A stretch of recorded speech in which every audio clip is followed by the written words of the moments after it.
Dreamscape presents The Boss by James Caine, narrated by Hilary Huber and Haley Taylor. Prologue. A good boss doesn't kill their staff.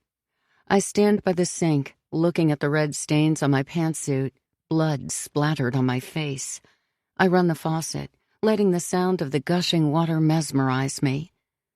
What had I just done? This went too far. It was stupid, I know. It wasn't my fault, though. I take a paper towel and wipe away the blood from my forehead.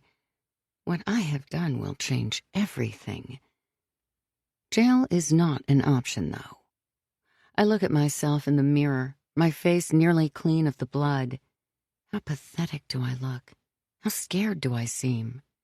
This is not me.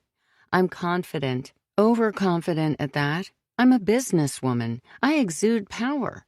The people who work for me expect me to lead them as I always have. I'm more than respected at the office. People are afraid to be near me. Not because I'm scary, but because I expect the best out of my staff. I expect the best because I give the best effort, and others need to show me they will do the same. That's the attitude that made me climb the corporate ladder at Lovely Beauty Supplies to become president, after all. Executives in Toronto know me. I'm a leader amongst a group of leaders. I'm Nicole Barrett, damn it, a natural leader, a boss that people can not only look up to, but strive to be. I've not only made it to the top of the food chain of Toronto's executive elite, I'm at the forefront. Me. A woman who came from nothing. I became everything, and at the age of 31. You don't get to where I am by being weak or lazy. I put in my time every day to be the best, until I was just that. I regard the pathetic little girl in the mirror who looks scared at the actions she just committed. This person doesn't show confidence, only fear. This little girl looks like a scared poor child living in squalor with her mother, not a president of a major commercial beauty company. I hate the little girl staring back at me from the mirror. I put my hands under the water and find relief in my clean hands while watching the red go down the drain, taking in a deep breath. Everything will change now. I look back at the dead body staining the tile floor behind me. This was not my fault. It was Alice Walker's fault. I should have never hired her to begin with. Chapter 1. Alice. 3 months prior. I sit on the couch in our new living room, paralyzed with fear of all the major changes in my life. I know I should be happy right now. I'm getting everything I ever wanted. Instead, my insecurities have completely taken over my brain. I'm stuck between a feeling of jumping up and down with joy and wanting to curl up in a ball and cry. Tomorrow is my first day at a Lovely Beauty Supplies, or LBS for short. I'm their new executive director of sales. My jaw still drops to the floor when I think of my new title. It took me years to get into a management role when I lived in British Columbia. Next thing I know, I've moved across the country, and now I'm a few inches away from being a top executive in an emerging beauty supply company that has huge potential. Hard work brought me here. I paid my dues to my corporate bosses. I sacrificed a lot of my time and life to get where I wanted to be, and now the fruits of my labor are paying off. Evan, my husband, has been supportive of me. He hasn't slowed me down in what I wanted in life, although he can be a good distraction. We're nearly 30. He wants to be a father. When we married, nearly 2 years ago, I told him I wanted the same, and I do, but not right now. Right now, Alice Walker needs to focus on herself. I need to climb the corporate ladder as high as I can go, and once I'm invaluable, once I've proven my worth, I can focus on having a family with Evan. I'm young and still have plenty of time. Although Evan seems to be going through his midlife crisis much earlier than expected, I'm only 27. That allows me a lot of time to get to where I need to be. If you ask Evan, though, he would tell you otherwise. He is obsessed with my eggs and how many of my child-rearing years I have left. He will continue to sneak in statistics of issues older parents have when they have a family later in life. I'm not worried. When the time comes, I'll make a good mother. I know. I just can't start when I'm at the bottom. I want my children to be raised in an environment where they don't have to worry about money. I want to ensure that I can provide those stable early years for them. Essentially, I want them to not go through the hell I had growing up. Evan, while being a good, supportive husband to his overachieving wife, doesn't really help much in that department. He's currently not working, and that's okay since we just moved to Toronto so that I could start my new job. Although I tend to set high expectations for myself, I know it's not reasonable for him to move across the country with me and suddenly find work. What was reasonable, though, was to expect that before we moved to Toronto, he would have a stable career. Stable and career are not words that are relevant to my husband. In the working world, we are near opposites. I'm a go-getter, overachiever, and will do anything except sell my unborn child to move myself to where I want to be in life. Evan is different. He won't take any garbage from his superiors. He puts in the work that's required of him and barely anything else. He gloats about how he quit his last job by telling his boss a 4-letter word that starts with F. Sometimes I can tell he's upset about how successful I am. I never shove it in his face that I make more than him. He knows it. We do our finances together. He sees what I make compared to what he brings in when he has a job. I don't have to tell him the obvious. I make enough that he doesn't have to worry about it. I know that a lot of his frustration at the various jobs he's had is that he hasn't found something he's passionate about. Since I was a girl, I wanted to be an executive at a company. I imagined my name on the outside of a large door in a fancy office, staff working for me and me leading them. At one point in his life, I thought Evan had that. He was starting his bachelor's of education to become a teacher, but dropped out of university in his early 20s. He struggled to find something he wants to do since.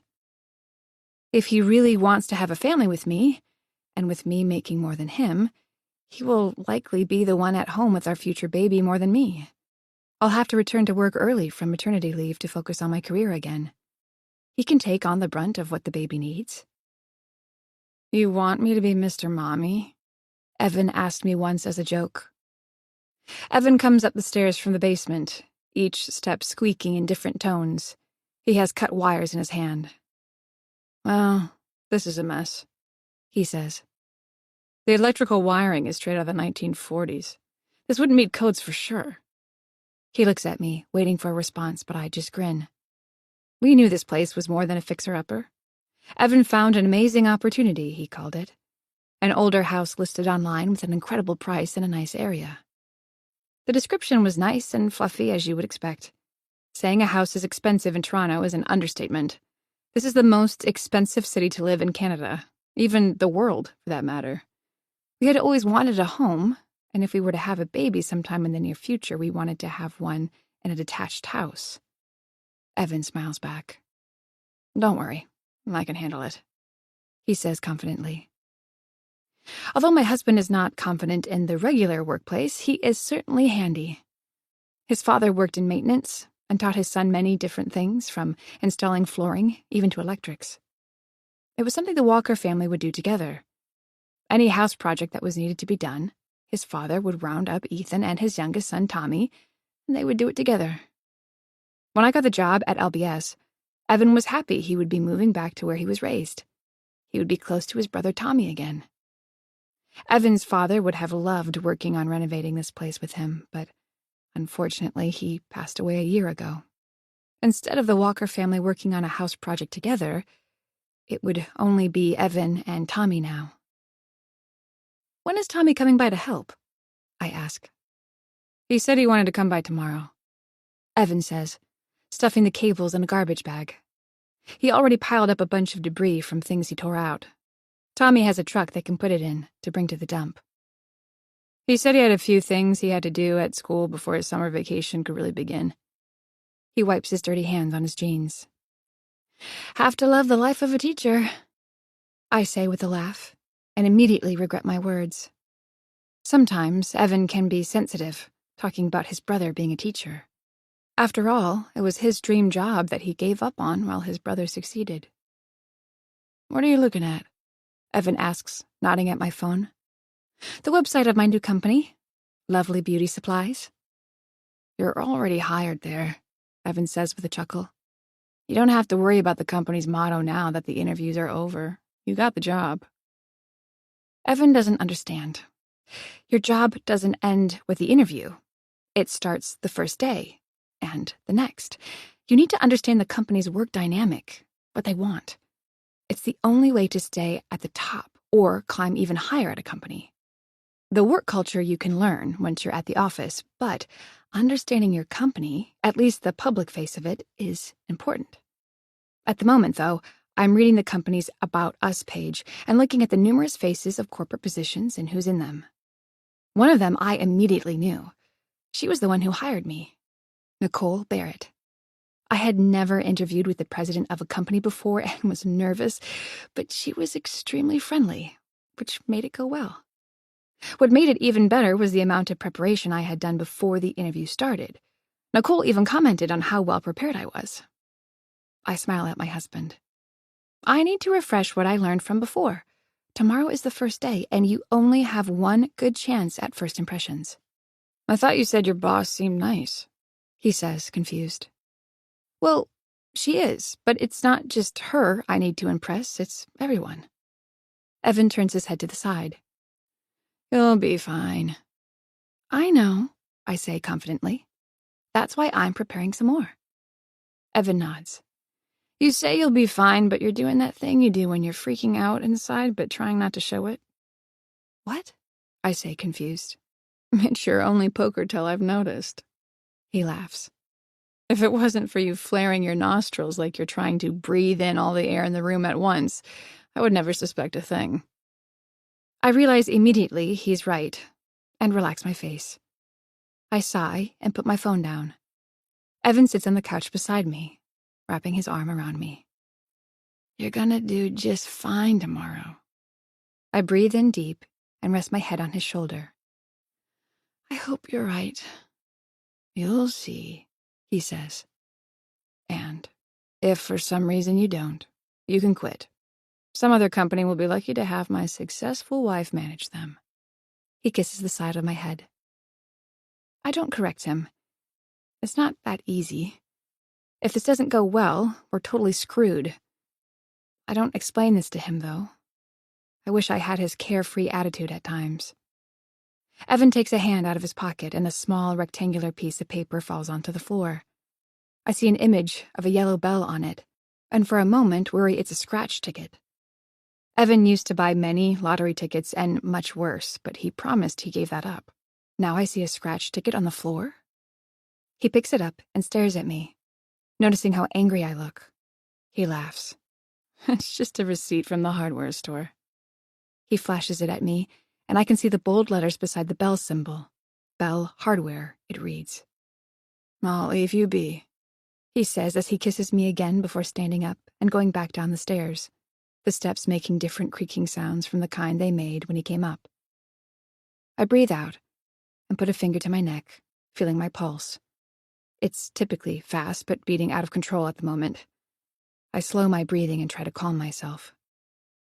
I look back down at my cell phone and continue to read the company site, taking in the information about the products they sell and their marketing. My phone begins to vibrate in my hand from an unknown caller. I accept the call and put it to my ear. "Hello?" I say. Nobody answers me. I look at my phone and see the call is still active. I try again to greet whoever called, but hang up when no one responds. Another scammer. I've been getting a lot lately. I have no time for these tonight, though. I need to absorb as much information as I can before tomorrow. I need tomorrow to go well. Please, go well. I hope the people I'll manage like me. I hope they aren't nasty. I hope my superiors are easy to work with. I calm myself again with slow breathing. The president of the company, Nicole Barrett, was so pleasant during the interviews, I remind myself. If the rest of the company is anything like her, tomorrow will be amazing. I hope. Chapter 2. Nicole. How could everything go so wrong so quickly? I, of course, know the answer, but would rather not think it. I was on top of the world, a leader amongst the elite, a role model for women. I was in Forbes fucking magazine. Soon, I'll be nothing. I look around my home. The comforts of my large luxury apartment in downtown Toronto will mean nothing when I'm behind bars. When I looked down at everyone from my tower, I felt like I was on top of the world. I sigh. What I would do to have someone to lean on at the moment, someone who could calm me and tell me everything will be fine. I don't have that, though. I'm completely alone. I've been so focused on work that my actual friends abandoned me a long time ago. My colleagues that came up with me as executives I brought down a long time ago. They were the competition, after all. I had to get ahead of them. No husband, no children, no time for either of those. I swirl an expensive Cabernet Sauvignon in my wine glass, smelling it before taking another sip. I continue to think about all the life decisions that have led me to where I am now. If my life were a movie, it would easily be as doomed as the Titanic. I scowl as I take another sip, tapping the side of the glass with my long nails. I top my glass, filling it to the brim, nearly finishing the bottle. I walk out onto the balcony and stare at the shimmering lights in the darkness. I used to be infatuated with the view. I used to be infatuated with my apartment, my life. I lean over the edge of the balcony and look directly down. I wonder what would happen if I let go of my glass and let it fall, possibly hitting the little specks of people walking below. I laugh and take a long sip. I'd give up this lifestyle in a heartbeat now, knowing what's in store for me. Of course, I only see that now when I may face jail time. Oh, God, what did I do? I stare at the full moon, taking in a moment of its beauty before screaming into the darkness. With the sounds of the traffic below and the large metropolis, nobody will really hear me anyway, aside from the older couple who lives on the only other apartment on my floor and the few neighbors below me. I could shout till my head exploded, and nobody would care. I look down from my balcony. Nobody would care if I jumped either. The thought scares me, and I step back until I'm inside my bedroom. I slam the patio door behind me, taking another long sip. I look around at the apartment, the expensive artwork, furniture, fireplace. Everything I own is the best. I'd give it up now if I could. All I wanted for the last 15 years was to be where I am today, and now I wish I wasn't here. I wish I wasn't who I am anymore. Hell, I wish I wasn't alive at times, as sad as that is to think. I walk down the hallway, past my security camera aimed at the front door. Several years ago, there was an armed robber who managed to enter the building and cause some issues for the rich tenants that live here. After that, I decided to get my own system. It calms me knowing that I'm safe if I have to be. I walk into a smaller room that I sometimes work out of when I'm not feeling well and stay home, which is rare. I keep all my awards, articles on the wall, and anything else that praises me in here. First, I look at the Forbes magazine.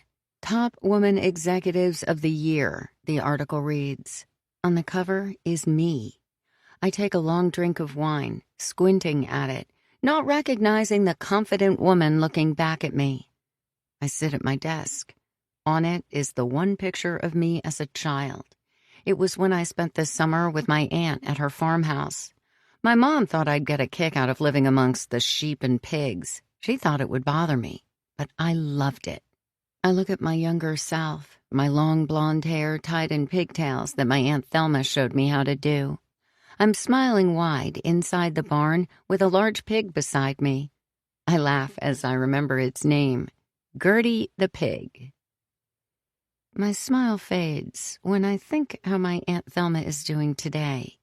She moved to a nursing home recently. She made me the executor of her will for when she eventually passes, which sadly could be soon. I'll have to figure out what to do with Aunt Thelma's rundown house and old blue barn. Maybe I'll just keep it for nostalgic reasons. I wonder if Aunt Thelma is happy with how her life has been. She too has no kids or husband. She only had her farm, and yet she seemed to live a much happier life than I ever could have. I look at the old picture of me again, what I would do to be that little girl and start over. I would make different decisions, better ones that wouldn't bring me to where I am today. Maybe I would have gotten married, had kids, have a small life. Be one of those little specks of people that I always look down at from my balcony. I was in love a long time ago. The thought of him upsets me, and I take another sip of wine and put my glass on the desk, for a change, letting the alcohol out of my hands tonight.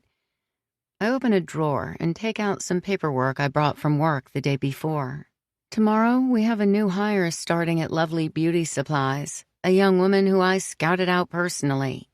Her LinkedIn profile was not bad. She had plenty of management and leadership experience. She's also married with no children. Her husband is unemployed most of the time. She was born and raised in Vancouver. I'm sure the move to Toronto, away from her friends and family, will be hard. Her husband, however, his family lives in Ontario. They bought a house in a nice area, despite how hideous it is, a fixer-upper indeed. It was a place that made my aunt's farmhouse look as luxurious as my apartment. Alice likes her coffee black, with nothing in it. Some say that's a sign that you're a psychopath, but I disagree since that's how I take mine. I know her home addresses for the past 10 years, her husband's as well. I know many things about Alice Walker, most of which I learned not from our virtual interview. I hired someone good, a company that I've dealt with before. Their top investigator does fantastic work. When I read their reports, I felt like I knew Alice Walker personally, instead of reading words from a piece of paper. I pick up my wine glass and smile before taking a long drink. I finish the glass and wonder if I should open another bottle. It's a work night, though. I typically limit myself to 2 glasses a night, not 2 bottles. I look at the candid photos the investigator took of Alice Walker. I take my time looking at the ones he took of her husband, Evan. From the investigator's reporting, I know him well too now. Alice is about to start her new executive role at LBS. She's probably nervous right now, in her ugly house, with her handsome husband, anxious for tomorrow to come. I would be. This is the opportunity of a lifetime. If she does well, she'll climb the corporate ladder and make a name for herself. She could even be the next, well, me. I laugh again at the absurdity. If it wasn't for me finding her profile, she would have remained in Vancouver. I'm sure she would have done okay for herself, but my company could truly make her. Too bad for her it won't. Her first day at work tomorrow is the first day of the last of her dreams. I walk down the hallway, waving like a silly child to my security camera when I pass it. If my life is the Titanic and I'm going down, I may as well bring a few others with me. I stand in front of my wine rack and grab the most expensive bottle. I pop the cork aggressively and drink from the bottle. Chapter 3. Alice. I sit in my car, gripping the steering wheel. The parking lot around me is full of activity. People in business attire walk with determination to where they need to go. Instead of joining them, I feel frozen in time, thinking about the mistakes I've made. This new job has to work out well. I can't even think about what will happen if it doesn't. Not only did we move across the country for this job, but we bought an expensive house in Toronto, one of the world's most inflated real estate markets. I stare outside at the tall building a few blocks away from me. Why did I add so much pressure to my life? We should have waited to buy a home until I felt secure in my new job. I breathe out slowly, trying to calm my quickened pulse. Everything will be okay, I remind myself. If this job doesn't pan out, there will be other work. I can find a good job somewhere else. Sure, it may not pay as well, but we will be fine. Evan can find work and contribute again. I breathe out rapidly, my pulse freaking out again. Evan hasn't maintained a job in years. It was something we fought about on occasion. I've never understood my husband's attitude towards work. I put in countless hours trying to better myself at my job, while Evan just coasts by, carefree. I tell myself he just needs to find something he enjoys, and hopefully that will happen soon. If my job at LBS goes rotten, I'll need him to do more than renovate the house to continue to afford it. Moving back to Vancouver isn't what I want to do either. There's nothing there for me now. My mother passed away from cancer several years ago, and my father in the last 9 months. I was surprised by how little emotion I had after he finally died. Alzheimer's is a terrible disease that can change the best people into the worst. My father, David Androis, was anything but good, so Alzheimer's made him unbearable. Ashamed as I am to admit it, I was happier when the disease finally managed to take him. With my parents both passed, I think about what happens after life ends. I'd like to imagine there's a heaven, and if so, I suppose our loved ones are looking down at us. I like to think my mother is. If those who pass could see their loved ones, my father would still be more interested in watching a football game from heaven instead. Stupid girl. Near the end of his life, that's what he would call me. I cringe, thinking of his words as I sit in the car. When he was lucid, we would talk civilly. When he wasn't, he often thought I was Mom and would ask where his stupid daughter was. It was a name he called me when he was upset with me as a child. When I did something bad, as children often can, he would call me stupid and bark at me, scaring me half to death. One time, when I was 8, I threw a Barbie doll into the air, and it struck his Scotch glass, causing it to break on the floor. Mom immediately cleaned the mess, and I helped, fearing what my father would do. "Stupid little girl," he shouted, standing over me as we cleaned. He said I had no respect for money, and that someday I would learn what a penny cost. For a man who gambled often, and smoked, and drank away his disposable income, he had some nerve. I sit in my car, staring up at the tall tower where I'm about to start my first day at work. Overcoming my fears feels unimaginable. I breathe out. Do what you always do. Work hard. Follow through with your promises. Work harder. Eventually, you will be seen for what you're worth. The president of the company hired me directly. She was so pleasant in our interview. She had a caring disposition, a calming aura. She seemed like a wonderful person on camera. It's hard to imagine how today could go bad. I Googled my boss, Nicole Barrett. She was on the cover of Forbes. She's what any businesswoman would want to be someday. A true inspiration for what someone can be if they work hard enough. If I do well with her at this company, who's to say someday I couldn't be on the cover of a magazine myself? I've always been an overachiever. I could be a president of a company someday. I can also hear my dad's voice, standing over top of me as I cleaned his spilt scotch. Stupid little girl. Who did I think I was? Trying to be something I wasn't. I breathe out slowly again. My worst fear in life is being my parents. I would hate to be a broke, rage-filled person like my father, taking out my inadequacies on my children. Although I loved my mother, I'd hate to be her even more for allowing herself to put up with a man like my father. We were dirt poor growing up. No matter what, I will never allow myself to have a family if I can't afford one. I won't put a child through what I had growing up. I look up at the tall tower again. I got here an hour early, but I've sat in my car in the parking lot for 30 minutes. The first step is opening the car door, and yet I still feel frozen.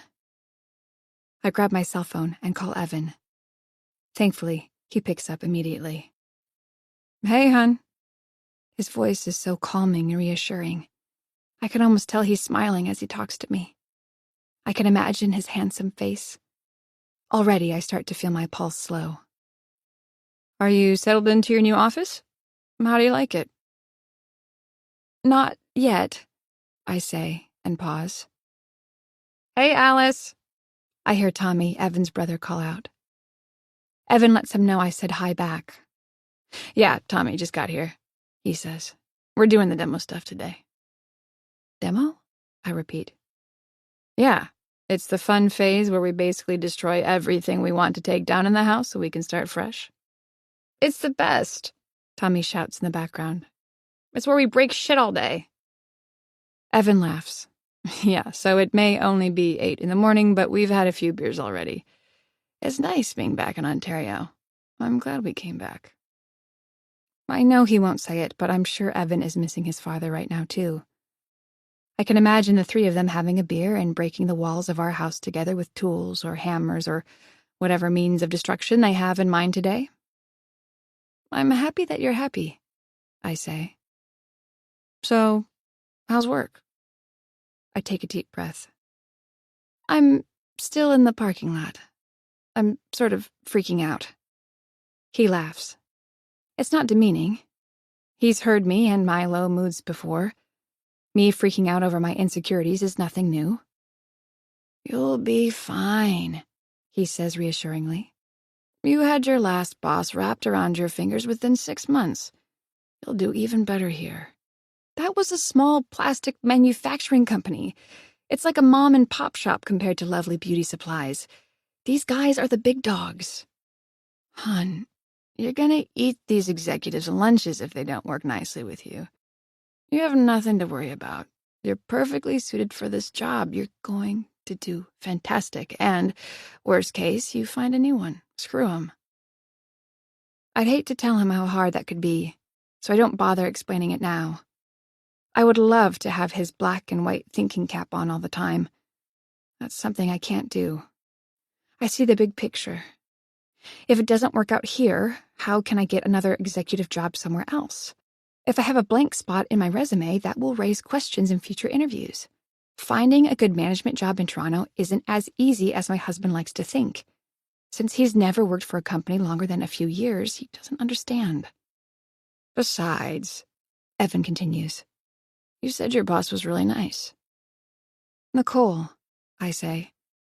"Yeah, she seemed great." "So," he says enthusiastically, "why are you so worried? You're a great judge of people. After all, you married me." Tommy laughs hard in the background while making a loud thud. I can only imagine he's breaking something with a heavy tool at the moment, and worry if these men know what they're doing. "Shut up," Evan shouts to his brother. "What I'm saying is you already know you have a half-decent boss. That's half the battle. I'm sure your new coworkers will be fine too. Now, do me a favor."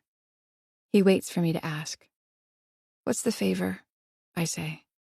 "Hang up the phone," he says, "and open the car door, go to work, and I love you." I smile. "I love you too. Have fun breaking the house." "Oh, we will." I end the call, and as he asked, open the car door. The look of fear in my face suddenly vanishes as I put on my executive face. It's almost as if I'm an actress staring at a mirror, getting into character. I straighten my pantsuit before grabbing my suitcase. I look up at the intimidating tower a few blocks away, hiding my fear. I pay for parking before leaving the lot and hurry across the street with the other businessmen and women. I become one of them as I walk with determination to the high tower in front of me. When I enter, I quickly look at the building directory. I already know the main office of LBS is on the 30th floor, but check anyway. Knowing where I'm going has a way of calming me. Several businessmen get off at their floors one by one until it's my turn. I take a deep breath, concealing my worries, as I take my first step onto the floor of my new job. The large signage on the wall says, "Lovely Beauty Supplies. Have a beautiful day." I walk down the corridor as several men pass in the other direction. They don't notice me, but I nod and greet them a good morning. One of the men gives me a small smile back, while the other ignores me. At the end of the narrow hallway, the space opens to a large area full of half cubicles with busy people on the phone inside them. The office is buzzing with customer service reps talking to people. Large offices with glass walls surround the outer borders of the cubicle area, all with panoramic windows facing downtown Toronto. It's almost overwhelming. I have never worked in a tall business tower like this before. The last building I worked at had only 3 floors. "Can I help you, miss?" a friendly voice asks. I turn and the receptionist at a large desk beams at me. She's a petite woman, her makeup applied perfectly, which makes sense for a young woman working for a leading beauty supply company. It's not caked on and looks natural, bringing out her youthful appearance and bright blue eyes. Her long blonde hair casts a soft glow that complements her complexion. "Yes, hi," I say, matching her smile. "I'm Alice Walker, the new executive of sales. Welcome to Lovely Beauty Supplies. Nicole told me to expect you. She asked that you go to her office when you arrive." I look around the office area and the many faces in the room. "I'm sorry, which office is hers?" "Miss Barrett's office is the largest one, at the northeast of the building." I look around the room again, feeling completely stupid. "Sorry, which direction is that?" The receptionist stands up and points behind me. "No problem, Miss Walker. Miss Barrett's office is that one." I turn and see her office. Somehow I manage to not spot the obviously massive office directly behind me. "Thank you, and please, call me Alice," I say. I'm not one for formalities. "And your name again was?" "Thanks, Alice," she says. "I'm Lee Olson, Nicole's executive assistant. I'll let Miss Barrett know you're here." I thank Lee again before turning towards the office. "Have a beautiful morning," Lee says. I turn back to her, surprised, and she gives me a thin smile. "They make me say that," she whispers, giving a grin back. "But honestly, have a great first day." I thank her again and head towards Nicole Barrett's office. I can see inside it from the outside as I get closer. Actually, I can see inside everyone's office around here. No one has any privacy. At any time, your coworkers can see what you're doing or not doing when at work. The thought is intimidating, but I try not to think of it. Nicole looks as pretty as she had in the virtual meeting. A slim figure with long, straight, blonde hair. A sharp smile. She's speaking to an older woman with red hair. The other woman's head is tilted towards the door. Nicole reaches across the desk and pats the woman's hand. It comes off as endearing, until I see the older woman stand up quickly and rush to the door. The other woman nearly bursts out of the office, her eyes watering, nose sniffling. She quickly brushes past me, nearly knocking me over. Beside Lee, the receptionist, 2 security guards have magically appeared out of thin air. The older woman with red hair stops, and one of them asks her to please not make a scene. She snaps loudly.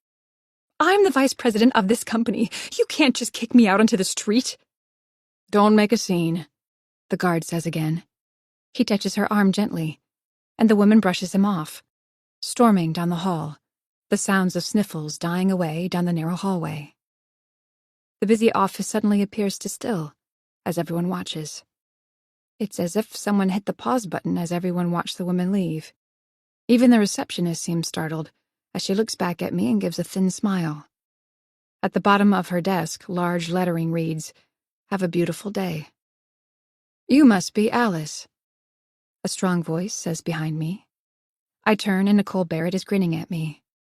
The smile is nearly identical to the one she shared with the woman who was just terminated. Someone must have hit the play button again, as the office is suddenly back to being busy.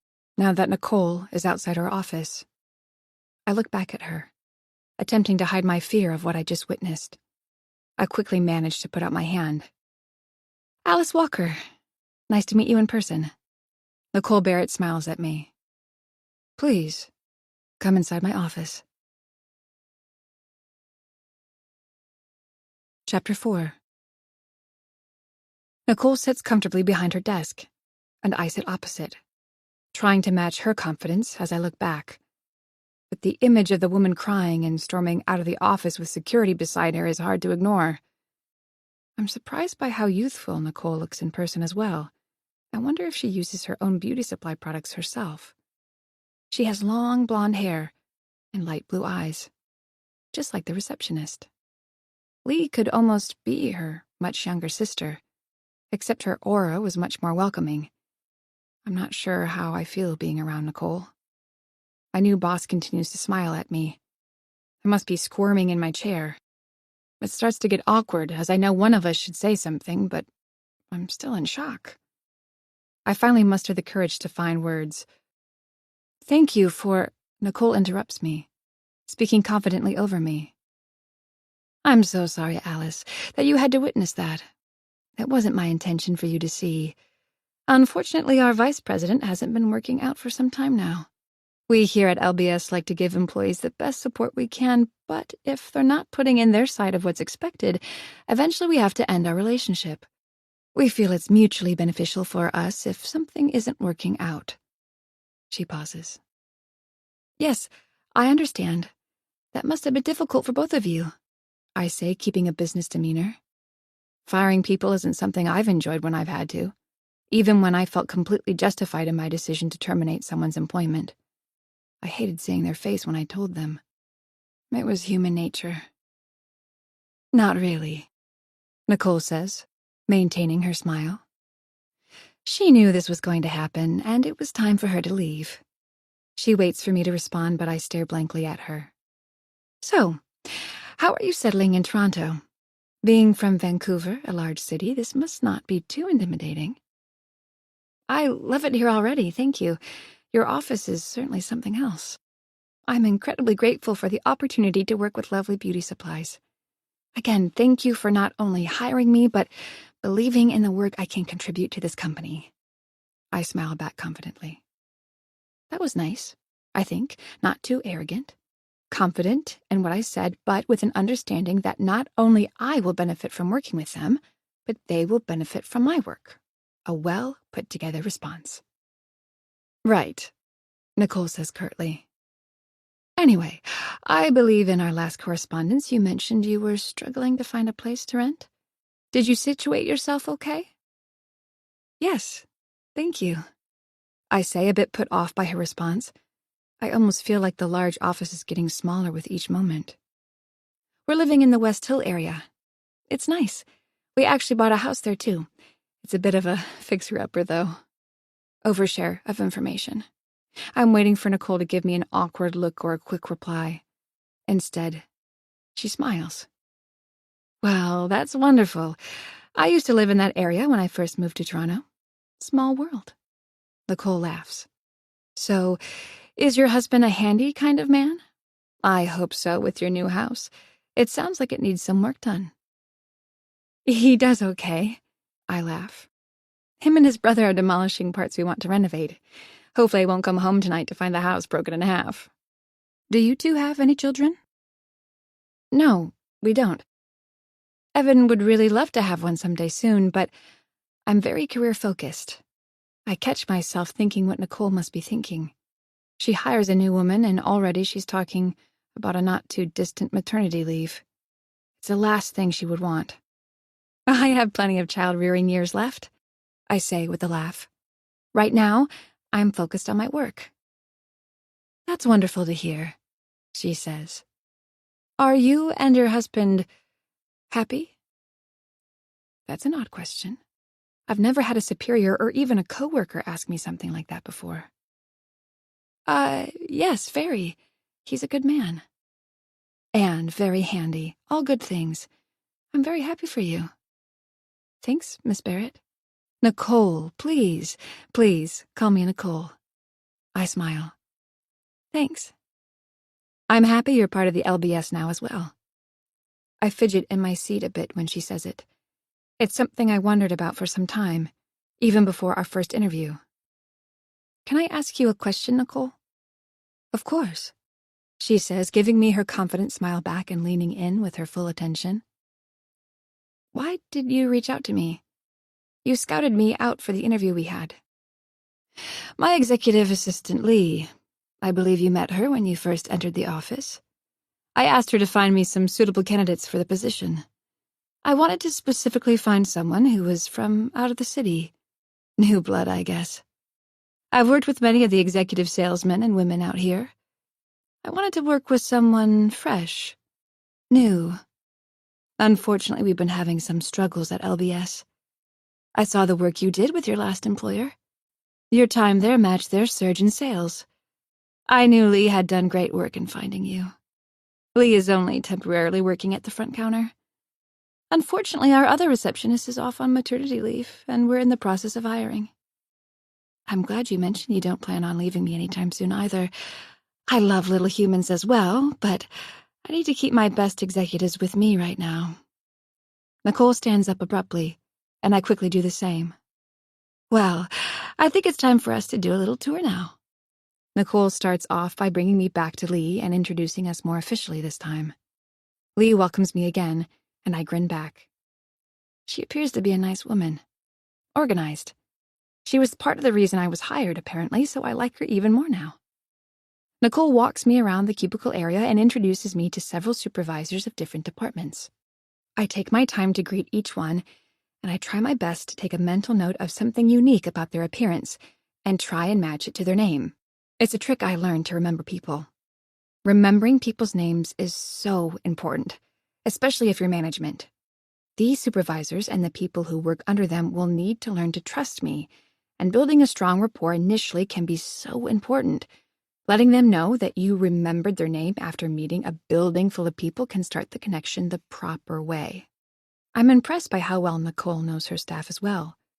She must have taken the same leadership courses I have, or maybe being one is just natural for her. I've worked for companies where the higher-ups had no clue who any of the underlings were. Not only did Nicole know every supervisor's name by heart, but even customer service reps. Everyone greeted her warmly, and she did the same. Even Nicole showing me around personally was something that astounded me. She could have easily made Lee do it, but she wanted to be a part of this onboarding process. Already I felt a strong rapport building with Nicole despite what happened with the vice president being fired on the day I arrived at the office. Nicole continues to show me the break room, and more impressively, an outdoor patio. I feel lightheaded when I look all the way down from the rail. Nicole jokes about not coming outside on a windy day. I've always had a fear of heights and likely won't be coming out here anytime soon. Lastly, Nicole stands in front of a large, empty office. Unlike the many others surrounding the cubicle area, this one has no one sitting inside. After Nicole's office, it appears to be the second largest here. And, Nicole says with a warm smile, last but not least, your office. She opens the glass door and waits for me to enter. I slowly step inside, and my mouth nearly hits the floor. This is my office now? How did I ever manage this? Am I even good enough to deserve an office like this? For a moment, I feel my insecurities start to clamor inside me, feeling inferior to this room I'll be working in every day. I grew up in a one-bedroom house with no space to call my own. I slept on the couch in the living room. Now, as an adult, I stand 30 floors up in a tower, an executive at a leading beauty supply company, and this is my office. I look around the glass walls and watch all the staff working hard in their cubicles. Just like when I was a kid, I still don't exactly have privacy, but I've made it. This is a dream come true. Is it to your liking? Nicole asks. I feel a tear welling in my eye and don't want the president of the company to see how emotional this moment is for me. I casually wipe my eyes. This is beautiful. Thank you so much, and for the tour as well. When I'm confident my eyes are more dry, I turn to her. I really am having a beautiful day. I nearly laugh at my pun of the business motto. Nicole gives a thin smile. So, this was actually the vice president's office. She was the woman who was let go today. This office will be for the future vice president, but since we're lacking office space at the moment, I thought it would be great for you to have this spot. Or, who knows, maybe this could be your permanent office someday. She smiles again and pats my hand. I'm happy you're here, Alice. Welcome to the team. I thank her again before she leaves. As Nicole exits through the glass door, her expression quickly vanishes, replaced by something like a scowl. For a moment, it's off-putting. Some of the most amazing people I've worked with have the same face, though. I know they have a lot on their mind. I wonder at times if I do the same. All the executives have so much on their mind every day. Nicole Barrett is the same, of course, but much more. President of a large company, and today she had to let go of her vice president. That position won't be easy to replace. She must have much more than usual on her mind today. A new hire and a high-level termination. I let her words sink in for a moment. She joked about this being my permanent office. Well, that must have been a joke, right? She couldn't really mean it.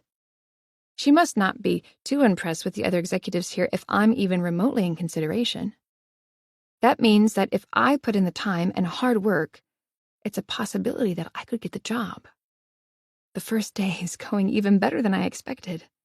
I drop my briefcase on my long wood desk and stare out the broad windows at the city of Toronto. I smile again, thinking I must be living someone else's life. If only my mother could see her little girl now. Besides staying with my father, my mom was smart. She could have made something for herself in this world. Instead, she let my father put limits on how far she could go, which was mostly to the kitchen, and maybe a weekly trip to the grocery store. She was to be a wife who kept the house clean and prepared the meals each day. She was forbidden to work. That was a man's job. Despite my father struggling with providing for his family, he wouldn't let her get a job. I feel my father's words in my mind.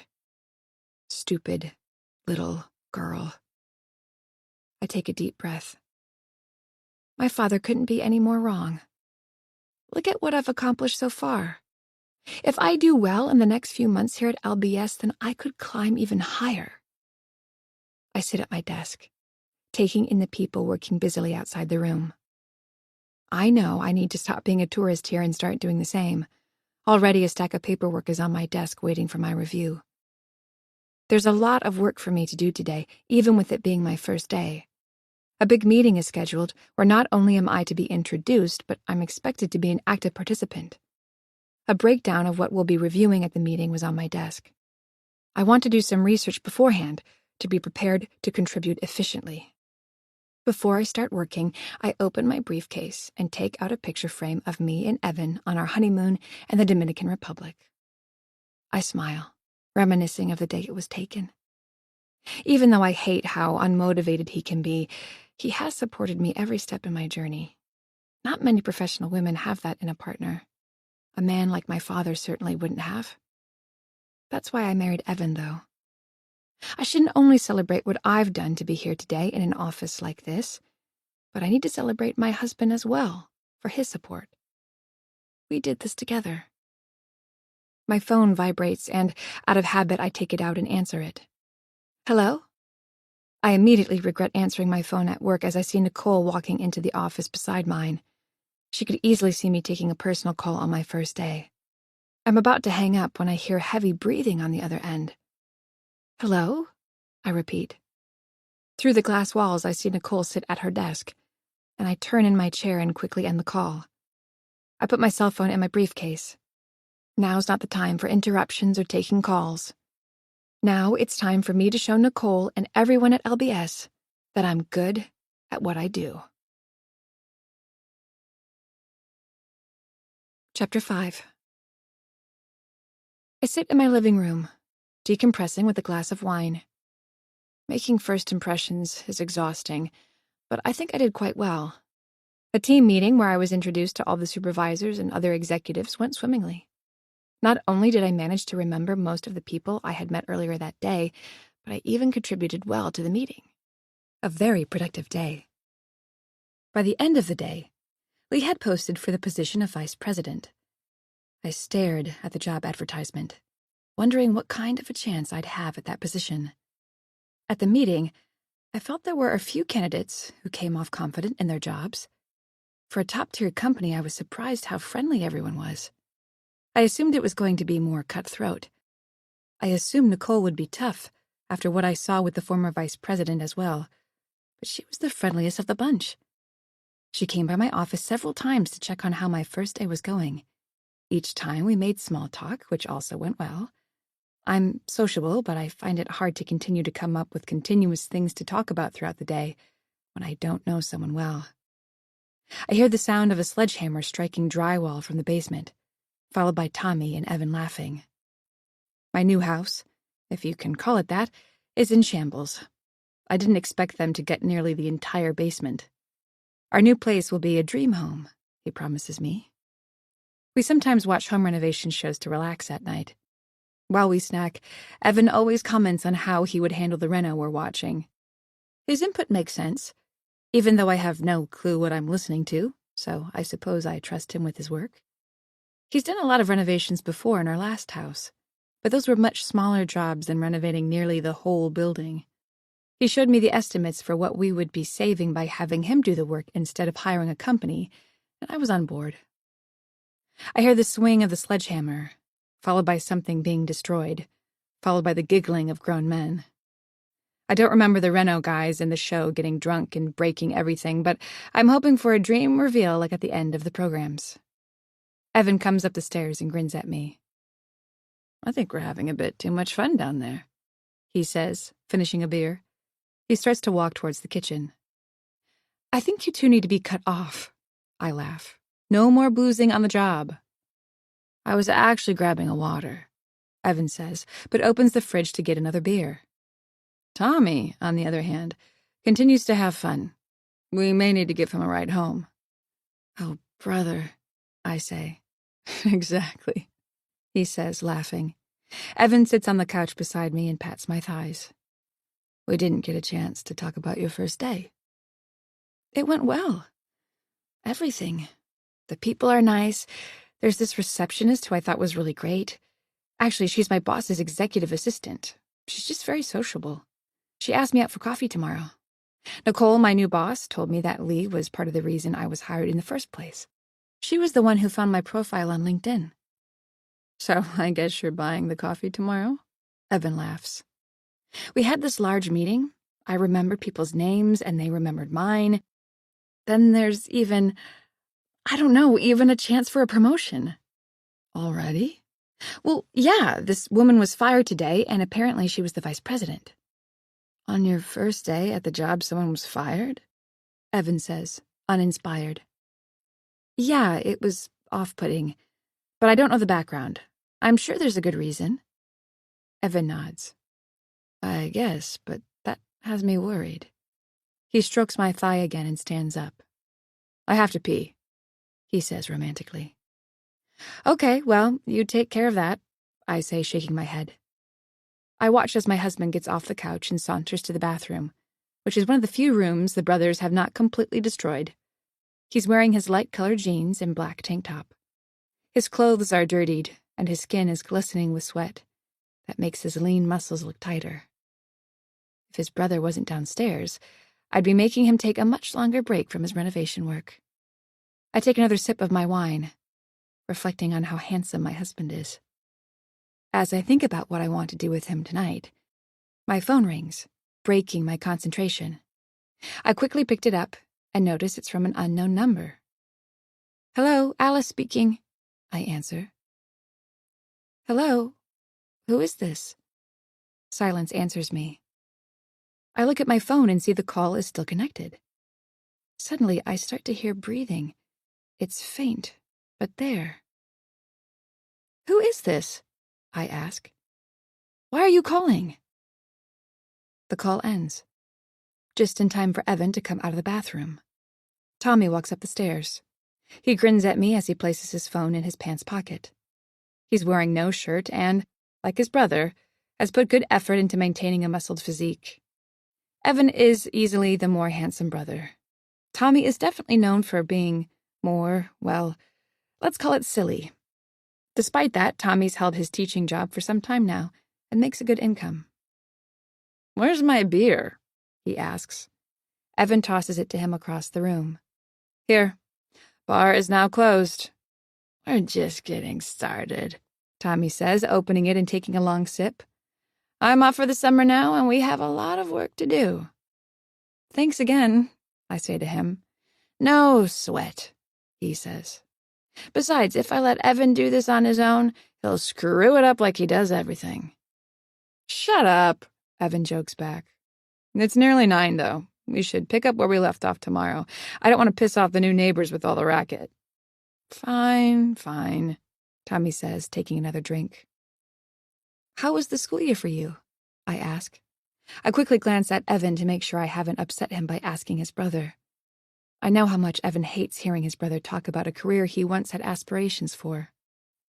"It was great," Tommy said. "Another solid year. Since I became a PE teacher, life has honestly been so much, well, easier. No more lesson planning besides choosing if the kiddos are going to play dodgeball or basketball today. I'm still at the same grad school. Love what I do." Tommy quickly glances at Evan as well, who remains quiet. "Happy for you, Tommy," I say. I stand and raise my glass to him.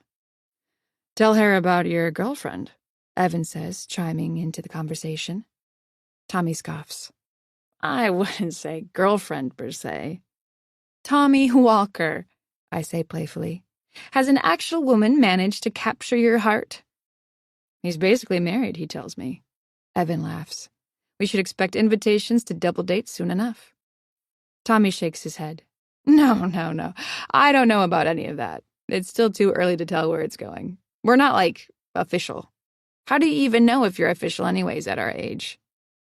"You ask them?" I answer in a deadpan voice. Evan nearly spits out his water. "You know that thing called a conversation? You have one of those, and ask." Tommy laughs. "Yeah, maybe that's why I'm still single." "Well, tell us about her," I ask. I always love hearing about Tommy's dating life. The bad luck he has with women is a running joke. "Not this time," Tommy says. "Well, give us a name at least," I demand. Tommy shakes his head. "Not a peep from me. I always tell you about my dating life, and it doesn't work out. I want this one to work out, I do. I feel I'll jinx it if I say a word. Maybe soon I'll have one of those things, what do you call it? A conversation? And figure it out. And," he smiles at me, "I'll let you know how it goes." "Fair enough," I say, clinking my wine glass to his beer can. "So, how'd the new job go today?" Tommy asks. I repeat to him what I told Evan, and he nods. "Happy for you, too," he says. We clink our beer and our wine glass again. "And soon enough, she'll be vice president," Evan says. Tommy looks at me. "Already?" "No," I shout. "Not at all. Evan's messing with me. There's just an opening for the job. I won't get it, I'm sure." "Some women got canned today," Evan says. "That's too bad," Tommy says. "Well, maybe not bad for you, though. Is your new boss decent?" "Nicole," I say, nodding. "Yeah, she's been great." I think about the security guard escorting the former vice president out of the building, and the anger she had, the tears falling from her face as she left. Well, I hope Nicole's great. Tommy takes a long sip and finishes his beer can. "So, who's giving me a ride home?" Chapter 6. Nicole. I'm at the office late at night. It's not unusual for me to be here at this time, long after everyone has left for the day. It's gotten to the point where security knows that if lights on the floor are on, it will be me they see in the office. They thankfully don't disturb me. Tonight, though, I've been doing anything but work. All I can do is sit in the office and wonder what will happen next. My entire career is about to implode. I'm just waiting to see the fuse so I know when the explosion will come. It could happen any day now. I walk around the empty cubicles and look at the items my workers have pinned on their walls. Most have pictures of family and loved ones inside their work areas. My office is bare, except for the expensive artwork littering the one wall that's not made of glass. I walk back to my office and stare out into the dark Toronto sky. I look down at the busy cars at the intersection below. I can hear the faint sounds of traffic.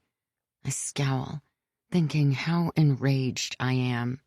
What if I made better decisions? What if I focused on filling my walls with memories of loved ones, even children? I never wanted the pesky things, but now that I'm over 30, I have regrets. Every time I stare down from up high, I think about how freeing it would be if I jumped. Would I even be scared if I plummeted to my death? Part of me imagines I would discover I had wings and fly away to a different life, one I actually want to keep living in. Instead, I'm stuck with mine and the consequences that are coming. I need wine. Today wasn't so bad, though. Firing my vice president was fun. Some people get uncomfortable when having to terminate someone, but not me. For most, they deserve it. Their actions brought them to their destiny of sitting in front of me as I told them those two terrifying words. You're fired. It's their own reasons that brought them here. My former vice president was no different. Well, a little, I suppose. She started digging around too much into what I was doing. She could have discovered what I've done.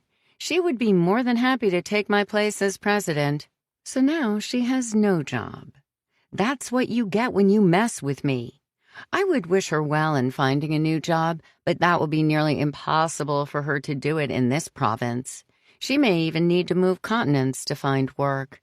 Her name is Garbage, because I said that's what she is. Other companies won't want to hire someone like her after what I did to her reputation. She's ruined, and I'm not. At least for now. Alice Walker's first day went well, I'm sure she imagined. She must be at home, fluttering about her perfect life, happy as can be. I gave her a whiff of that vice president position, and she perked up fast. She actually thinks she has a shot. I know she's a few years younger than me. Naivety is something for the young that can be cured by age. Alice Walker may not find that out until it's too late for her. I walk over to her office and open the door. I take my time, standing over her desk before sitting in her chair. Her work area is tidy, as I expected. Paperwork neatly piled on her desk. A picture of her and her husband, Evan, stares at me. Their happy faces disgust me. What a lovely moment they shared when it was taken. I imagine soon enough her walls will be decorated with other loving memories she will make. Many more with Evan. Despite what she told me today, soon enough she'll have kids too. Her life will be full of happy times. Maybe there's something I can do about that part. I pick up the picture of the happy couple and stare at it, taking my time to see how handsome Evan Walker has become. I remember what he did and crashed the picture frame onto the desk. Glass flies across the surface and onto the floor. When I raise my hand, there's a small cut on my palm. I suck at the blood, staining my hand with my lipstick. Our new No Mess lipstick brand does not appear to be living up to its promise. I suck on my wound as I stand up from the desk and leave the office. Chapter 7. Alice. I take my time stepping over the broken glass on my office carpet. I pick up the broken picture frame with 2 fingers barely touching it. Evan's pearly white teeth shine through the smashed glass. I place it back down on the desk gently, wondering. "What happened?" a voice says behind me. I turn and Nicole is staring at me intensely. "Don't touch the glass. Try not to get hurt." She laughs. Don't want a workplace injury for your first week. I'm sorry, I say. I'm not sure what happened here. I came into my office and the picture frame was broken. Midnight cleaner, Nicole says confidently. Mark something. I think his name is. I always see him late at night cleaning with his headphones on. He must have banged into the desk or something and didn't hear. She points at the mess. Was that an expensive frame? No, not at all, I say. Sorry about this. Where can I get a broom or vacuum? Not your fault at all, Alice. Don't worry. I'll request a cleaner to come to your office right away. One with no headphones on so there's no more damage. She laughs at her own joke. Maybe don't sit at your desk until they come, though. No problem, I say with a smile. Thanks. That meeting today, it's at 10, right? That's right. How did you feel about your first meeting yesterday? I think I contributed well. You have a great team of people here. I do. I like to think I hire the best. Maybe just not the best cleaners. Speaking of cleaning, she puts a finger to her chin. If I remember, you live in the West Hill area, right? Good memory, that's right. They have the best dry cleaning place in the city just a few minutes from you, she says with a smile. I really recommend them. Would it be okay if you pick up mine tomorrow for me? They open very early, so you won't be late. It's such a hassle with me being downtown. She watches me for a response. I take a moment to collect my thoughts. Is she seriously asking me to pick up her dry cleaning? I've never had a boss ask me to do something so meaningless. Yesterday, she's hinting at a promotion, and today I've been demoted to completing her small tasks. Does Nicole ask all her staff to do trivial things for her? I hate to sound like that kind of person, but isn't this more the duty of an executive assistant like Lee? No problem, I answer, trying not to let my annoyance show. You're really a lifesaver, Nicole says, her smile widening. I'll drop by with the ticket you need to pick it up. Thanks. She abruptly leaves the office, and I watch her through the glass as she turns and walks into her own. I lower my head and wonder if I'm overthinking this. Do all her staff do little things for Nicole to make her life a little easier? If she was a friend who asked me to pick up something for her near my house, I'd likely do it for them. I don't know Nicole well, though, and she's my superior. Glass breaks under my foot as I take another step. Mark the cleaner must have really banged into the table hard. I walk back to my desk and take a look at my planner. I see that the meeting today is at 9:30, not 10. Seems odd as well that someone like Nicole wouldn't have realized that. She seems so on top of everything she does. Maybe there's a meeting with other management members before Nicole joins in at 10? At some of the other places I work, the top executives wouldn't be there for an entire meeting. I'm glad I checked my planner. I would have been very late for my second meeting. I see movement outside my office, with Lee and an older man with white combed-over hair smiling at me. Good morning, Alice, Lee says. I heard there's been a little accident that needed tending to. She grins. Steve is here to help. I nod at the cleaner. Thanks so much, Steve. No problem, he says. Sorry, I say. Is there any way you can take the picture out of the frame? I just want to keep the picture. Steve stares at me, and for a moment I realize I'm asking something of this man that I could have done on my own and feel silly. He must feel exactly how I just did when Nicole asked me to do something not in my job description. I'm sorry, Steve. Never mind, I'll grab it myself. Please, no, Steve says, putting up a hand. I'll take care of everything. Not a problem. Just give me 15 minutes or so to clean up here. He looks at Lee. I should grab the vacuum, though. He nods at her before leaving back down the hall. How's your morning going? I ask Lee. Good. Always busy around here. Always something that needs to be done. Thankfully, it's my coffee break. That sounds wonderful, I say. Well, Steve is going to need some time here. Come with me. There's this nice coffee place on the main floor. You sure? Yeah, it beats watching Steve clean. Besides, once you have a sip, you'll hate me for it. You'll be spending a lot of money there afterwards. I leave with Lee, and as we walk down the hall, I notice Nicole at her desk watching us. I quickly look away, but can almost feel her gaze at my back and feel uncomfortable. Lee and I make small talk on the elevator until we're on the main floor. I step into the coffee shop and a wave of aromatic bliss washes over me. The air is thick and rich with the smell of freshly roasted coffee beans. Lee orders a medium mocha, and I get a large coffee. We sit at a small table facing a window. I take a moment to watch all the bustling people outside. Many are in their business wear. "So, how's day 2? Lee asks, taking a sip and wincing. "Too hot." "Well, LBS seems like a great place to work. Friendly staff," I say, smiling at her. "Ones that will take you out for coffee and show you around. I really do appreciate you helping me get settled in." I take a sip of my coffee. I say, making a genuine face of yumminess. "That's really great." "Dare I say better than Starbucks?" She laughs. "And no problem. Besides, someday I may need to ask you for a raise, and I'll make sure to mention, 'Remember that time I took you out for coffee?'" I laugh. "Well, you should have paid for mine then." We both laugh. "I'm just joking, of course," I quickly add, in case my veil of professionalism has disappeared. "But really, I do appreciate the help. Nicole seems really nice." Lee gives a thin smile and sips her coffee again. "That handsome man in the picture frame that was destroyed, I guess, is your husband?" "Evan. And yeah, our anniversary is next week. 2 years." "Ugh, that's my 'I'm happy for you' sound, but not for myself. I need a man." She looks outside the window at the people walking by. "Look at all of them. They may be wearing 3-piece suits, but many are just little boys in fancy clothes." I laugh.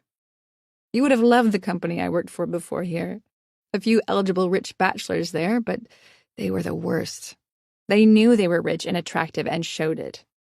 That would have been terrible, but I would have cried myself to sleep while he paid for my Porsche if it worked out." I grin at her joke. It's too bad she's not a manager or another executive. Being in a new city is hard, especially if you don't know anybody. Would it be wrong to cultivate a friendship with someone I have a direct leadership role over, though? "You're such a pretty young woman," I say. "Boys in suits must be lined up." She makes another sound of disappointment. "I do, okay? But let's just say I have problems choosing the right ones. I like really crappy men, apparently." "How long have you been at LBS?" 6 years now," she says, taking a long sip. "Have a beautiful day," she mocks. "I'm good at my job and delivering whatever message Nicole wants me to convey, but I would be okay if that saying died and I could just say bye like a normal person." I laugh again. I'm surprised at how professional Lee was over the phone, and now how candid she is talking to me.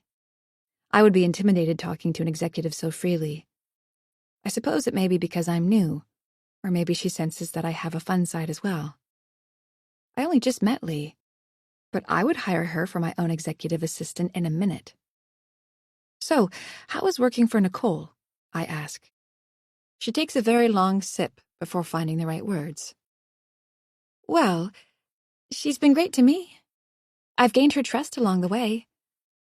Let's just say she's fair. She can be hard, but in my opinion, the people who don't like her are upset with their own insecurities.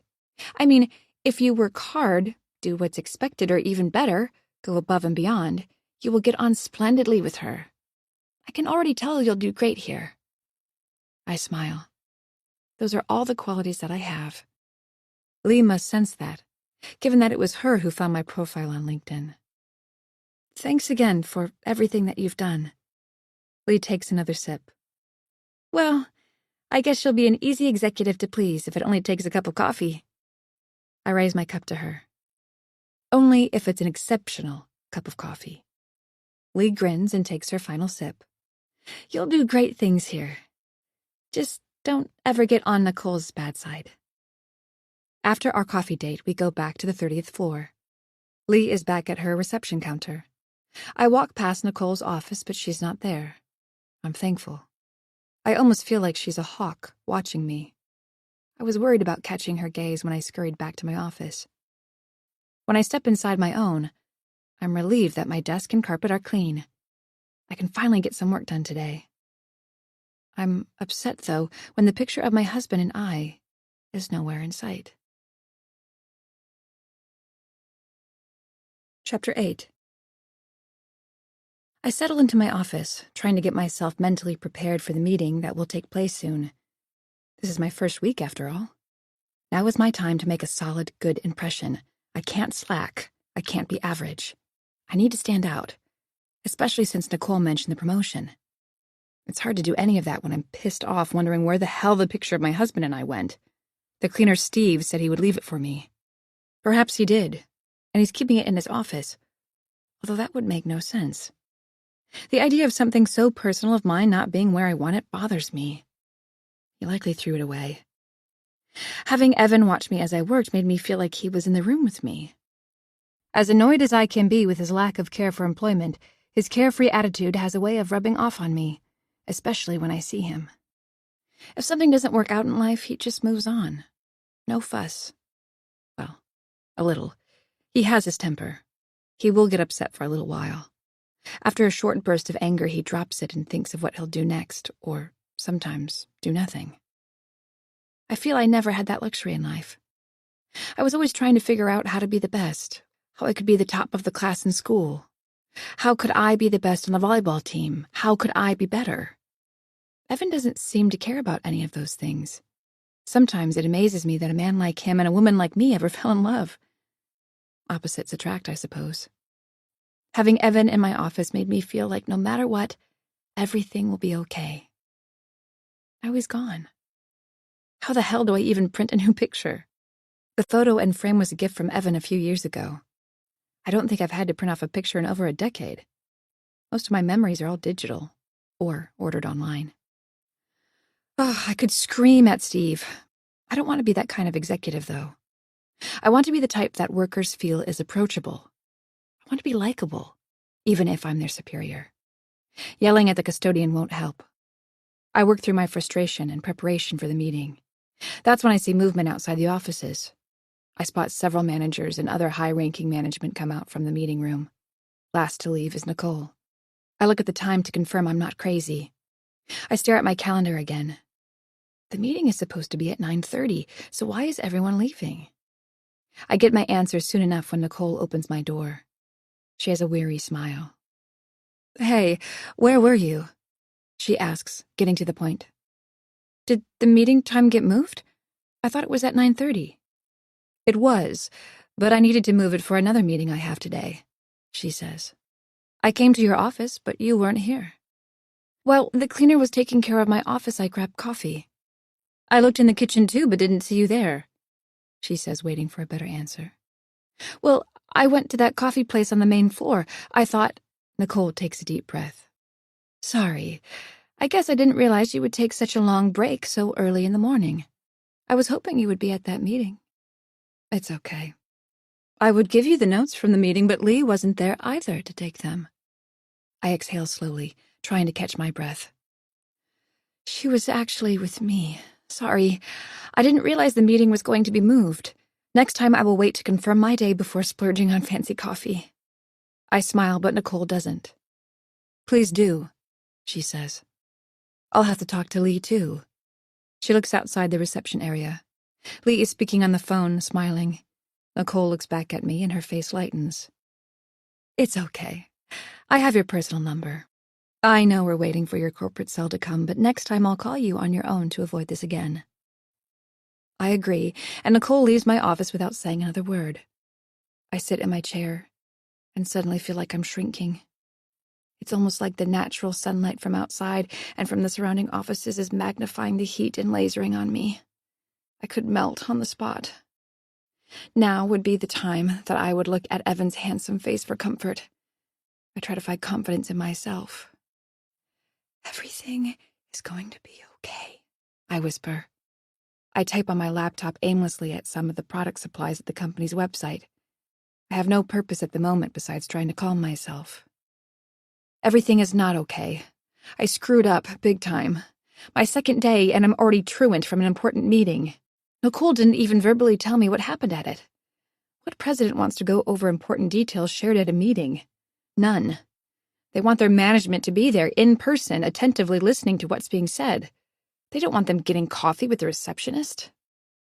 I wonder how much trouble I got Lee into. I stare outside my office and she's on the phone still. I stare at the bold letters of our company's motto below her desk. Have a beautiful day. What if you're having a crappy day? What if you suddenly feel like you could implode? Stupid, how did I screw up already? Stupid girl. I catch myself at my own words. I breathe out slowly. I pretend to put my hand at my side of my face as I look at my laptop. What I'm really doing is taking my own pulse. It's a bad habit I have when I'm stressed. Besides my flared nostrils that I apparently have at these moments, I'm also continuously checking if I'm still alive. Evan can read me like a book and makes fun of me when I do it. Just relax, he would say. Thinking of him makes me feel suddenly a bit better. Everything will be okay. I suddenly remember Lee's words of wisdom. Don't get on Nicole's bad side. I sigh, thinking how silly I am. This isn't the end of the world, I remind myself. So what? I missed a meeting. Nicole will come to find out that it was a once-in-a-career mistake. It won't happen again. That's when I see him. My man is standing at Lee's desk in the flesh, waiting for her to get off the phone. I almost smile, wondering how it could be that Evan has appeared when I need him the most. It's almost out of my desperation that I somehow conjured him up. When Lee puts the phone down, she beams at Evan. They have a quick exchange, and Lee points towards my office. She stands up, but Evan waves her down and starts to walk towards me. My savior, everything will be okay. He stands outside the glass door and puts his face close to it, a hand over his head, as if he's having trouble seeing me inside. I shake my head and laugh, as he does the same before opening the door. I stand up and want to kiss him, but the glass office makes me nervous to show public affection. What are you doing here? Not happy to see me, he says with a smirk. That makes sense. I'm only the love of your life, right? I grin. He comes closer, but before he can kiss me, I grab his hand at arm's length. Not in the office, I whisper. Evan looks outside at the rest of the staff, a few of whom are looking at him. I don't blame them. He's wearing a black button-up shirt with dark pants and a beige blazer. His wavy dark hair is teased out perfectly. He smells absolutely amazing. It's a cologne I got him for Christmas. How can you work when everyone is watching you? He asks. Fair question, I think. Did you just come to visit me? I ask, changing the subject. I turn my head and notice Nicole is watching us. I quickly turn my head back to Evan. He's right. Everyone is watching, especially the boss. I better make this a quick interaction, even if all I want to do is be held by him. I wanted to surprise you, he says, putting out his hands. Surprise? He laughs. Well, maybe lunch. A quickie somewhere if you can pencil me in on your busy day. I shake my head. I wish I could take him up on it. That all sounds amazing, I say. And yes to that last part. I'll pencil you in when I'm done working and at home. He smirks. No fun at all. Please don't become one of those stuffy management types. It's a comment he rubs me with from time to time, basically calling me boring. I love that you're here, I do, I say. But today's not a good time. I turn my head slightly, but notice Nicole is not in her office. I look outside in the main area and spot her talking to Lee. Ugh, she must be laying into her now for missing the meeting too. Evan tilts his head and grabs my shoulders. Everything okay? I nod. Just not a great day so far. You coming here makes me feel better, though. I can't do lunch today. I just got in crap for taking a coffee break. He shakes his head. What kind of a place of work is this? I thought you office types live off of coffee. We do, but not when it means missing an important meeting because of it. He looks at me with concern. Long story, but it's okay. I wait for his famous saying, just quit. Instead, he exchanges a look of worry of his own. I suppose now's not a good time to tell you that I spent our savings on materials for the reno. I almost want to scream. What the heck did you buy? Everything that we need. It all costs a lot. Tommy and I are working on the bathroom tiles next week. I'm finishing painting for the rest of this week. I make a face. He told me last night he would have the painting done by tomorrow. I thought you were going to be done sooner. Well, Tommy and I got into a blow-up. Long story for me as well. I'll tell you about it when you get home. Just don't be late for any more meetings. He laughs. We sort of need the money. I almost feel like him being here made things worse. He looks at me and gives a thin smile. Guess I'll see you at home. I want to hear everything about what happened at work, and I'll tell you about Tommy. He waits for me to kiss him or embrace him. I look outside and at the few faces catching glimpses of us and don't. See you soon. I grab his hand tightly. I let go and he turns to leave. Wait, I say to him. He turns to me with another look of concern. Can you just say one thing to me before you leave? Okay. He laughs. What? Just tell me everything will be okay. He shakes his head. Are you making a mountain out of nothing, Alice? Okay, this little issue you have at work, no matter how big you may think it is nothing. He grabs my hands and stares deep into my eyes. Everything will be okay. He kisses my hand before leaving. I watch as my handsome angel glides past the office staff. Some of the women turn their heads as he passes. To my surprise, so does Nicole. Even more surprising, her mouth is opening, and Evan has stopped in his tracks. He looks at her, and back towards my office. Suddenly his mouth opens too, and the two are talking. What could they even be talking about? My carefree husband looks back at my office, at me, and I see something I haven't seen in him in forever. Fear. At least that's what it looks like. His tanned skin almost looks pale. He nods at Nicole and walks down the hall.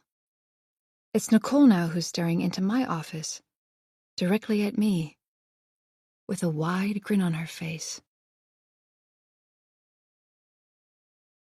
Chapter 9. What was that about? It's a question I continue to ask myself throughout the day. The face Evan had when he exchanged words with Nicole haunts me. She was likely just introducing herself to him, but that wouldn't explain the weird expression he had before leaving. Nicole hasn't come to my office for most of the day, and it's nearly the end of work. I've been thinking of ways to go to her and nonchalantly gauge what happened. Any idea I can think of comes off corny. I almost just want to go into her office and straight up ask, hey, what's with you and my husband? If it was a big deal, though, Evan would tell me. He would have texted me or called. Although that's becoming a bit of a concern as well. I've called him on break once and texted him throughout the day when I have to use the bathroom.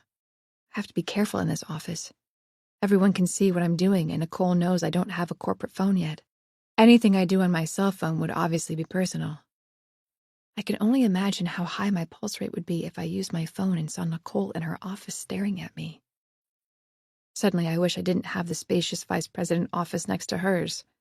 The smallest one, well away from Nicole, would do just fine.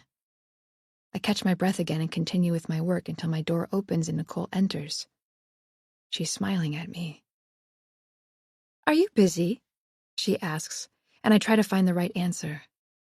If I say no, does that mean I'm being paid big bucks to do nothing? I try not to overthink it and greet her back.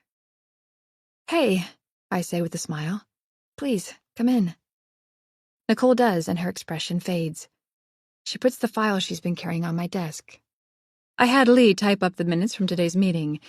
There's some extra work that we have to get done tonight. It's going to be a long one. What does that mean? Well, she says, sighing, I guess you should get used to long nights. No rest at the top of the mountain. All the instructions on what I need you to do are in the meeting minutes. It won't be just you staying late, but a few others, including myself. If you have any questions, just ask, okay? She waits for my response, but I'm still trying to wrap my head around that this workday won't be ending when I thought it would. Of course, I say with my own smile, Whatever you need. Perfect, she says and turns. Any idea how long we may be in the office for? I ask. I'd just like to give a heads up to my husband. She turns to me, beaming wider. Well, as long as it takes for the work to get done. So, since you're new here, I'm not sure how long that will take. Her smile wanes. You're not one of those people who complain about putting work in. Me? No, never. You can depend on me to do what's needed for this company any time. I grab my phone. I'll just text my husband to make sure he doesn't wait for me. Guess it's a pizza night for him. Don't make me jealous, Nicole says. I need to leave the office for a little, but we'll be back soon. Make sure you speak to the night security guard before you leave. They can walk you to your car if you're worried about that sort of thing. And by the way, Evan's a good man. She quickly turns and storms out of my office before I can ask her more. Chapter 10. Nicole. Despite my entire world crumbling around me, seeing Evan's expression when he encountered me in the hallway made my day much better. I may be going to jail any day now, but the look of shock on his handsome face will be a memory I keep with me in my cell for as long as I have left in the free world. Making my day slightly better was Alice's reaction as well.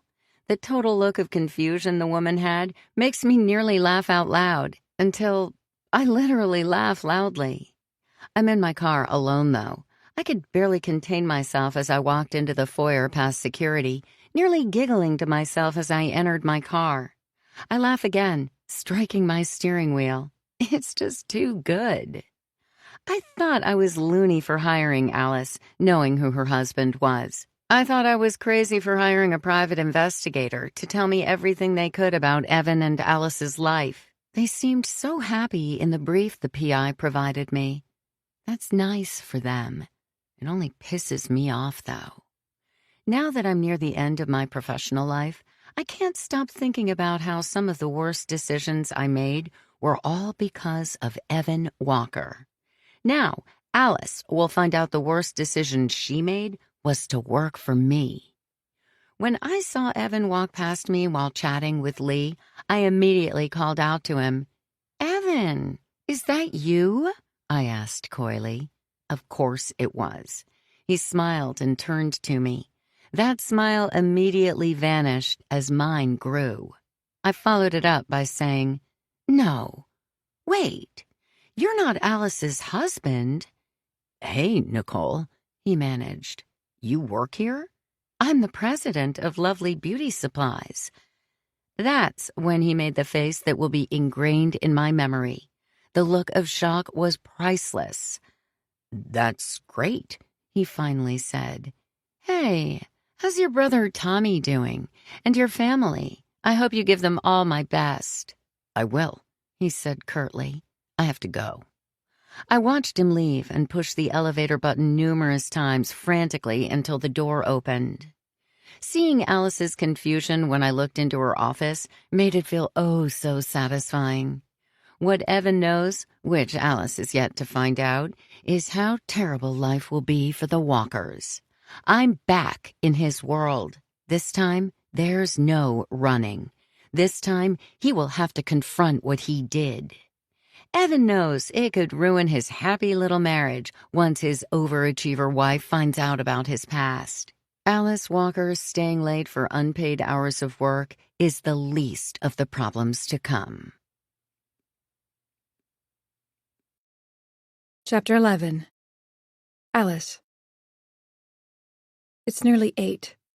The sun is already setting, and I'm still at my desk. Where is Nicole? I thought there would be more people working tonight, but it's only me.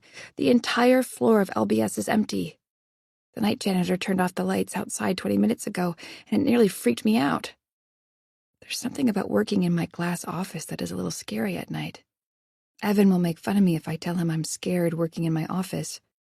Then again, Evan is scared of working, so who is he to say anything? I yelled at the cleaner to turn the lights back on, but he must not have heard me. It took me some time, and Minor heart palpitations, but I managed to find the main switch. Now I sit in my office, worried someone will turn off the lights again. At least I know I'm not alone in the building. Every so often I stand up to stretch and look outside my window. The city is beautiful from up high, but I made the mistake of looking down, and that freaked me out as well. Sometimes I think I hear noises and will look up with anticipation or worry that someone will be staring back at me from the other side. It's off-putting knowing someone can be watching me at any time. I keep thinking Nicole will at some point stroll in, but she hasn't. I don't have my corporate cell. Otherwise, I'd call her to ask when to expect her. I finished my work an hour ago.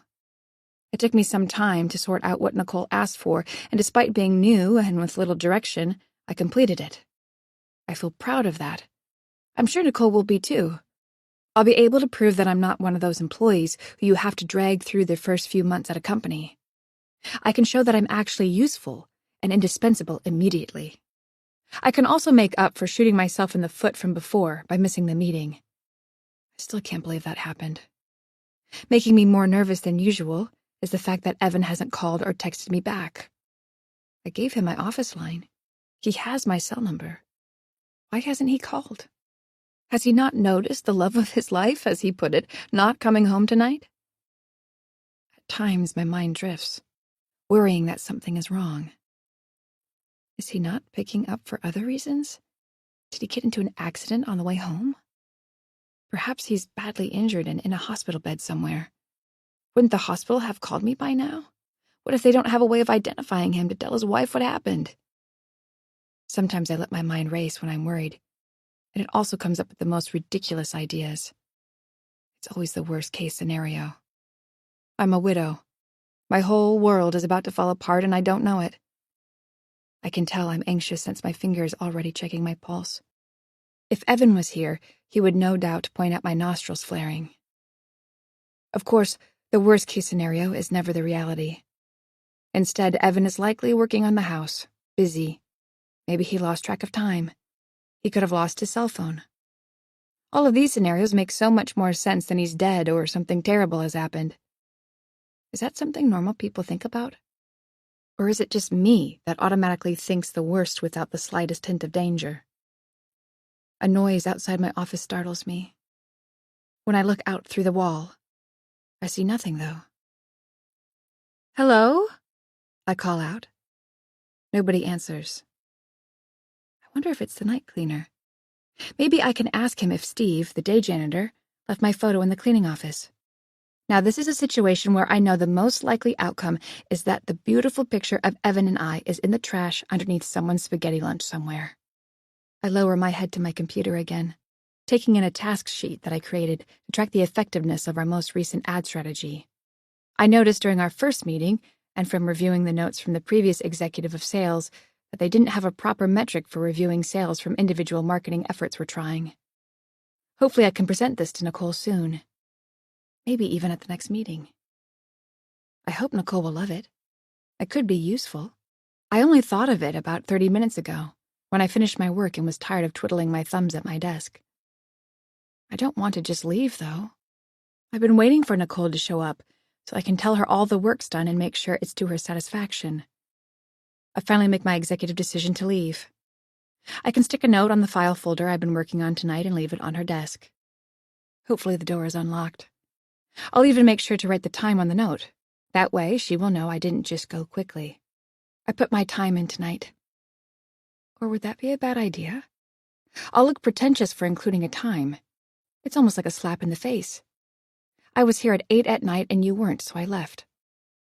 How late does Nicole stay in the office anyway? If I'm using the sensible person test, I'm sure most people in my shoes would think something came up, and Nicole has no intention of coming back tonight.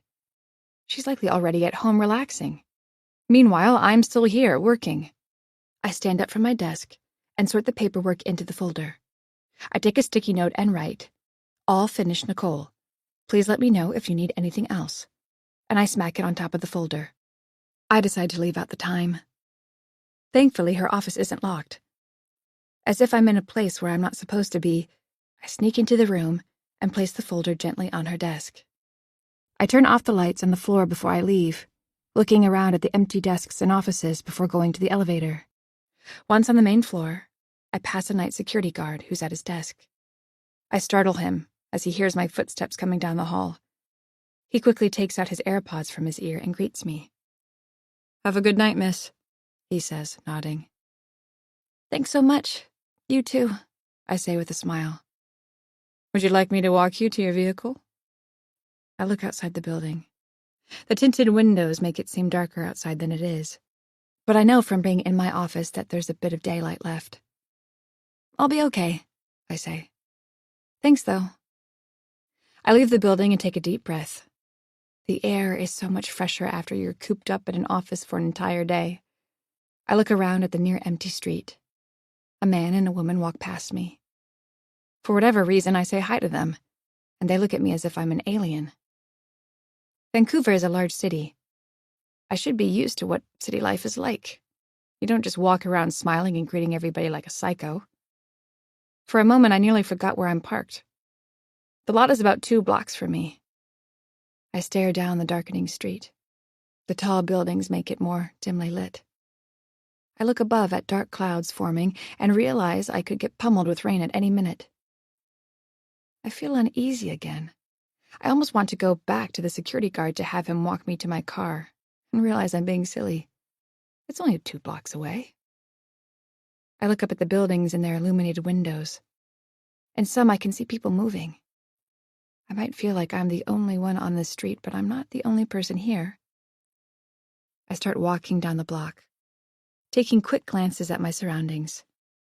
I hear a raised voice and see the source as I pass an alley. One man is standing very close to another, his finger pointed into his chest. Whatever they're talking about doesn't seem friendly, and I quicken my pace, hoping that they don't pay attention to me. I turn my head slightly back just to make sure they're not there. When I look forward again, I smile until I notice a silhouette of a person ahead of me. They're standing in the middle of the block, unmoving, looking in my direction. I lower my head, wondering if I should go back to the office. As I get a little closer, I notice they're standing beside a bush, nearly out of sight. I stop walking and stare at the person, wondering what I should do.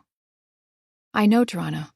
While being a beautiful metropolis, it can be dangerous as well, and a woman walking alone at night by herself isn't exactly a hard target. I'm overthinking this. This random individual isn't waiting for me. I see the person near the bush put something into their mouth, and a red tip glows in the dark. They're smoking. And for whatever reason, the cancer-causing substance gives me relief. They just needed a cigarette. They aren't waiting for me. The person probably lives in the building they're leaning against. I try not to stare at the dark figure when a woman's voice makes me jump. "Alice!" I turn, and Nicole Barrett is gazing at me. Chapter 12. I park on my street and stare at my house. It's heavily raining outside now. Not a single light is on down my block, which I find strange. I expect that when I get inside, Tommy and Evan will still be working. I remind myself that Evan mentioned something happened between him and Tommy. I'm sure he's upset about that, but I need to know what the connection is between my boss and my husband. I can't lay into him immediately about it. I should start with "So, how's your day? Did you get a lot done with the renos today without Tommy? Why did you and your brother fight?" Then I can lay into, "What the hell happened with you and Nicole?" I imagine all sorts of possibilities. I still can't get Nicole's laugh she gave to me outside the parking lot. It was as if she knew it was juicy gossip. So what if Evan and Nicole knew each other? Worst case, they dated. Why should I care? I wasn't a saint of a woman before dating Evan. It wasn't hard for me to figure out that Evan knew his way around a bedroom. He's drop-dead gorgeous. A man who knew what to do with a woman. So what if Nicole and my husband had sex before we were married? I could get over that. Nicole thought it was mostly funny anyway, at least from her laugh. It must be super awkward for her, too. How could she know Evan was my husband? He's from Ontario, and me, British Columbia. I'm from across the country, and Evan's last name, Walker, isn't exactly unique. Nicole must have been just as surprised as me to find out Evan was my husband. In some weird way, this could help us get along better. I look at my dark house again, wondering if Evan is even home. It's nearly 10 at night. Where else would he be? He hasn't called me back all day. I lock my door and go up the steps. The house is still so new to me that I nearly knock on the door as if I'm a stranger here, but quickly remember to take out my keys. I open the front door and the room is pitch dark, except the dim light from a fire detector near the kitchen. "Hey!" I call into the darkness. "Evan? You here?" Nobody answers. I turn on the living room light, hoping to find Evan passed out on the couch or some sign of life in my house. I instantly think of Tommy. Whatever happened with his brother today, he must be trying to reconcile with him right now. He's likely at his brother's house. What else could he be doing? I take out my phone and text his brother. "Hey, Tommy, is Evan with you?" I take off my shoes and jacket, waiting for a reply. I stare at my phone every few minutes, hoping for Tommy to tell me where my husband is. When my cell rings, I immediately pick it up. "Hey," I say into the receiver. There's no answer. "Evan?" I say. "Tommy, is that you?" I turn my cell to see it's a private number calling. I put the phone back to my ear. "Hello?" For a moment, I hear the faint sound of breathing before it disconnects. This isn't the first breath call I've received lately. If it was a prank call, wouldn't they have given up by now? If it was a scammer, wouldn't they want something from me? Say something? I realize I'm alone in my old rustic house, half torn down by my husband and his brother. I immediately turn on every light I can. I open the basement door and stare down into the dark. For whatever reason, maybe out of fear, I call out for Evan. But of course he isn't there. Why would he be in a dark basement alone? My husband doesn't work. His brother isn't answering me. Where could he be? I'm beginning to feel anxious again, just like I was near the parking lot. Only this time there's no security I can call. A streak of lightning flashes outside, followed soon after with a boom of thunder. I put on the television and grab a bag of chips, trying to calm myself, when my cell buzzes. I look, and it's Tommy. I drop the bag of chips to immediately check his message. He's not here. I haven't seen him since this morning. I'll tell him you're looking for him if I hear from him. I lower my phone, my half-chewed chips still in my mouth. I look at the time. I've been watching television, waiting for him to come home for over an hour.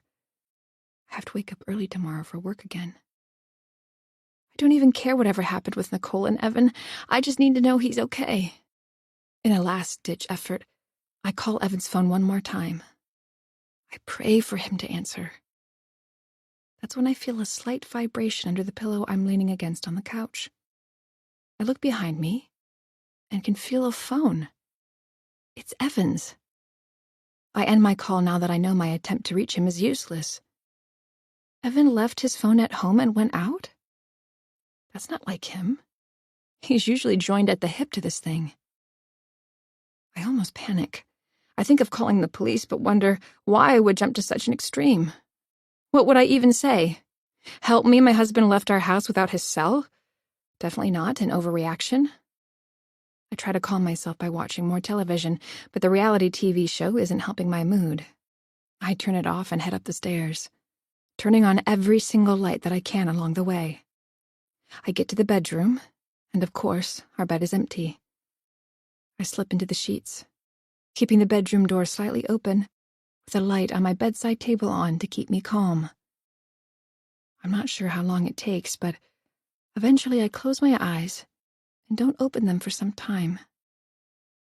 When I do, the room is completely dark. I turn my head and see the light in the hallway is on. A sound beside me startles me and I hear a laugh. "It's me," Evan says, standing beside the bed. He slips his shirt off and jumps into bed with his jeans still on. I hit him in the shoulder. You scared the hell out of me. Where were you? Before he answers, I can smell the beer on him. Went to this local bar. Alone? Yeah, he says, making a stretching sound. I don't exactly know too many people out here. Why? Why did you drink alone? That's not like you. He exhales and makes a spitting sound. Because, he says curtly, I can have a beer if I need to decompress, right? Is it Tommy that's bothering you? The fight you had with him? What happened? He exhales again. Not worth getting into. We're brothers, though. I'll call him tomorrow, and we'll get over it. It's okay. I touch his bare back and rub the hairs on his chest. I immediately feel better. How do you know Nicole? I ask, not beating around the bush. It's late, I'm tired, and I need to know.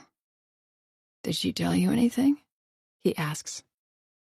She told me I should ask you, I say. I sit up in bed and rub the top of his shoulders. So, tell me. I laugh. We were a thing back in high school. High school? I say. Nicole lived in your town growing up? Yeah. We dated a few years in high school and a few years after too, but it didn't work out. What happened? He exhales again, and I take in a whiff of the strong odor of beer. We are just different people. Understatement of the century. So, you two were, what, high school sweethearts? He laughs. I guess you could say that. Did your day at work get better? I hate him for changing the subject. Well, it did. Nicole and I talked afterwards, and I think things are good again. Evan nods. Is it going to be hard working at your new job now that you know Nicole and I were a thing back in the day? We're adults, I say. I mean, she's a big shot president of a company now. She's moved on from the great Evan Walker. He lowers his head. Will you leave me too? I'm taken back by his comment, wondering why he would even suggest something like that. No, of course not. You're my husband. He nods. I'm beat. Good night. He kisses me quickly and turns over. That wasn't the kind of kiss I wanted from my husband, though. I've been waiting to see him all night. Since he surprised me in the office, I've been waiting to see him. I want him. I rub his back and kiss his shoulder. I'm tired, Alice, he says. I put my hands at my side. Again, not like my husband had turned me down. How much did he drink at the bar? Good night, I say to him. I roll over to the other side and face the wall. It's okay that you went to the bar tonight alone. Next time, can you just text me or call me to let me know where you are? I was worried. He doesn't reply immediately. I'm about to repeat myself when he finally answers. Okay, boss. Chapter 13. When I open my eyes, the bright sun through our bedroom window is nearly blinding. Usually I close the blinds, but in my franticness at being alone most of the night yesterday, I forgot. I turn to look at my alarm clock on the nightstand beside me and nearly freak out when the lights on it are blinking. I look outside and realize it's way too bright to be 6 a.m. When I grab my phone and look at the time, I nearly scream when I see that it's past 7. The store must have taken out the electricity last night, and my alarm. I usually put on my cell alarm too, but forgot last night. I could blame Evan's disappearance for that as well. I jump out of bed and Evan wakes up calmly, stretching in the sheets. What time is it? He asks. I'm so late. I freak out. I run to the washroom and get ready as quickly as possible. Evan walks into the bathroom and opens the toilet lid, unleashing his full bladder of processed alcohol into it. Do you want me to drive you to work? He asks, yawning. I don't answer him. For being such a manly man, Evan is kind of a slow driver. I'm used to city driving in Vancouver. I may be a very polite business professional, but when I'm on the road, especially going to work. I'm anything but nice. You have to be ruthless. Today is not a day for my rule-following husband to get me to work. I'll be even more insanely late. I break my own record for getting ready for work. For an executive manager at a cosmetic beauty company, I look like complete garbage today. Not exactly the image of someone in my role. I'm certainly not having a beautiful day so far. I kiss my husband as he's brushing his teeth, making a face when I make contact with his minty toothpaste. He says something inaudible until he spits into the sink. "Have a good day," he shouts as I run out the door. I take pride in going to work early, or on time. I'm rarely ever late unless sick or dying. With my mess up of missing the meeting yesterday and being late today, I'm not making a very good impression.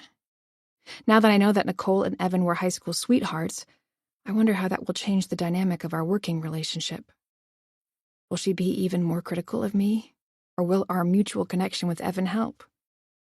I think about it as I weave through traffic and pound on my horn, trying to navigate the intense streets of downtown Toronto.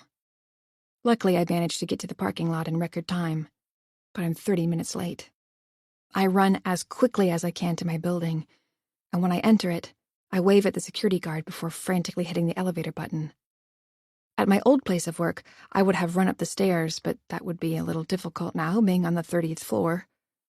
When the elevator doors open, I step inside and catch my breath, fixing my hair before I realize I have not pressed which floor I need to go to. As the elevator moves up, feeling slower than usual, I take in a deep breath, trying to calm my nerves. I take out my cell phone and open the camera, looking at myself to fix any stray hairs from the quick bun I made when I rolled out of bed. I hate not taking a shower in the morning. I feel dirty going to work without being clean. The times I haven't, I've worried that somehow people know I haven't showered, and I felt like I stink, even though my perfume would disguise what little odor I could possibly have. When the elevator door opens on my floor, I calmly walk out of it, taking my time to greet a few coworkers as they pass me. When I pass Lee, I wish her a good morning, and she does the same back to me. I look into Nicole's office and immediately feel overjoyed when she's not behind her desk. I'm now 45 minutes late, but Nicole isn't in her office to notice it. If I'm at all lucky, maybe she's running late herself. I wonder how late she was working last night. She arrived as I was leaving. Maybe she's taken the morning off and will come later in the day. My dreams are shattered when I see Nicole sitting at my desk. I swallow a little too hard while trying to maintain my composure. What the hell am I going to say to her? Excuses seem weak. I tell myself I'm going to just apologize for my mistake. I won't get into details. She likely doesn't care what they are. She doesn't want excuses. At least, I never did when the people who worked for me did something I didn't approve of. I open the door, and Nicole's face lights up. She stands and greets me a good morning. "I'm sorry I'm late," I tell her. "It won't happen again." She waves me off. "No problem, Alice. That's okay. I'm very curious, though. How did your conversation go with Evan last night? Is that too much to ask?" She laughs. "It was just surprising for me to find out he's your husband, so I have to know." I laugh, trying not to make it awkward. Nicole has a wide grin on her face. Part of her must think this whole situation is funny. She doesn't appear upset or trying to make me feel awkward. "Yeah, we talked," I smile back. "He told me how you two were high school sweethearts a long time ago." Her complexion changes, almost like she put a sour treat in her mouth. "Well, I suppose that's one way to describe your former fiancé." She laughs. "I would think he would just say that I was his fiancé, though. Oh, Evan hasn't changed. God bless you for what you have to deal with." She laughs again, but I'm not smiling. Evan didn't say a word about them being engaged. He made it seem like a wholesome high school situation. Nothing but young love. Now I find out the two of them were planning to marry? "He didn't tell me that," I say, confused. "Yeah," Nicole says. "I can tell from your expression. You should never play poker, darling. You would be bad at bluffing." That's Evan, though. A man of few words. I suppose we were not engaged for long, but still. She lets her words dangle in front of me, not finishing her sentence. Is this going to be weird for us? I ask, getting straight to the point. Evan and you? She says innocently. Of course not. That was literally a decade ago. I've moved on, and so has he. I'm happy for you two. I have to say, though, that my mouth nearly dropped when I spotted him in our lobby the other day. She laughs, and I join in this time. That was surprising, to say the least. I bet. I laugh again. It was for me, too, I say. Thanks. For what?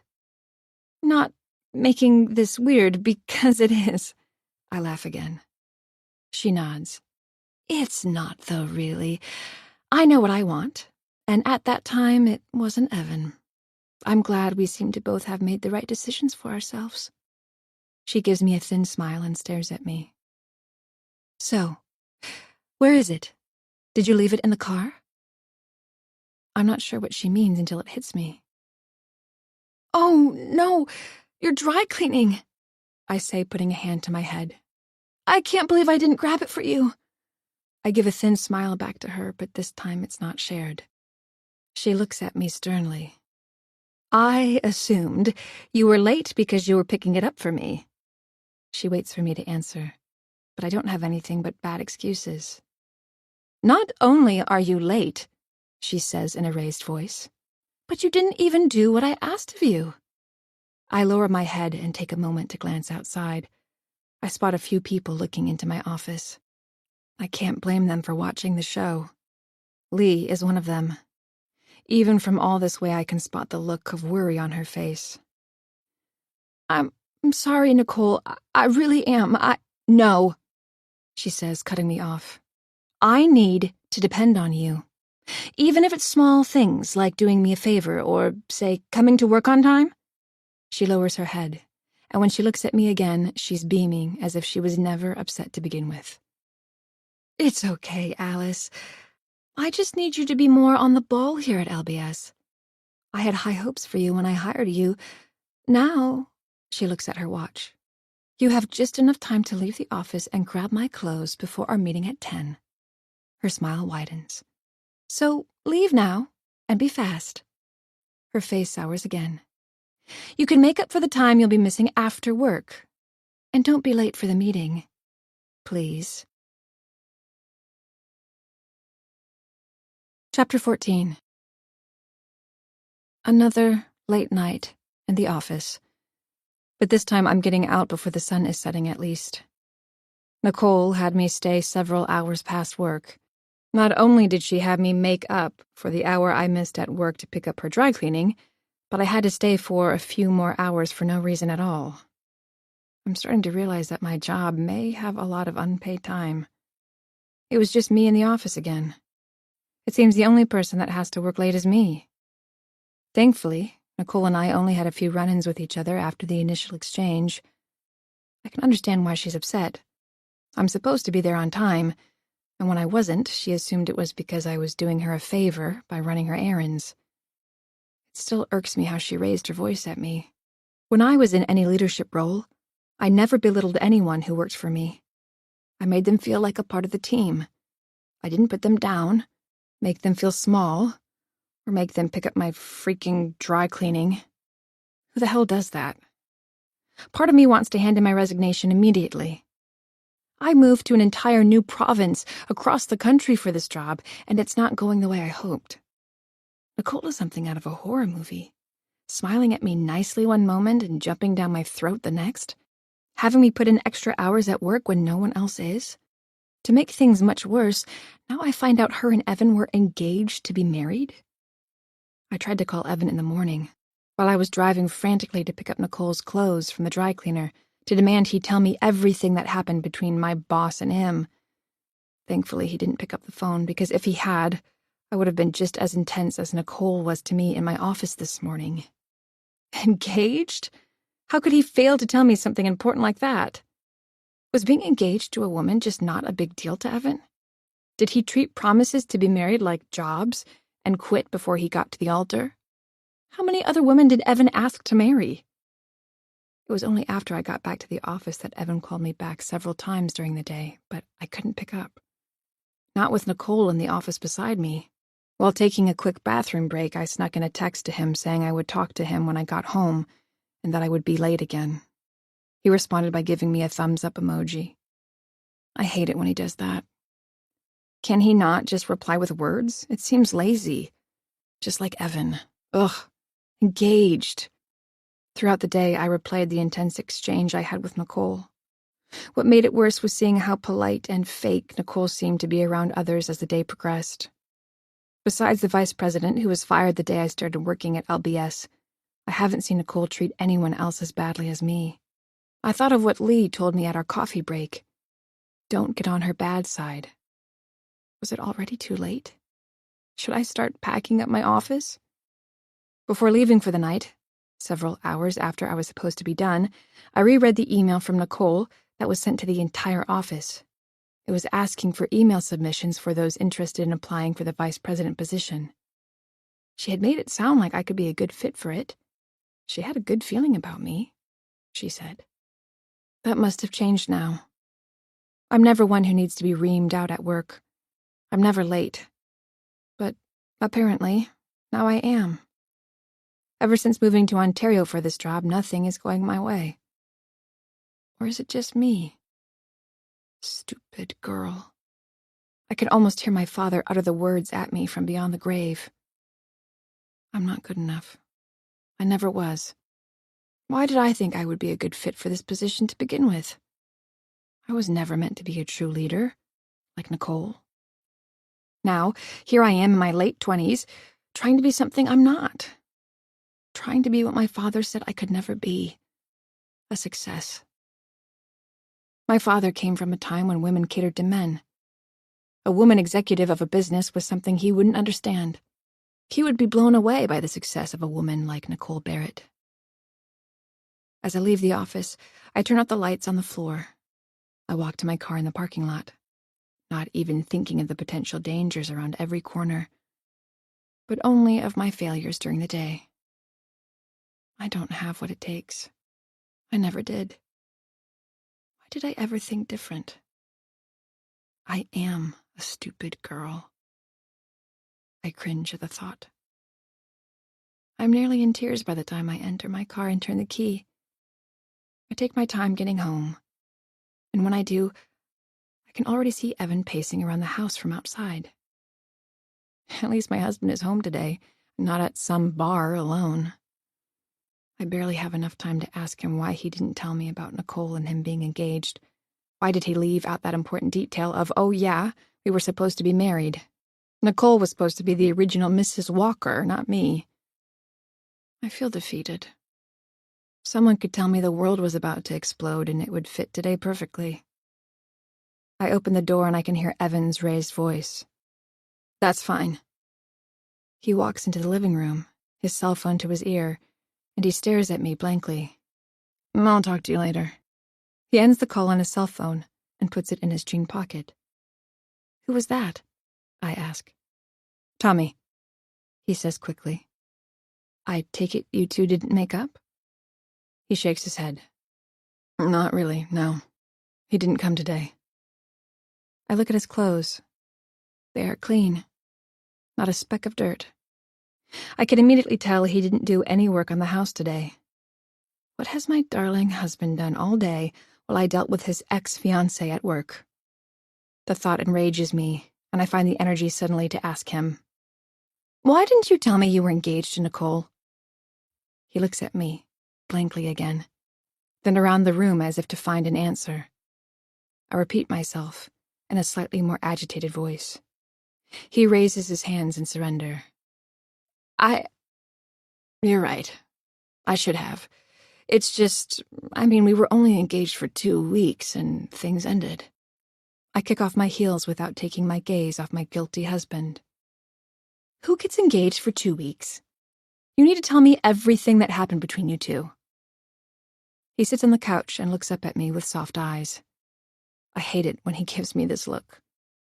He has an ability to make me melt like butter no matter how upset I am with him. I unfold my arms and sit beside him on the couch.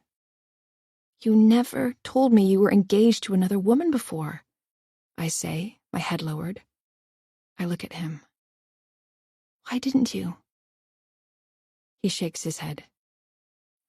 I guess I didn't want you to think poorly of me.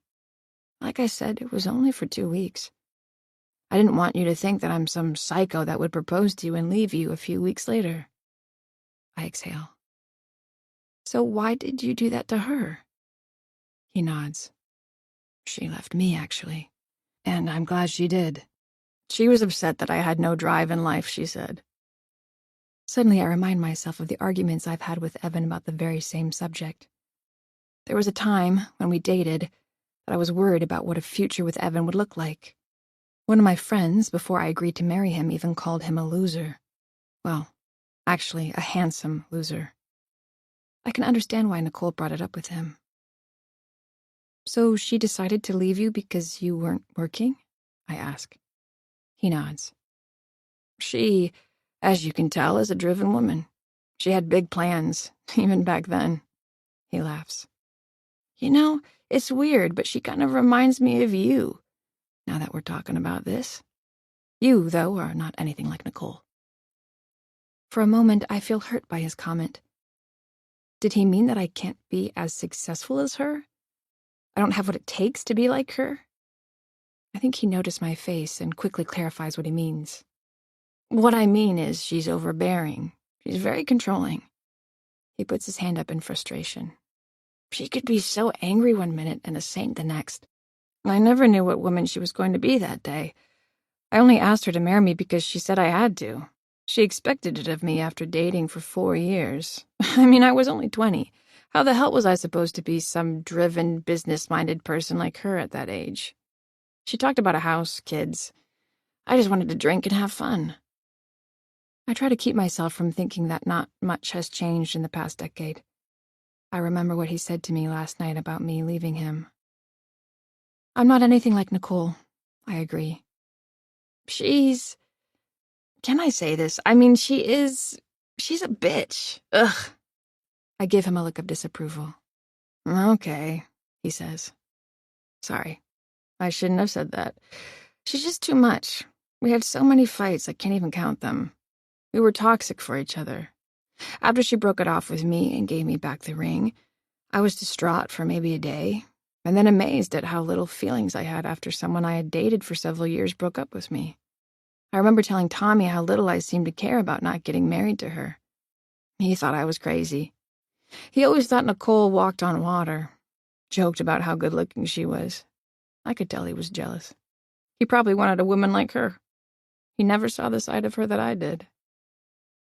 I think of how two-faced Nicole was with me at work today. I tell Evan about the day, the late hours, how she reamed me out in front of the office and smiled in my face after like it was nothing. Evan sighs. She hasn't changed. She's still... I won't say it. A bitch, I add. I hate calling other women that, but in my anger at what happened today, I feel the same as him. Just quit, he says finally. The house, I say looking around. The mortgage, bills, we have no savings left. Evan's face drops. Well, maybe don't quit right away. You could just get a resume ready. Start discreetly applying. I'll slow down on the renos and work. We could have an applying for new jobs party tonight. He laughs and I join him. He grins at me and I nudge my head against his shoulder. Maybe I should get my resume ready. I don't know if LBS will work. I'm not having a beautiful day. Evan looks at me funny. It's this stupid motto the company has. This receptionist at work, Lee, they make her say it every time she ends a call. Have a beautiful day. I shake my head. Now I feel even worse for this Lee girl. Evan laughs. I give a thin smile. An intrusive image of Nicole and Evan kissing hits me. The thought of them being together, being intimate, hits me. I need to ask you something, I say. Was Nicole... Was she the first woman you were with?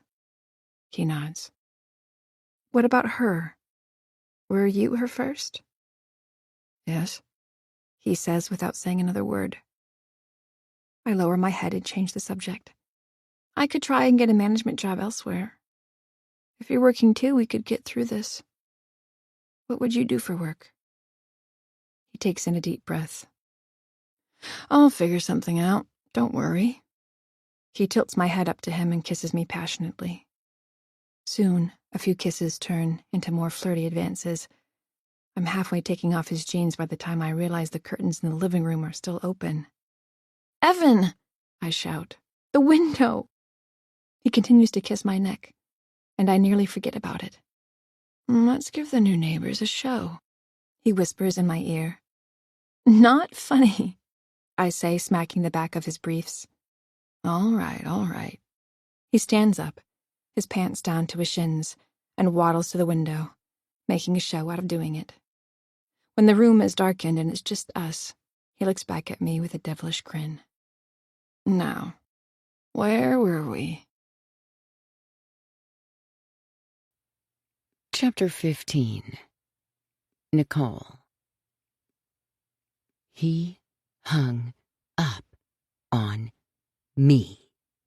Who the hell does Evan think he is? He's still a piece of garbage even now. I could hear Alice in the background coming home. I don't care. He didn't have to talk to me that way. No man talks to me with the tone he does. I wanted him to meet me at the bar near his house again. He refused. Okay, fine, but don't talk to me that way. Don't treat me like I wasn't the woman you wanted to marry at one point in your life. I meant something to him. I still mean something to him. The life Alice has with him right now could have been mine. After what we spoke about yesterday at the bar, I thought we could figure something out. Obviously, I was wrong about that. After he hung up on me, I took out my high school yearbook. It took me some time to find it. In one of the many pictures taken throughout that year, a large one of Evan and me is at the center of one of the pages. His arm is wrapped around my shoulder, and he's kissing the side of my cheek. I can even see his younger brother, Tommy, standing behind us, watching. The picture was taken at the first basketball home game we had that year. Both Tommy and Evan played on the team. Both looked good in their jerseys. I smile, thinking of those times with Evan. It was a fond memory. I sometimes think about how life would have been different if we got married. Now, only when my professional life is about to implode and I could go to jail, do I realize my faults. I should have become Mrs. Walker. So what if I would have been broke living with a man like Evan? I would have been happy. All the wealth and pretty things I buy mean nothing to me at this moment. It's only when something is about to be taken away from you that you realize how unimportant it was to begin with. Evan and I could have had something special. And yet, he hung up on me. And yet, he walked out on me at the bar last night. He will find out very quickly how bad of a decision that was for him.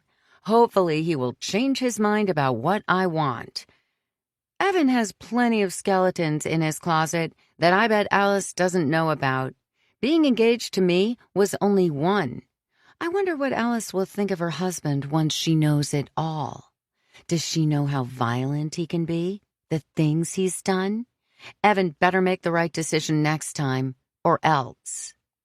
I pick up my cell phone and wait to hear their voice. I'm angered when it's not answered immediately, until I hear them. What are they doing now? I ask. They're just inside the house. I sigh. Can you see inside? What are they doing? There's a long pause. Kissing. I exhale. I hate thinking about what they will do next until the voice on the other side of the phone all but confirms it. They just closed the blinds. Chapter 16. Alice. I lay in bed, unable to wipe the grin from my face. Somehow, even after years of being with Evan, He has this amazing ability to completely satisfy my sexual cravings nearly every time. He may not be a wealthy man, or even hardworking, but when the bedroom door closes, he gets to work. Employee of the month, gold star. The man is good in bed. I watch him as he gets out of the bed sheets and walks to the bathroom right outside our bedroom door. "Ah!" he shouts. I sit up in bed immediately. "You okay?" He nods his head and lifts his foot, examining it. "Stepped on a nail." I shake my head. A victim of his own home renovation project. Sometimes I wish he had just as much determination to finish all the work in this house as he does satisfying me. "When is Tommy coming to help you again?" I ask. He drops his foot back to the floor and gives me an awkward stare. "I don't know." "You two have a way of not getting over things," I say. It's true. I hate how explosive his side of the family can be. They all show so much affection to one another, but at the drop of a hat, everything can change. I have to admit, though, if anyone was keeping score, it would be easy to see Evan as the victor in terms of who started it. "We'll get over it," Evan says. I hear him continue down the hall. "Ah, again!" he shouts. "Another nail?" "No, it's this wire I pulled out." I can't help but laugh. I slip out of bed, walk over to the dresser, and start putting on comfy clothes. I sigh when I realize Evan didn't fully close the drapes. At least he remembered that when we started our sexual adventure in the living room. We ended everything in the bedroom. I smile, thinking of how amazing my husband is in that way. For a moment, I think of Nicole, then make a face of annoyance at myself for doing so. Why am I thinking of my boss? She was his first love, first woman he had sex with. The reason I'm so happy right now is because they practiced everything together. Did he master his craft in the bedroom with her first? Oh, the idea upsets me. I can't keep working there. Evan is right. It's going to be extremely difficult, but even with no savings left, barely any money coming in except my paycheck, I need to leave lovely beauty supplies. I can't work there with Nicole, especially now that I know about her and Evan. Every time I'm intimate with my husband, am I going to think of her? If not, I'll see her the next day at work. I think about the way Nicole yelled at me in the office today. She had to know that everyone could hear us. In our invisible wall workplace, they could even see us. It was belittling. She may as well have bent me over and slapped my rear in front of everyone. Quitting is against my nature. It's not natural to me like it is Evan. I don't quit, ever. I get better. If I'm not excelling in a job, which is never, it's something I'm doing wrong. I fix what I need to fix about me. This time, I can easily point the finger at someone else. Nicole Barrett. I'm quitting because of my boss. I never thought I'd think of such a thing. I've never been spoken to so harshly, though. And over what? Her dry cleaning? Why the hell is it up to me to even get it for her? I can feel my blood pressure rising and my face flush red at the thought. Another intrusive thought strikes me. I have Evan. She doesn't. Even if my husband learned his bedroom ways because of Nicole, she doesn't have him. He's my husband. I'm the lucky one here. I have a good man who can satisfy me and is usually willing to do so anytime I want. It seems like a childish thought, but it makes me smirk, knowing that Nicole can't have something I do. I may be jealous of her in every single other way. She's president of a company. She's huge in the business world and revered by many for her entrepreneurial skills. The woman was on the cover of Forbes magazine. She's business savvy and knows what she's doing. Nicole Barrett is essentially everything I want to be, but she doesn't have Evan. That much I have over her. No matter how much more abuse I have to take from her before I quit, I will smile at that thought. I won't leave right away. I'll start secretly sending out resumes for other executive jobs. The problem with that, though, is there's a small group of people who run companies, and it feels like they all know each other. They play golf together. They know each other's business. They talk. If you're not part of the club, you have no clue what they're saying about you. I have to be careful about who I apply to. The last thing I want is for Nicole to find out. The last thing I want is to go back to work for a small company like what I had before. Even though I've only been an executive member for a few days, I'm completely hooked on the job itself. I have to find a way to continue to rise without burning bridges. That means Nicole as well. It's going to be difficult, but there will be a way to do it. I just have to look for my opening. I stand by the large window and look out into the dark street. Thankfully, my area is nothing like downtown Toronto. It's less scary in the dark. I see all the houses down the block, some with toys in the front yard, and I feel more comforted. I think of Nicole again and how she wasn't frightened like I was walking down the block near work at night. She couldn't have cared less that she was wearing her expensive clothes and purse. She could easily have been a target for criminals, but you wouldn't know it by looking at her. It's because she's the predator. She's the shark. I stare outside the window again, and for a moment see a large shadow standing near my front yard. A person. I look at the clock by my bedside. It's nearly midnight. I feel my heart beating faster, nearly exploding out of my chest when I look back out the window again. I breathe out deeply, telling myself I'm overreacting. It's just a bush. I look at some of the other bushes in the yard. They could easily be mistaken for a human, especially at night. Our eyes can play tricks with us. I look at the bushes, the wind breezing through their branches, causing them to move, except one. Suddenly, it moves quickly. I see a hand in the dark as it hurries down the block. I cover my mouth not to scream. A hand grabs my shoulder and squeezes. Now I scream until Evan calms me. "Whoa," he laughs. "I know I'm good at massaging, but that's not necessary." "Someone's outside." I point outside. "They were in our yard, looking into the house. When I noticed them, they went down the block." "So they're gone?" he asks, confused. "Why were they there?" He shrugs. "Maybe a curious neighbor. Could be a guy walking his dog. Tomorrow morning I'll find some fresh poop in the lawn." "Can you go check?" "For what?" he asks, confused. "You said you saw them leave." "Evan," I say, pleading with him. Could he not just do what I want him to without the resistance? This isn't me screaming at him to kill a spider. A freaking person was outside our house, in our yard. "You always jump to the craziest conclusions, Alice," he laughs. "It scared me." He laughs again. "Well, you're easily scared too." I turn to him with my dark eyes. "Please, can you just look?" He sighs. Okay. He stands beside me, looking outside the window. "No, can you go outside and check?" I roll my eyes. He sighs louder this time. Okay. He slaps my rear. "If I'm not back in 10, call the cavalry." Chapter 17. A week has gone by, and, thankfully, nothing eventful has happened at work. It's almost as if Nicole is an entirely new boss, not the same person who belittled me in front of all the staff. No more requests for me to do her errands either. At meetings and at work, I've been treated well, not only by Nicole, but the rest of the staff. No working late at night on my own. Things have been great. Even though it's something I don't tend to do, I'm even developing more and more of a friendship with Lee. We've gone out for a few coffee dates, one even after work.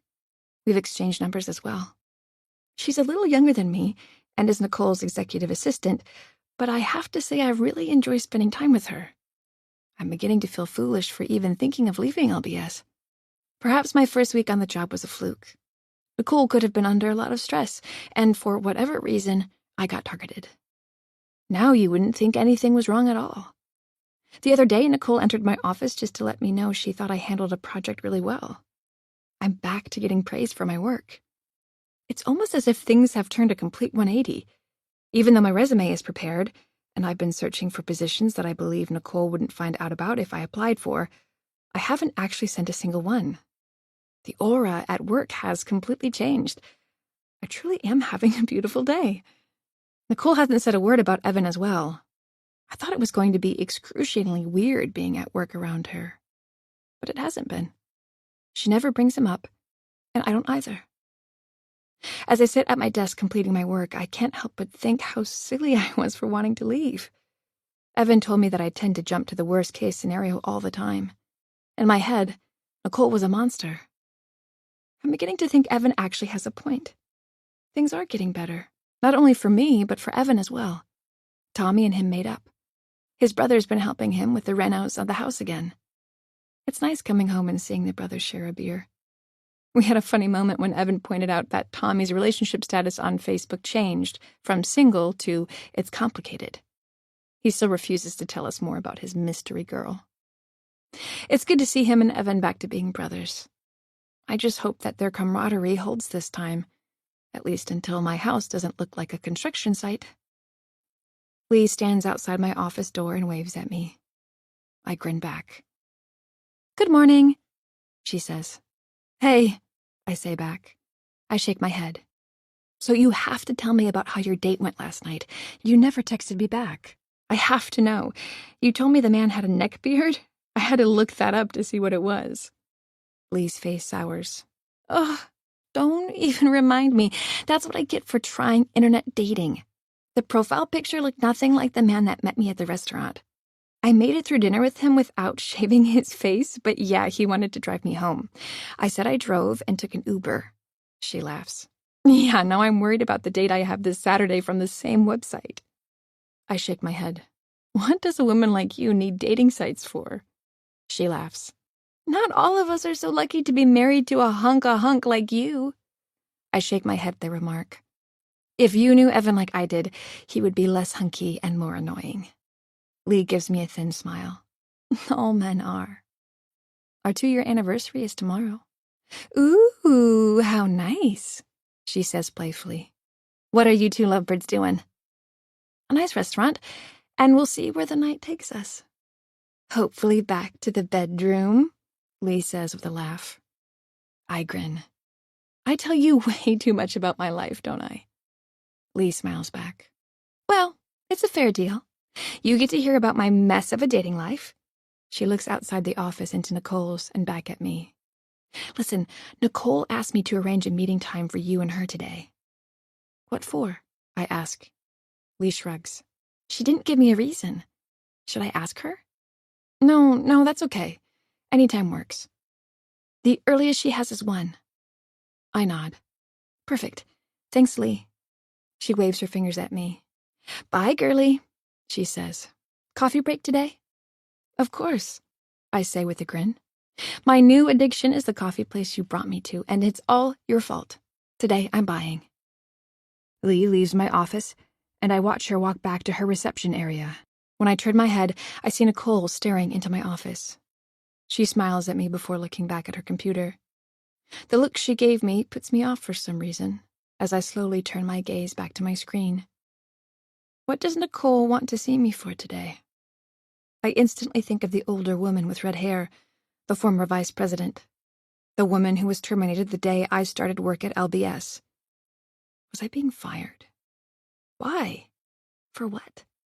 For the issues I had last week? Did Nicole think I wasn't working out anymore for her company and wanted me gone? What would that mean if I was actually fired? It's something that's never happened before. What would it mean to look for work while being unemployed? I'd be blacklisted from any new executive position ever. I call myself, trying to think of what Evan told me. I'm doing it again, jumping to conclusions and the worst outcomes. Nicole has started chatting with other staff about the vice president vacancy.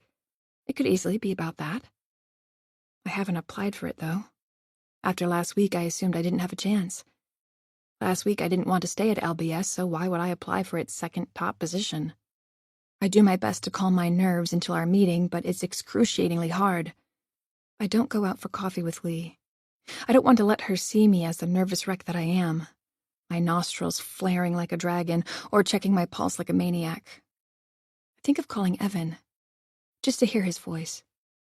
Instead, I focus, the best I can, on my work, and thankfully our meeting time comes, feeling like it took nearly a decade. Just as Lee had, I stand outside Nicole's glass door, looking in at her with a wide smile. I knock on the door, but Nicole doesn't look up at me. "Come," she says. The smile on my face vanishes. Come? Who says that to someone? What am I, a dog? I do as she commands, and open her office door and step inside cautiously. "Hey, Nicole," I say, feigning another smile. "How's your day?" Now she looks up at me and gives me her own fake smile. "Such a busy one. I'm glad we're able to meet, though. I wanted to have a chat with you. So, you've been here for a little over a week. Big move for you, too, coming from Vancouver. How are you liking it here?" I tried to avoid my frustration over last week and just focus on how I felt since. "It's been great. You have a very welcoming staff here. Made me feel at home." That's true. Now, if only Nicole wasn't nuts, my job would be absolutely perfect. "That's great." Nicole shuffles on her seat, flattening her black skirt. "And Evan, how's he dealing with the move out here? He must be happy being reunited with Tommy. Those two were peas in a pod back in the day." Nicole laughs, and I feel like shrinking in my seat. Hearing my husband's name come from her lips makes me sick. "Well, he's very busy renovating the house right now." I can hear my husband's voice in my head. Tell her to back off. Don't talk about personal life at work. If it makes you feel uncomfortable, ask her not to bring me up. Be assertive. I take in a breath before finding the words. I've only practiced this moment in the mirror for the past week. "If it's okay with you, Nicole, I'd like to not talk at work about my husband." "Why haven't you applied for the VP position?" she asks curtly, cutting me off. Her question throws me off. "The position?" I ask, confused by why she's asking. "Yes, I think you would be great for it, really." She smiles at me again. "You certainly have what it takes. Sure, you've had a few screw-ups your first week, but your work speaks for itself. You put in the hours like no one else here does. I look for people that go the extra mile, and that's you. You've shown me that." "I wasn't sure where I stood here at LBS, to be honest," I say. "I thought you weren't very happy with how I was performing." "Very much the opposite, Alice. I'm very happy with your progress. You're outperforming some of my veteran executives. Some of those people have that attitude that it's their turn, though. They've taken their time here for granted. I know this isn't the last place where you want to be, here at LBS. What are your true aspirations?" I lower my head and fix my skirt now. "Well, to be honest, you." Nicole beams wider. "I'm truly inspired by what you have accomplished, and for a woman so young." Nicole waves me off and laughs. "No, really, I'm always willing to put in the work and go above what is needed to get to where you are. I would do whatever it takes. I want you to know that, Nicole." "That's good to hear, because if you were to be a VP, especially at your actual young age," this time I smile authentically back, "a door to a president job could be yours within a few years. This job will open not just a few doors, but all of them." The thought of it hits me.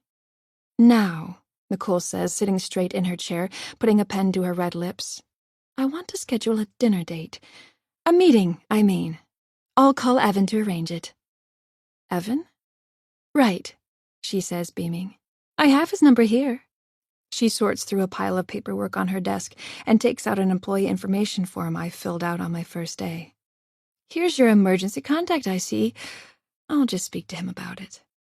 "You want to schedule a meeting with my husband and I for dinner?" "Just him." I try to catch my breath.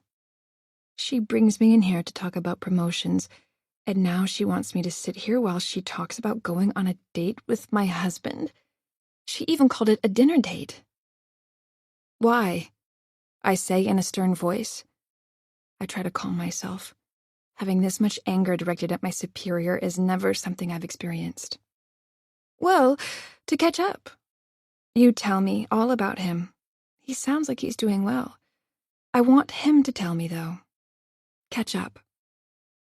"You want to go on a date with my husband?" She points the pen at me. My instinct is to grab it from her and throw it at her face, but instead, I sit there and listen. I didn't say date, did I? Attention to detail, Alice. That's an important part of being a VP. I want to catch up, I said. We were close. He was an important part of my life. It won't be friendly, of course. You want to be alone with him? How can two people truly catch up if you're in the room?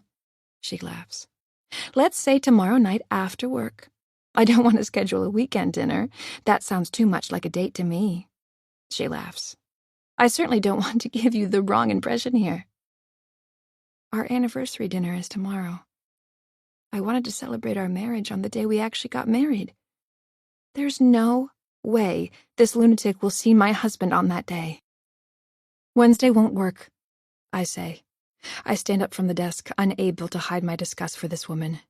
None of this will work. He's my husband. Calm your voice, please, Nicole says, making a gesture with her hands. Please, act professional. This is our place of work after all, VP. The way she throws the title in my face makes me sick. Does she think I'll pimp out my husband for a promotion? This is too far, Nicole. I can't work here any. I would think long and hard about that, she says, standing up and meeting my gaze. I'm talking about promotions with you today. A leading beauty supply company, and you could be VP of it. Think hard about what that could do. When I don't respond immediately with disdain, she smiles. It quickly vanishes. But imagine what could happen if you don't do what I ask. I know a lot of people, not just in Toronto. A VP needs to make decisions quickly sometimes. Show me you have what it takes. Or don't. Make your decision. Take a day to think it over. And then I want my answer. Chapter 18. I haven't told Evan about today. I know what he'll say. Quit. I should. I know it. If I do, I'll be quitting everything I ever wanted. Nicole didn't just threaten me about quitting. She basically told me she will ruin my career if I do. None of this is legal. A boss using her power over an underling to get what they want? And what does she want? That's plain as well. My husband. My boss is completely unhinged. Thank goodness she dumped Evan when they were younger, or else his life would be worse than I feel at this moment. As an employee, I get to check out from work. Imagine being married to her, having to be around such a terrible person every day. That would truly be hell. How did Evan ever get engaged to someone like her? I lay in bed, thinking of my meeting in her office. I haven't been able to stop myself from replaying it over and over. It was so crass. No beating around the bush. Give me your husband, or else. A knock on the door startles me. Evan comes in holding a bowl and a cup of water. I made you soup, he says. We only had tomato soup cans in the pantry, though. He makes a sour face. I smile at him as he places my dinner on the nightstand. I look at the soup, and I'm amazed that he garnished it with a bunch of Parmesan, the way I like it. I look up at him and feel sick inside, knowing what Nicole wants. Evan sits on the bed beside my legs, rubbing my side. Hey, you never told me how work was today. I take the cup of water and have a sip. Work and Nicole is the last thing I wanted to discuss. Okay, I say. I want to tell him. I know Evan, of course, will be on my side, but he could make it worse. He's outspoken and aggressive. If I were to tell him, he would storm into LBS right into Nicole's office and give her hell. Or would he? I remember the face he had when he first spotted Nicole at my work. It was as if he had seen a ghost. I'm starting to be as petrified of Nicole as he is. You think it's just a bug? He asks. Whatever you have? He shook his head. Oh, please don't give it to me. Maybe we should cancel our reservation tomorrow. The last thing I want is for my wife to be sick on our anniversary. I look at him for a moment. I can feel my blood boiling over. That would be exactly what Nicole would have wanted. I'm celebrating my anniversary with my husband. No, I'll be okay, I say. I'm already feeling better. I just needed rest, I think. Work stressing you out? More like work is the only thing stressing me out. Something like that, I say. Evan puts his hand across my forehead. Well, you feel okay. He makes a face again. Maybe I should sleep on the couch. I don't want this, whatever you have. I turn away from him. Do whatever you want. He pauses. Hey, are you mad at me? I just don't want to get sick. That's all. Part of me is mad, and I don't know why. I'm mad that my boss is someone he was engaged with. I'm mad that his ex is driving me crazy. I'm mad at myself for not immediately quitting. Is my dream of being a woman in charge someday worth this? I won't let Nicole Barrett take that away from me.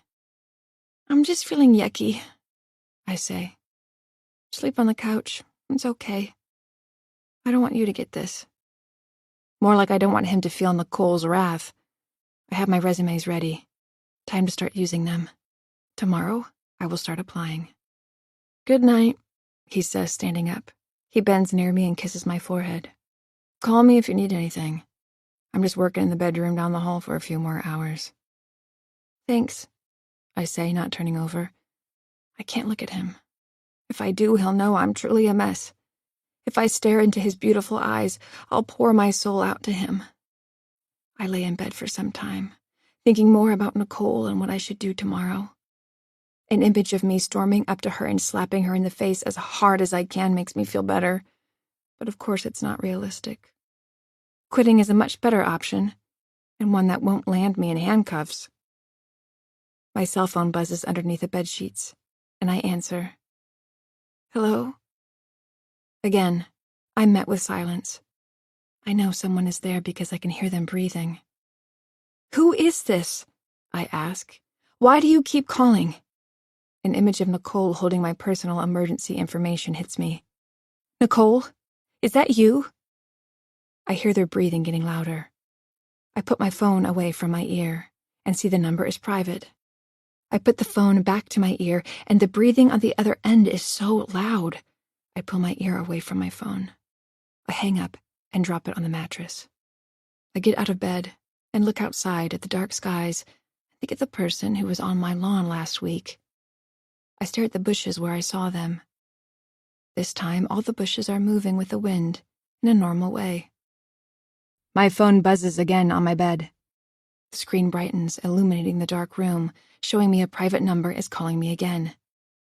This time I don't answer. I just watch as it continues to buzz until it stops, and the room goes completely dark again. I stare at my cell phone, waiting for it to light up again from the caller. I catch my breath when it doesn't happen immediately. I stare outside the window as well, and while guarded about what could be outside, see nothing. Then I hear the phone ring again, only this time it's not mine. It's faint, but coming from outside the bedroom. It stops soon after, and I open the bedroom door slightly, hearing the near whispered sounds of my husband. No, I won't, he says with intensity. That's fine. I'm ending the call. I don't care what you do.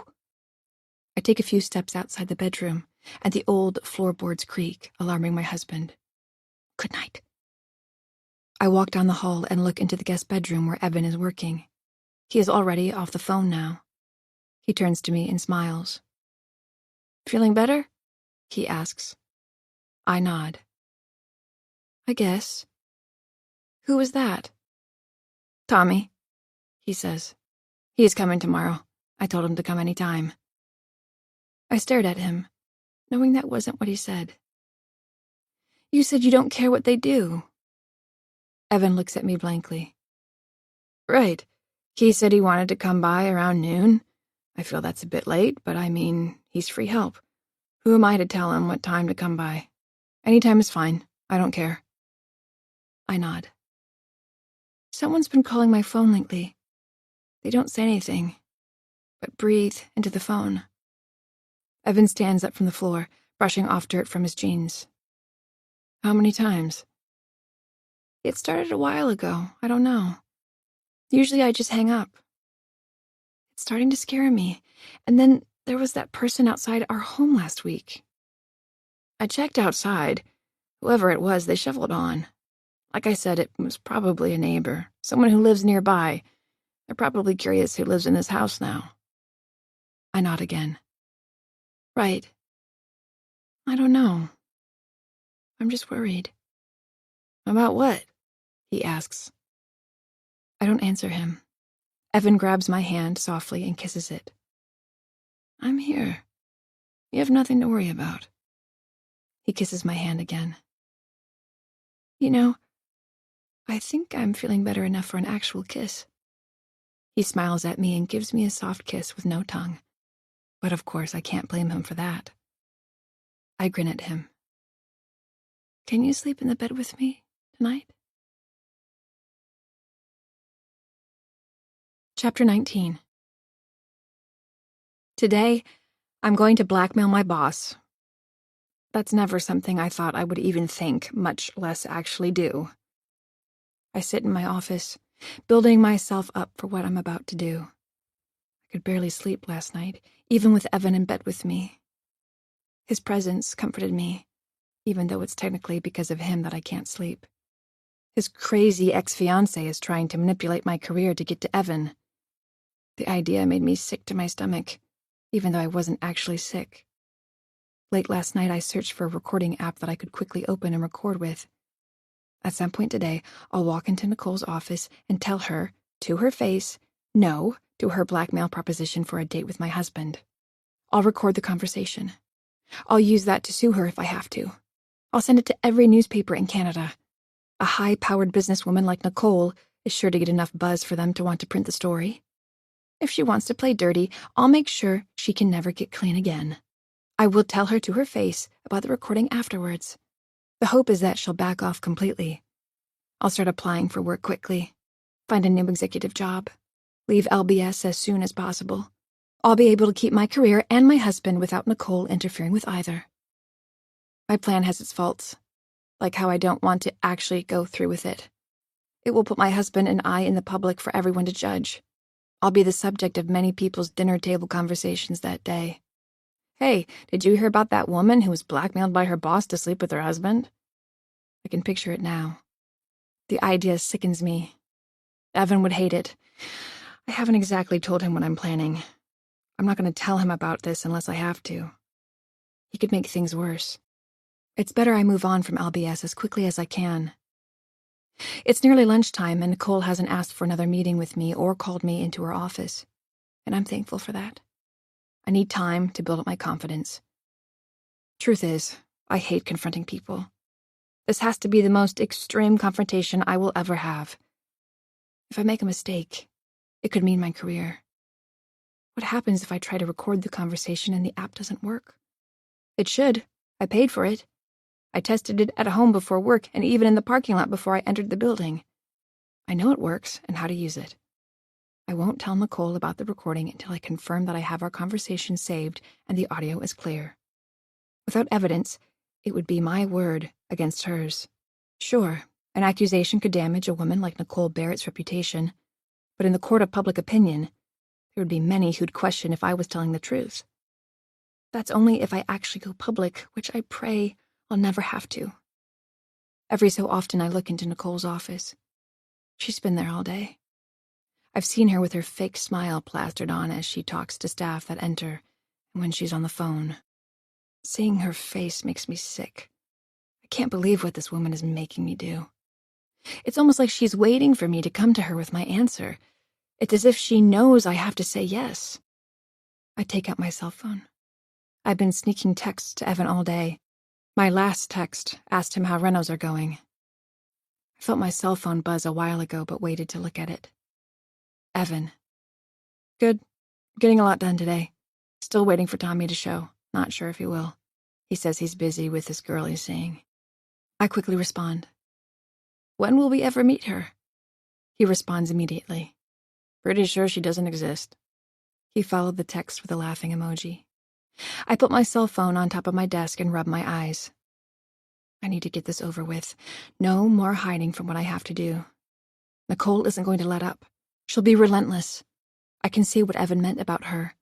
She will do whatever it takes to get her way. A knock on my office door breaks my thoughts, and I stop breathing when I see it's Nicole. A fresh, fake smile plastered on her face, looking directly at me. Before I can grab my phone and open the app, she opens the door. "Good day, Alice," she says. She steps closer to me. "And how are you today? I was hoping you would come by to see me." I stare at my phone, wanting to grab it quickly. I already have the app open, I just have to hit the record button. The screen will go back to black as it does. It won't be noticeable. "I'm okay, Nicole. How about you?" "Well, just like our slogan, I truly am having a beautiful day." She laughs. My phone buzzes on my desk and I quickly grab it. I can see it's Evan. "Sorry," I say as I open my phone and click the record button. I pretend like I'm reading a message. The app shows me a red number that's counting upwards, confirming that it's on, before the screen turns black. "Sorry," I said again.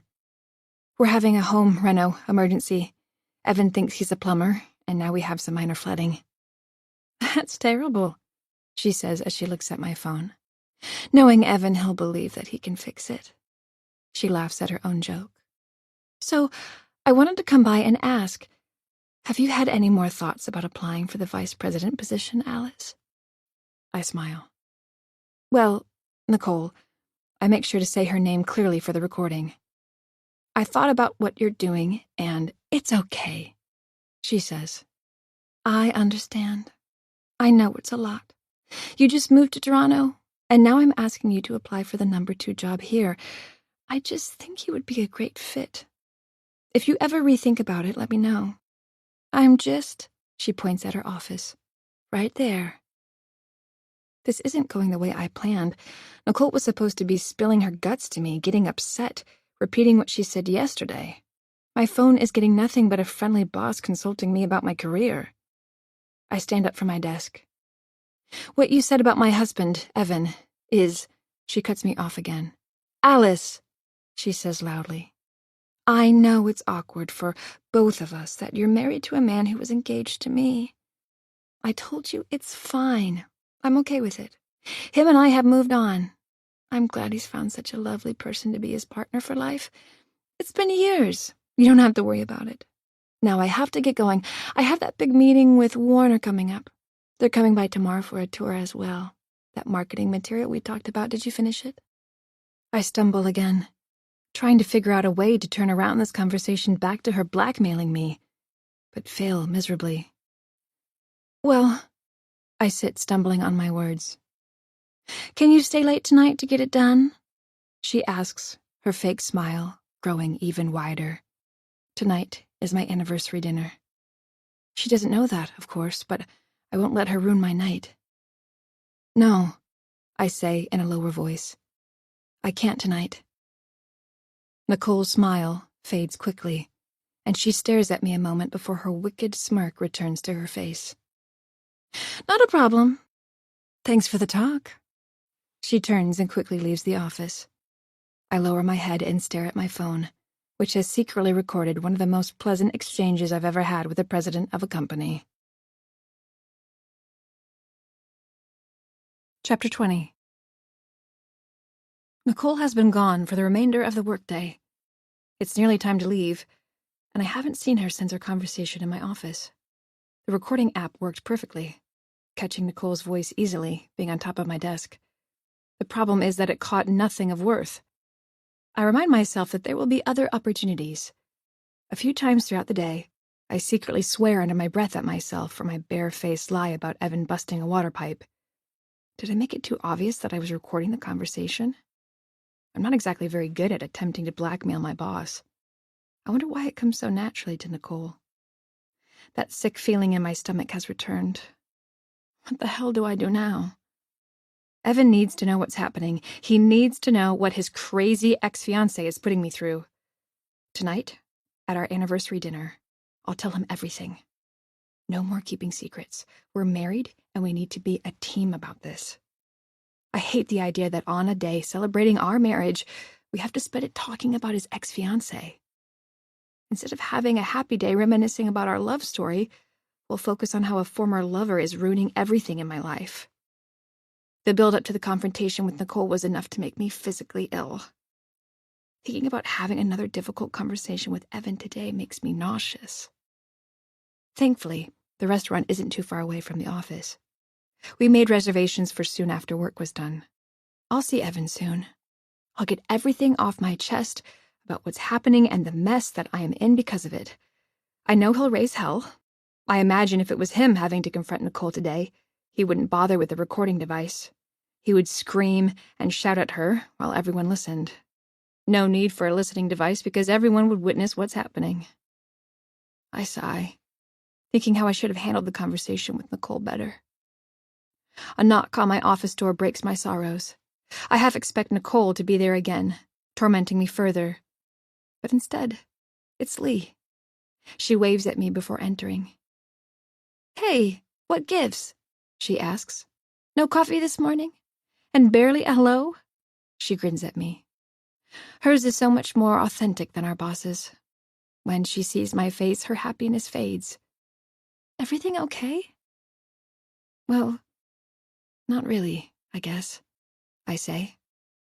I think about telling her about Nicole. How would she react if I did? Would she be on my side? Nicole is her boss, too. No, I won't involve anyone else in this mess. Lee has done nothing but good. I won't drag her down with me. "It's my anniversary today, with Evan," I say. "Oh," she says, confused. "Shouldn't you be happy then?" I give a thin smile. "Yeah, I am. It's just been a day, you know." Lee nods in agreement. Nicole has been on my ass all day. I think she's worried about that meeting today. She's been at the Warner Group across town all day. "They're coming tomorrow to the office too, I hear," I say. Lee sighs.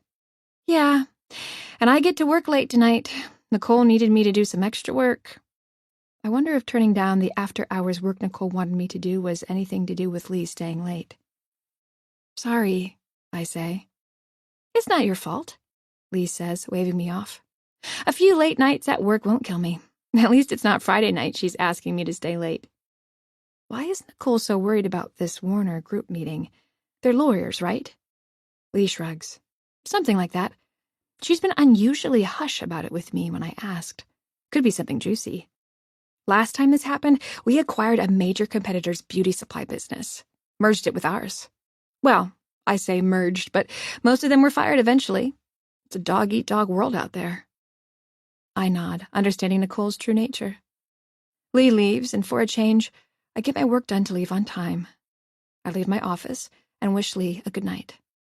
She's stuffing some beauty supplies into a large suitcase when she stops and smiles at me. "This must look bad," she says. "Nicole lets me try samples of her supplies at home in exchange for my feedback." "Well, you're a good test subject for them," I laugh. "See you tomorrow." Lee waves at me as I head along the hallway and take the elevator down with several colleagues. The big talk is a Warner Group meeting tomorrow. It seems like it's all that's been talked about all day and most of the week. I walk to the parking lot, thinking about how I'm going to tell Evan about what Nicole is doing. I still have no answers besides the complete truth. My boss is blackmailing me with a promotion to sleep with you. Well, go on a date, as she put it. Reminisce about their old flame on our anniversary. The idea of it still bothers me. Did she somehow know today was our special day? When I get to my car, I open the door and throw my purse inside. Before I close the door, a large scratch across the driver's side door catches my attention. I stand back and notice the scratch goes straight across the entire side of my vehicle. Someone keyed my car. Before I completely lose it, I notice something else. My driver's side tire has been slashed as well. I look around the parking lot as if trying to find the culprit still hanging around. I know this area isn't the best, but this is beyond what would be expected. I look at the few cars in the lot, which are perfectly fine. No scratches, no slashed tires, except my vehicle. I think of Nicole. She doesn't come off like a woman who would key my car, but then again, she doesn't seem like someone who would blackmail me either. How cliché. An ex-girlfriend slashing tires. I sigh. This can't be her. I call Evan. I'll need his help to put the spare on. When he doesn't pick up, I text him. I open the trunk and look for where the spare is kept. After some time, I find it, but I've never changed a tire before. I think about just calling a tow company for help. I Google the restaurant we have reservations at, click on the number and call. A man picks up on the phone immediately. La Breza Restaurant, how can I help you? He says. Yes, hi, I say. I have reservations today. What's the name? Walker? Alice Walker? I made reservations for 2. I think my husband may be there, but I can't reach him. I was hoping you could let him know I'll be late. I think of the tire. Well, maybe I should just speak with him. Can you ask him to call me, please? The man doesn't respond for a moment. Are you wanting to add an extra person to your reservation tonight? He asks. I'm sorry, but we're fully booked. I won't be able to accommodate this for you. Perhaps a different night I could. I know this restaurant is busy. Lee told me you have to book at least a week in advance to get in, and it's usually packed. No, I say. I'm just running late. I can't have Evan come to me and put on my spare tire. If I do, I'll lose the reservation. The only thing I had to look forward to tonight was a fancy dinner. Can you just let my husband know I'm on my way? I have a flat tire, but you're not too far away. I can take a taxi. I start looking around the street and spot one coming across an intersection. I'm sorry, miss, but I'm not able to add an extra person to your table, the man says. We're fully booked tonight. What do you mean? The reservation is for 2. The man pauses again. That's right. And there are 2 people sitting at the table now. Chapter 21. Nicole. I watch Evan from across the restaurant, not wanting him to see me. Not right away, at least. He's just as handsome as ever. I bet Alice and him would have had an amazing anniversary dinner had I not interrupted their day. I smile. Evan could really shine when I was with him, and many of those days were on special occasions, like anniversaries. He enjoyed romancing me on days like this. He would ramp up everything.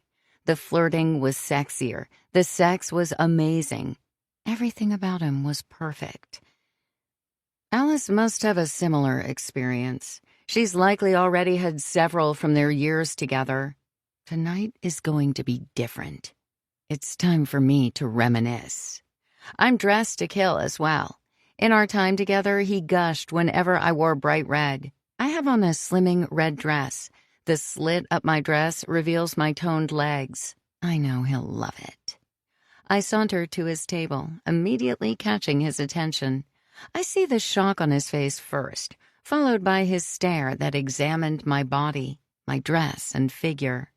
I know I have him just where I want him already, just from that look, just as I had when he was mine. Whether he wants to admit it or not, I'll get what I want. What are you doing here? He says softly, not wanting to cause a scene. I sit in the empty chair across from him and grin. I fix my dress as I stare at him wide-eyed. I used to love it when you took me to places like this, I say. Don't sit down, he says, gritting his teeth. I told you to leave me alone. You say a lot of things, Evan. I smile wider. You told me something different at the bar last week. That was a mistake, he says, lowering his head. I left that night. I told you to stop calling me, to leave Alice out of this. His eyes widen. Where is she? Your darling wife? I ask playfully. She's stuck at work, but I'm sure she'll be coming soon. What we had was years ago, he says, taking a sip of wine and looking around the room. He leans forward, taking in a deep breath. It's over, so get over it. Leave me alone. Don't threaten me, I say slightly, raising my voice back. This was something we were good at back in the day. We could argue, raise our voices, and screw our rage away after. Does she know anything about you? Does she know anything about us? Why we broke up? Did you bother to tell her? I laugh, knowing the answer. Don't threaten me, or I'll have no other choice than to tell her everything. He takes a deep breath. I told you. I don't care if you do. You won't have power over me or Alice. She'll quit. Is she better than me? I ask, changing the subject. Your boring wife. Does she get your blood boiling like I did? Did she keep your interest as much? Even the most gripping tales need a moment of rest. Let this pause refresh your senses.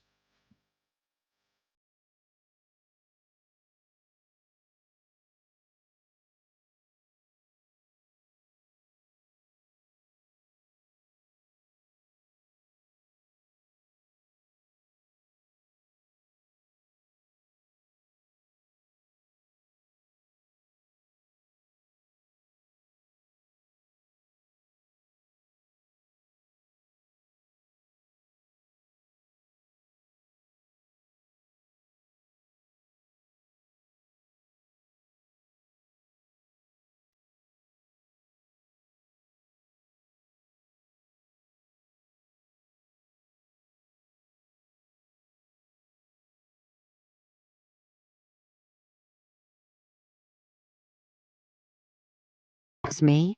Is she better in bed? Evan turns his head and looks like he's seen a ghost. I turn and see Alice storming towards us. If looks could kill, I'd have been dead as soon as she entered the restaurant. What are you doing? She asks, staring at me. I roll my eyes. Alice, what took you so long? Join us. She stares at her husband. Why is she here? Evan turns to Alice. She's leaving. She's leaving for good. He looks now at me, full of rage. And so is Alice. She's quitting today. Find someone else to torment Nicole. I look around the room and notice a few stares at us. I'm not one for attention-seeking in that way. I said, sit. I repeat. I look over at the table beside me where a table of 3 are eating peacefully. I'm sorry, are you using this chair? Before they answer me, I stand up, grab it, and put it between Evan and me.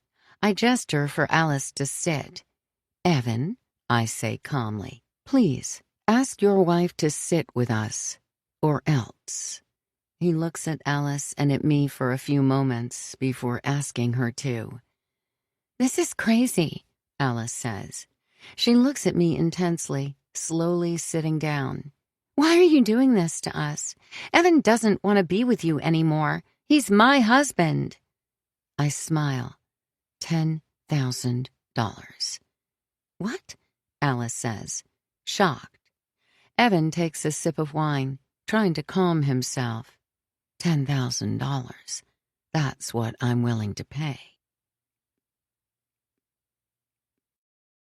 Chapter 22. Alice. I stare at her blankly. My breath paused. Looking beside me, I see my husband thankfully has a similar face. Is she really asking what I think she is? Fine, Alice, Nicole says, sighing. Let's make it 20. She stares at Evan. All for one night's work. It will be the most you could ever make, Evan. She smirks at my husband wickedly. Evan's rageful eyes intensify as he grips the side of the table. Just leave us alone. You're just as crazy as you were when we were younger. Nicole's smile fades. Don't ever call me that. Not after what happened. You don't get to say that to me. Ever. Remember that. I'm still attempting to catch my breath, but feel like my face will turn blue. I'm lightheaded and could faint. Maybe it would be better if I did. I could wake up to a situation that made more sense than what was happening. Nicole laughs. Alice, you're a better negotiator than I thought you would be. $50,000. Final amount. She grins at Evan. Payable after services rendered. Let's get the hell out of here, Evan says, tossing his napkin on the table. I'm not going to listen to this any further. Nicole stares at me intensely again. She'll be fired. She won't be able to work anywhere. Not as an executive again. I remember during our interview, you talked so much about how you wanted to be, well, like me someday. You even told me that the other day. That was before, I say, finally managing to find words. Before finding out who you were. She laughs. You don't know anything about me. Her happy aura fades when she turns to look at Evan. In fact, you don't even know much about him either, do you? What do you mean? I say, confused. I glance at Evan, who looks deflated in his chair, and back at Nicole. What does that mean? I repeat. Nicole gazes around the room. Please, don't make a scene. This is a fancy restaurant after all, Alice. She looks at Evan. Well, for one, he's gambling again. Evan seems surprised. How do you know that? He asks, confused. She laughs again. I know you, Evan. I know you. As soon as you hooked up with your brother, I knew you two were going to find trouble. Find a table somewhere. One time, Evan spent over $10,000 one night on blackjack. I nearly lost it with him. For one thing, he never made money. For another, your brother, Tommy, always pushed you to spend more. I'm holding my breath again and release it, letting out a gust of air. I stare at Evan. You told me you would never go again. Did you go to a casino? When Evan doesn't respond, I think of what he said about materials he paid for the house renovations.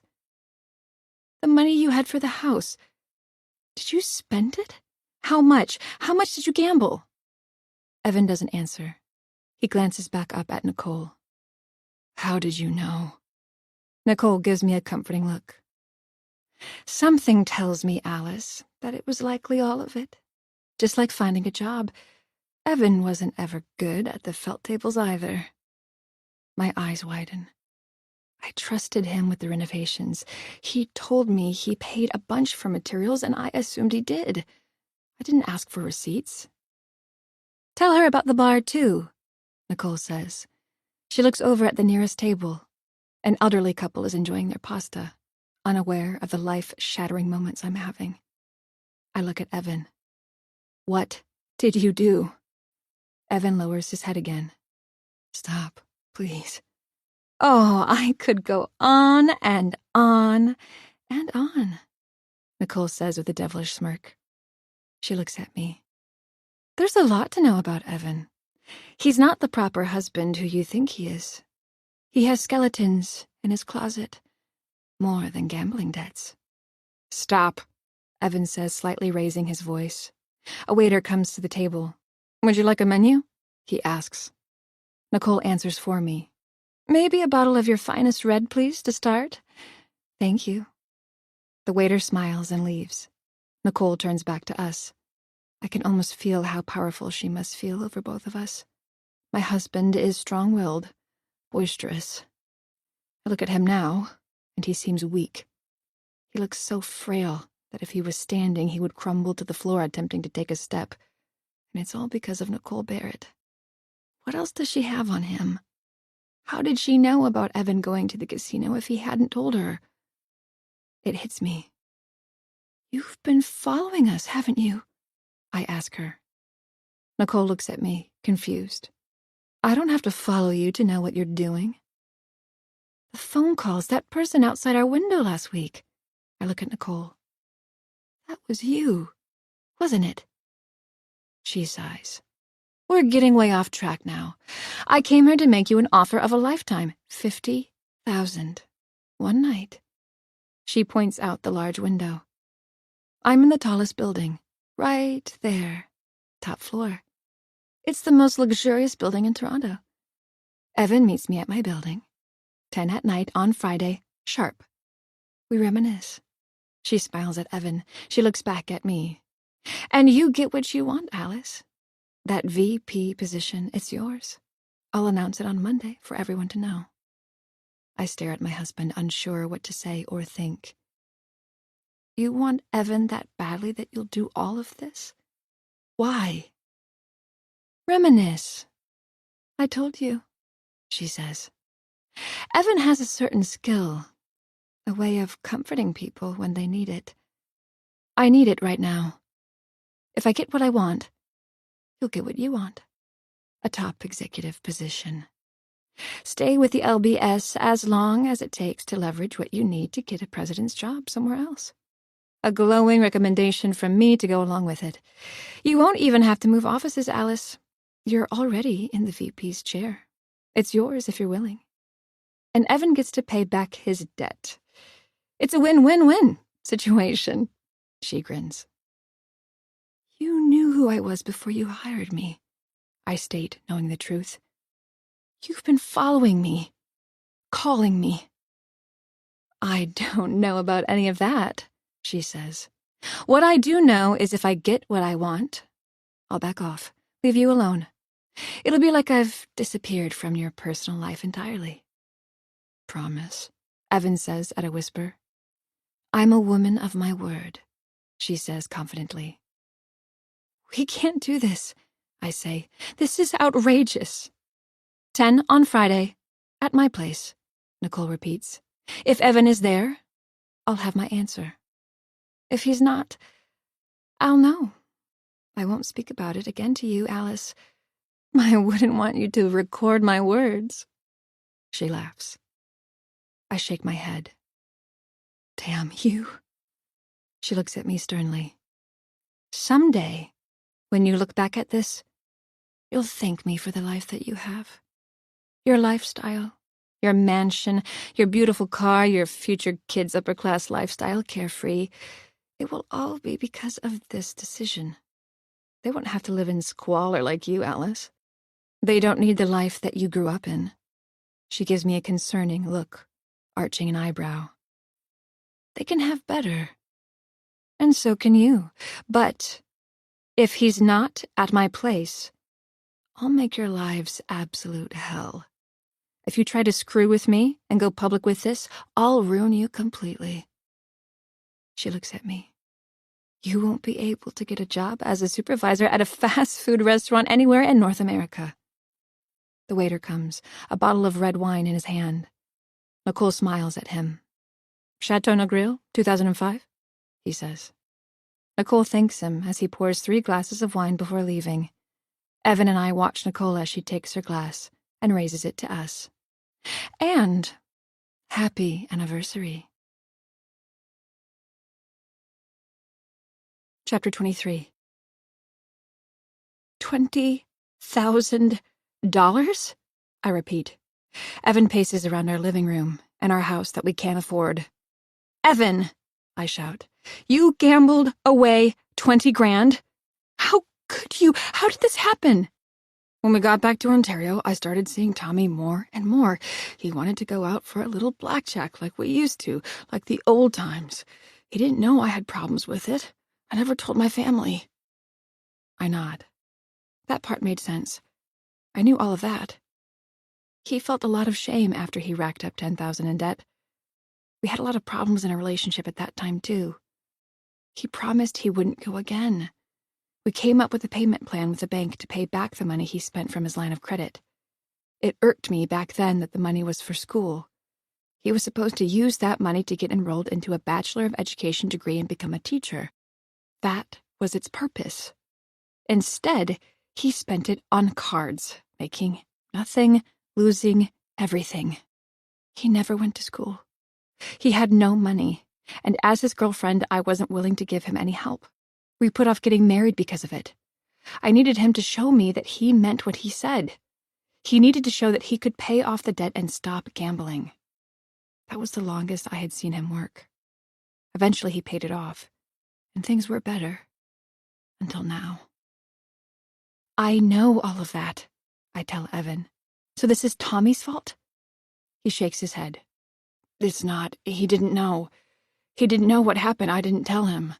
I thought a little game would be okay, and I was surprised when we went, and I felt in control of my urges to spend more. Within an hour, I was up 1,000 from when I walked in the door. I take a deep breath. knowing what's about to come out of his mouth. And, of course, I say, beating him to it, you didn't leave and lost it all. He shakes his head. No, I did leave. I bought Tommy lunch at a steakhouse. We went back to the house and worked all night on the renos. He laughs. I started going by myself. We got into a fight about it. He saw what I was like at the tables the next day. When I demanded we go back, I was almost hypnotized. Right away, I started losing. Within an hour, I was down almost 3,000, losing 2 from my pocket and the one I made the day before. 2,000 of our money, I repeat. Our money. No, my money. You haven't been working, Evan. He put out a hand, pleading with me to let him finish. And then I made that money back, but I was even. Tommy wanted to leave. We got into a fight. He left. I stayed. I stayed for a while. I started losing more and more. Just like last time, I thought I could catch up, get back to where I started, at the minimum. I didn't. It was all gone. When I went to your office last week, I wanted to tell you. I chose not to. You were having a bad day. Don't blame this on me, I shout. No, you're right. I should have said something. I was scared of what you would say. Then I saw Nicole. I nearly died when I saw her. It was a blast from the past. Then I realized she was your boss. I hated that, but there wasn't much I could do. I went to the bar that night, thinking about how I was ever going to tell you about what I did. How I lost your money. He lowers his head, taking in a deep breath. I didn't know how to. I was scared to. Scared you would leave me, like you said you would after it happened last time. We weren't married then, but if it was me, I would have left. I was lucky you stayed with me. Despite what a piece of shit I was, you did. This time, I'm not sure if you would. Will. I lower my head. When I look up, his bright brown eyes are staring at me, examining me to see if I'm about to burst out in anger or tears. I understand why you didn't want to tell me, but we're married. We're supposed to be a team. You can't lie to me or continue to lie. I should have told you sooner. Why did you reach out to Nicole and meet her at the bar? You came back late that night. What did you do? I didn't reach out to Nicole. She was just there, at the bar. I'm not sure when she got there. We had a few beers, and she came and sat beside me. She said she was there with someone else and spotted me. Out of desperation, I asked her for money, a loan, something I could pay back for what I spent, not gamble it, to make it right. She said yes, but with a condition, and that condition, you already have an idea what it is. To have you again. Evan nods. I got angry. I left. She started calling me. I hung up on her a few times. I think she's calling me too, I say. She's been breathing into the phone. I remember a time in the office when Nicole was near me, and someone called and breathed into the phone. So, if it is Nicole who's calling me, who was it that time? Or maybe it's not her, but someone else. Someone she's getting to call me. He breathes in deep. She hasn't done that to me. She's always very straightforward, telling me to meet with her to discuss alone. I knew I made a mistake that night in the bar, even talking to a person like Nicole again. She's terrible, manipulative, vindictive. What did we do? I ask. I don't know. I'm sorry. I sit on the couch and rub my face, wishing I could wake up from this nightmare. She knew who I was when she hired me. That person outside her house. I think that was her too. Maybe not, Evan says. I don't think she would go that far. Then again, after what happened tonight, I'm starting to change my mind. She was always off, but this is different. I raise my head. We could sell the house and move back to Vancouver. I could get my old job back. We would be in debt from moving twice, realtor fees, and what you gambled.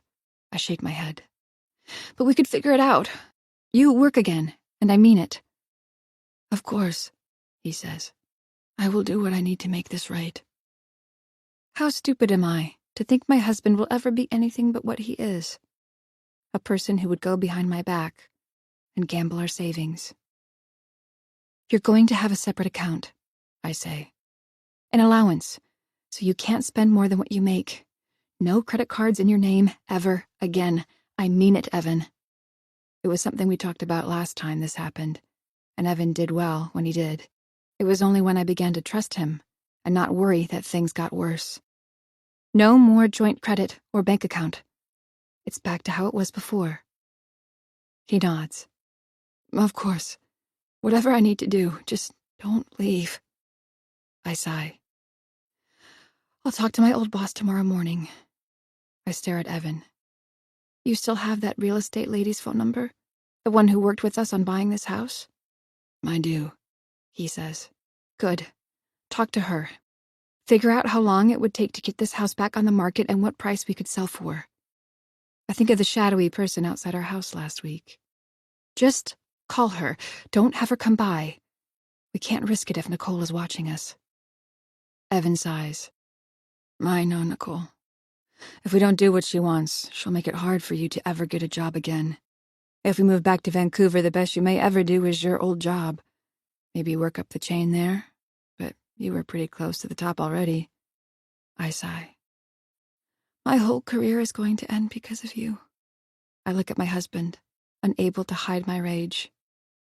It's what you always wanted. Me giving up my dream. Meanwhile, you don't ever work a day in your life. You stay home. And do what? Not renovations. Gamble my money. Evan lowers his head and sits on the couch. I don't know what to say. I should just shut up. He takes in a breath. I could just do it. You mean meet with Nicole? I can feel my blood pressure rising. You should shut up. I agree. He puts his hands up. I don't know what to do. I try to collect myself. Nicole being who she is isn't Evan's fault, I remind myself. She is the one who is doing this to us. Evan gambled, yes, but that's not Nicole's fault. I'm mad at both my husband and his ex-fiancée. Both are causing me unreal amounts of stress. I almost want to stand up and shout that they deserve each other and storm off. Instead, I sit and think. It's hard to come up with a plan that doesn't end with my career ruined, settling in Vancouver, or ending in divorce. I told myself in the past if he was ever to get out of hand with his gambling, I wouldn't stay with him. He's been so good for years. He moves back to Ontario and hangs out with his brother, and already he's back to his old ways. It wasn't Tommy's fault, he tells me. It's hard not to hate both of the Walker brothers in this moment. What do we do? I repeat Evan's words. I like what you said. We can go back to Vancouver. Sell this house. I'll work. I won't be stupid either. I'll do everything that's expected. We get away from Nicole. Far away. And by doing so, I'll give up my dream of what I wanted since I was a little girl. I remember what Nicole said at the restaurant tonight. What else does she have on you? I ask him. You have skeletons in your closet. You need to tell me everything. Now. He looks down. She's just trying to get in our heads even more. She's trying to put us against each other. That's how she is. That's how she always is. The woman is vindictive. I stand up from the couch, my hands at the side of my head, rubbing a headache I don't actually have. Even though I don't, I feel like my head could explode at any moment. I start walking up the stairs slowly without saying a word to my husband. Where are you going? He asks. Bed. I can't do this anymore tonight. I need rest. Evan starts to follow me until I put a firm hand on his chest. Sleep on the couch tonight. Chapter 24. I'm sorry, Alice. We can't take you back. My old boss, Harold Lyrewood, says. His voice sounds old and brittle, just as he looked in real life. Even though I hate his answer, just hearing his voice comforts me in a weird way. I want to tell him all the terrible things that have happened. But why would he care? I was just his employee. He wasn't my parent. "I'm so sorry, Alice," he repeats. "I had hoped you would prefer it out there. The new man we hired to take your job, he's been doing so well. And, let's be honest, even if we hired you back, I know you wouldn't be happy in the position. You would leave again. And where would that put us? Having to go through this process again? That would be too much." I lower my head and lean against the hallway wall. "I understand, Mr. Lyrewood." "No hard feelings, though, right?" he asks. I take in a deep breath. Working for him was a dream compared to being at lovely beauty supplies. "None whatsoever," I answer. "You take care of yourself, Alice," he says. His old voice is having difficulty completing his words. I wonder if he's as emotional as I am right now. "Wait, Mr. Lyrewood," I say quickly before he ends the call. "I just wanted to say thanks. I had some great times working for you. Thank you for being amazing to work for." There's a pause on the phone, and I can almost see the old man smile as if I'm in the room with him. There was always something very endearing about his presence. "Well, we loved having you," he says. "But I know you'll do great things in Toronto, better than what I could ever give you. I joked with our staff after you left that someday we'd read about you in magazines or news articles because of how successful you'll become. My hope is that you remember the little guy you worked for before and mention us." He laughs. "I know that you're destined to do great things." I feel my stomach in knots when he says the words. Goodbye. "Bye, Mr. Lyrewood." We end the call, and I raise my head, looking around me. People walk past me, but none of them know. I snuck onto a different floor than the 30th, where LBS is. I needed a little privacy for my calls and couldn't risk Nicole hearing them. I dial Evan and he immediately picks up. "My old job isn't available to me now," I say as soon as he answers, getting to the point. "Shit," he says under his breath. "I thought the old man would take you back in an instant." I think of my old boss's face, the smile he would brandish whenever I did good work, and he was happy. I loved the satisfaction it gave me, but I really loved doing it for him. I thought of my father. He never smiled. He never gave me the time of day. He was never happy with me. "He's not wrong for not taking me back," I say. "He knows me. He knows I want better." I sigh. I should have never left. I could have found work eventually. Mr. Lyrewood had hired his adult children for the top positions, though. They were going to take over for him when he passed. I was at the top of my old company. There was nowhere else to go in that job. I had to leave to do better. "Did you call the real estate agent?" I ask. I half expect him to tell me he hasn't, knowing him, but he surprises me when he says he has. "And what did she say?" "Well, of course she would be happy to represent us in the sale. I told her we were in the middle of some renovations. She said we would have to finish the paint job and the tiles in the bathroom before we could put it on the market." I sigh. Why did he and Tommy have to take on so much at once with the renos? "How much?" I ask. "How much more money do you need to finish what you have?" "A few thousand," he says. "Worst case, I could ask Tommy." I nod even though he's not in the room. "You should just ask him. Maybe don't tell him everything that's happening with you-know-who. I can't even get a hold of him. He hasn't called me back. He's on summer vacation from the school. What could the guy even be doing?" "What about the price for the house?" I ask. "What did the real estate agent say?"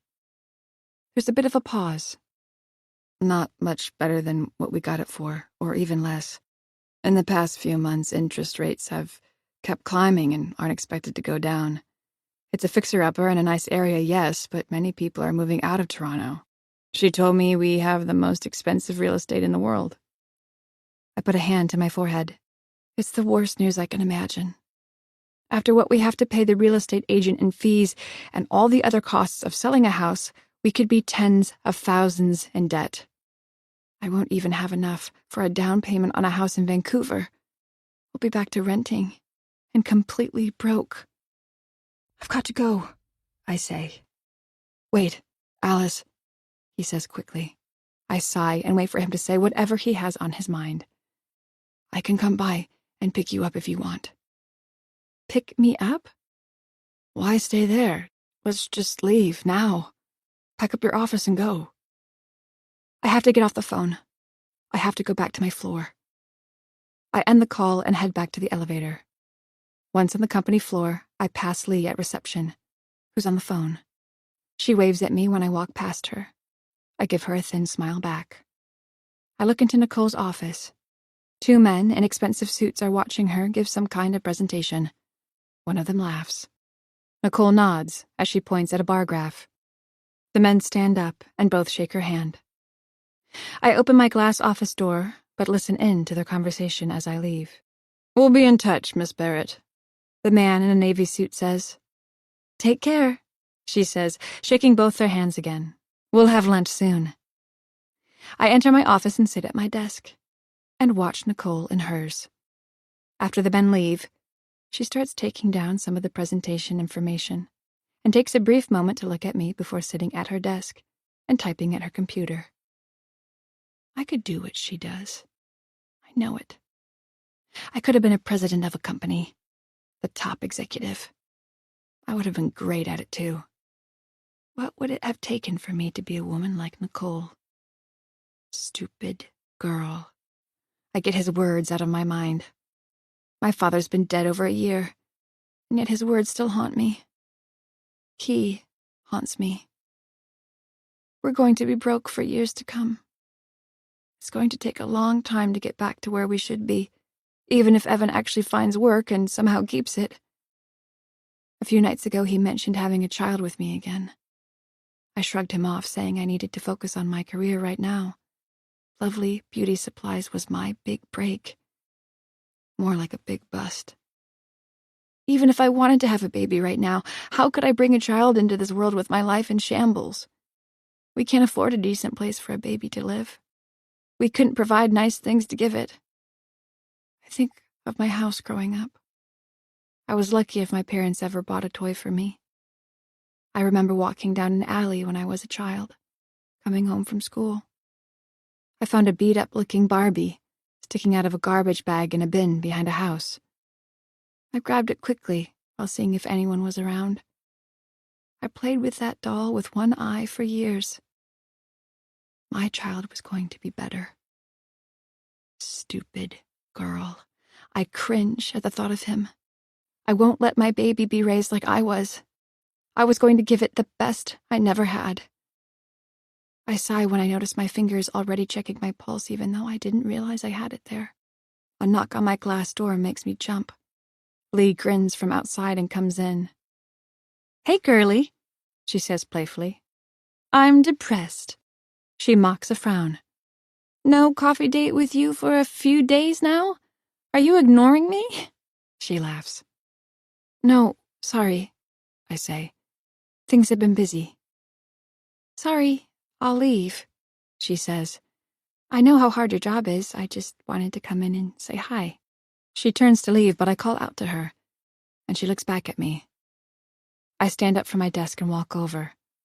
I can't hide the tear forming in my eye. Are you okay? She asks. What's wrong? I shake my head. Nicole must be watching. I'm fine. I just want to thank you. For what? You've been great.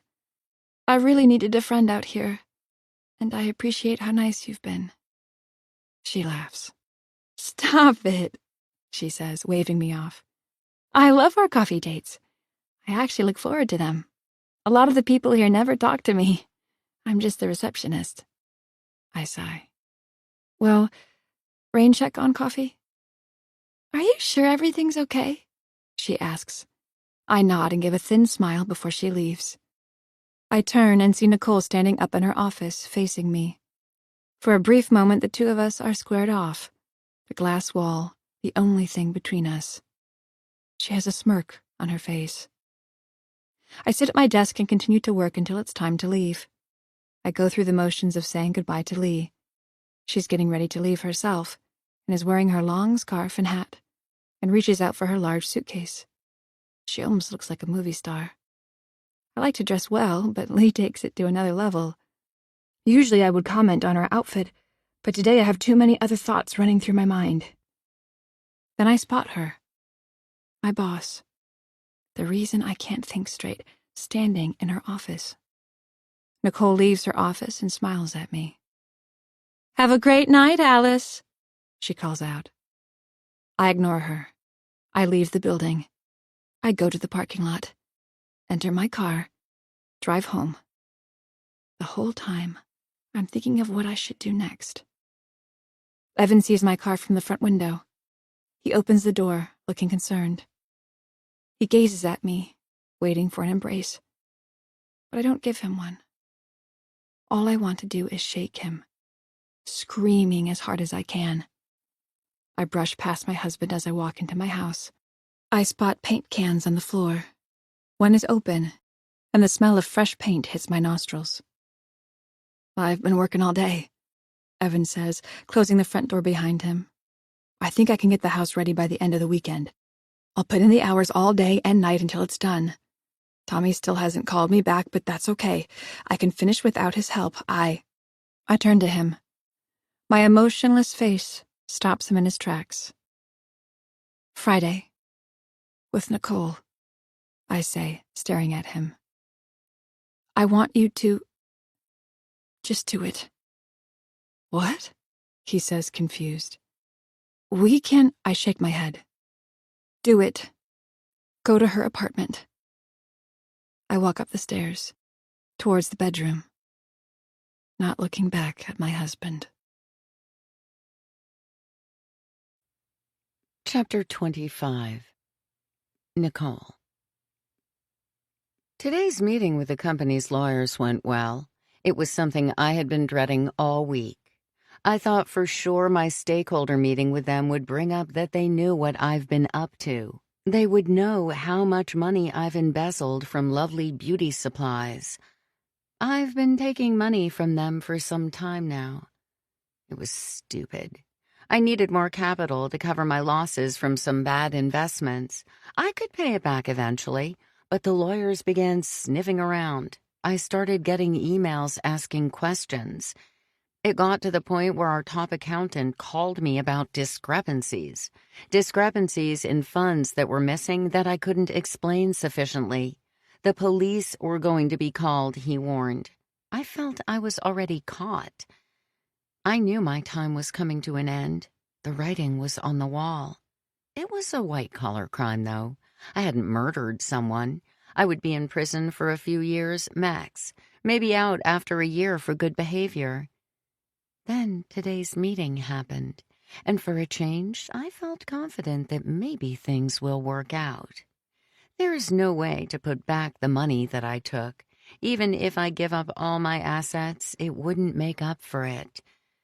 I fudged the numbers with my own accounting team to try and make things look better. Perhaps that worked. My investors could be thinking things are fine.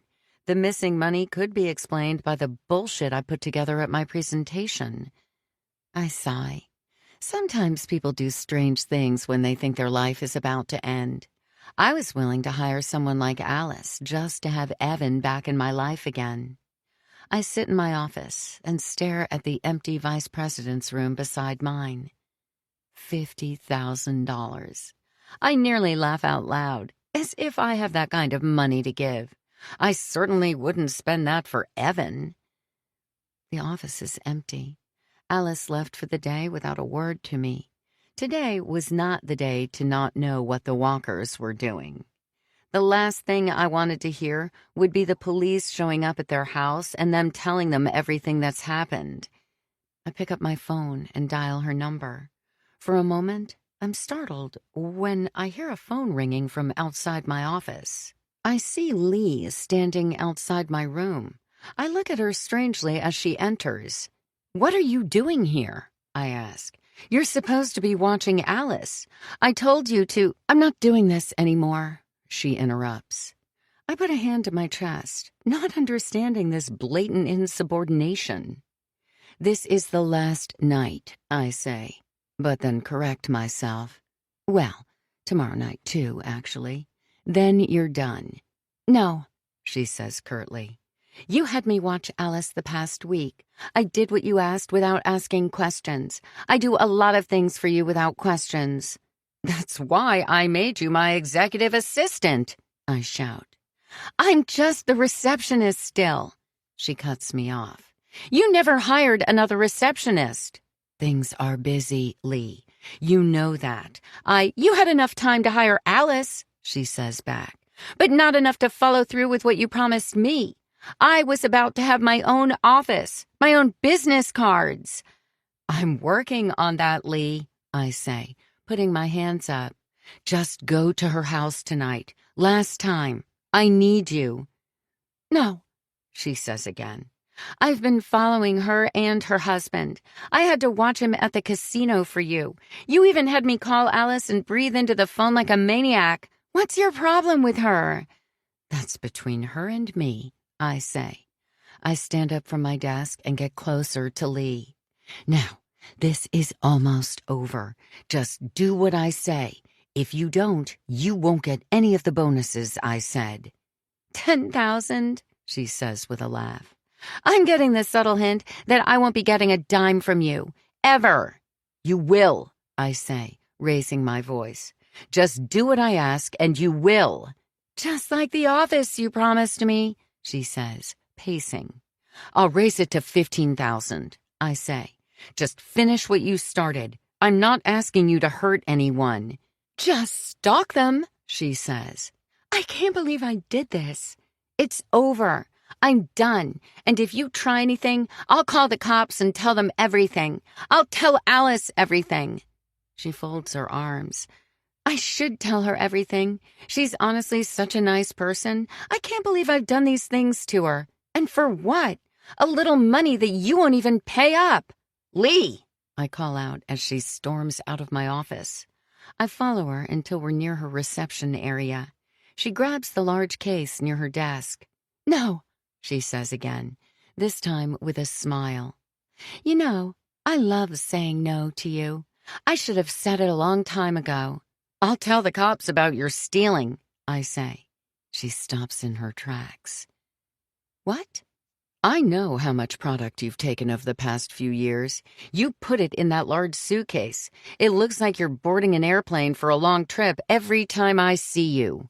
I scoff. "What? It must be over $10,000 worth of items by now, and that's at production price. Imagine I tell the police how much the retail price of what you've taken is. In Canada, theft over $5,000 can land you 10 years in prison." She rolls her eyes at me and shuffles her blonde hair over her shoulder. "You told me I could take some.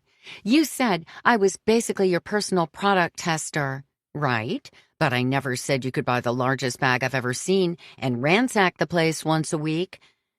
She breathes in deep.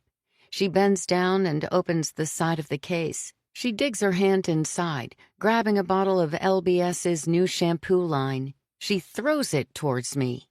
"Take it back then!" she yells. She takes more items and throws them at my feet. "Take it all back! I quit!" She turns and walks away from me, leaving her bag behind. "No!" I say to her, but she doesn't turn to acknowledge me. "You're fired!" Chapter 26. Alice. I walk onto the 30th floor of LBS. I'll try not to scream at Nicole if I see her, but right away I look into her office and can see her at her desk, fidgeting with papers. I want to storm in there and yell at her to leave me alone. Instead, I continue toward my own office. I walk past reception, but for a change, Lee isn't there. I don't see a fancy coffee cup or her large luggage beside her desk. I glimpse at the bold words written at the bottom of the reception desk. Have a beautiful day.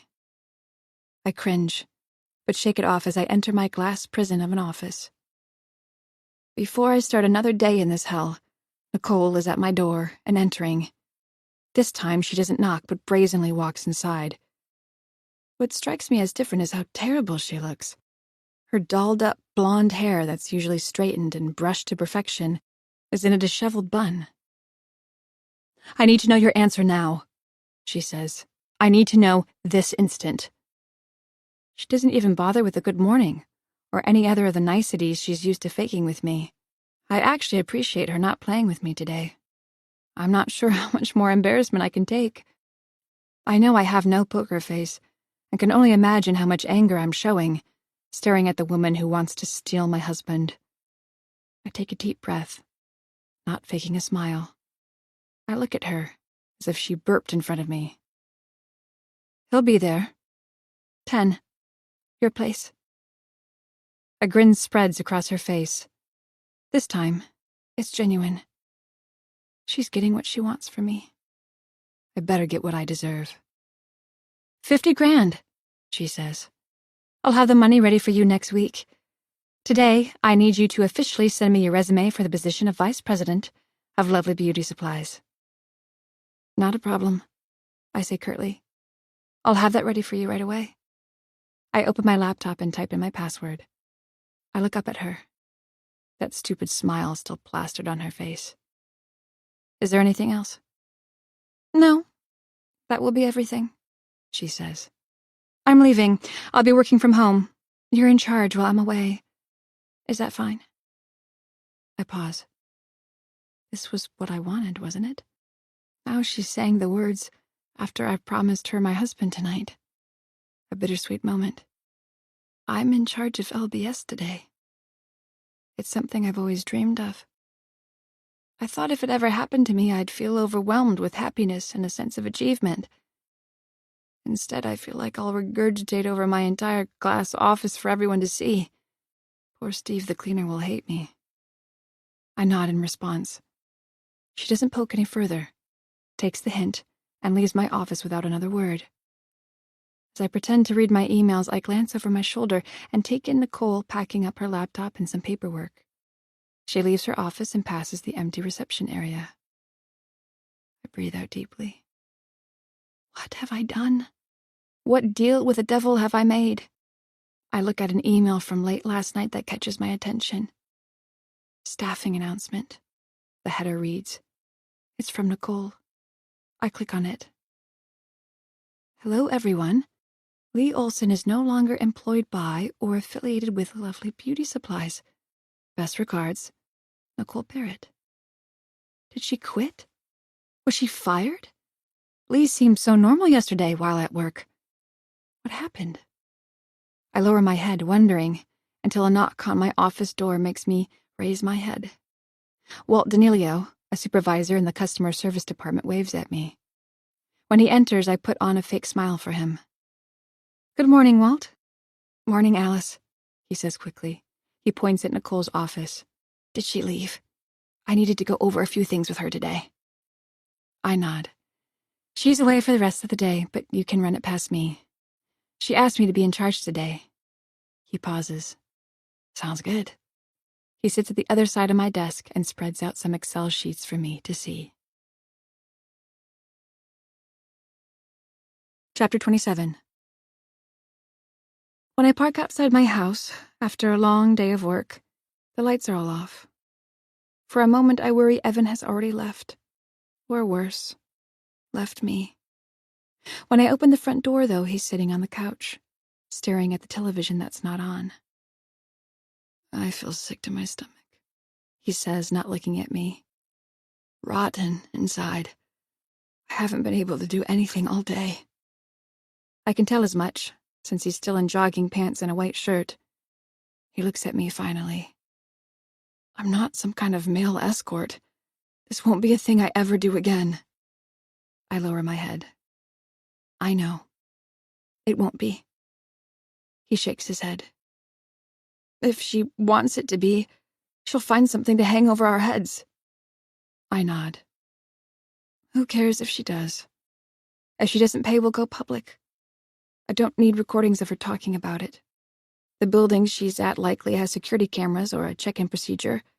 It will show that you were there tonight. With me getting a quick promotion, everything will add up.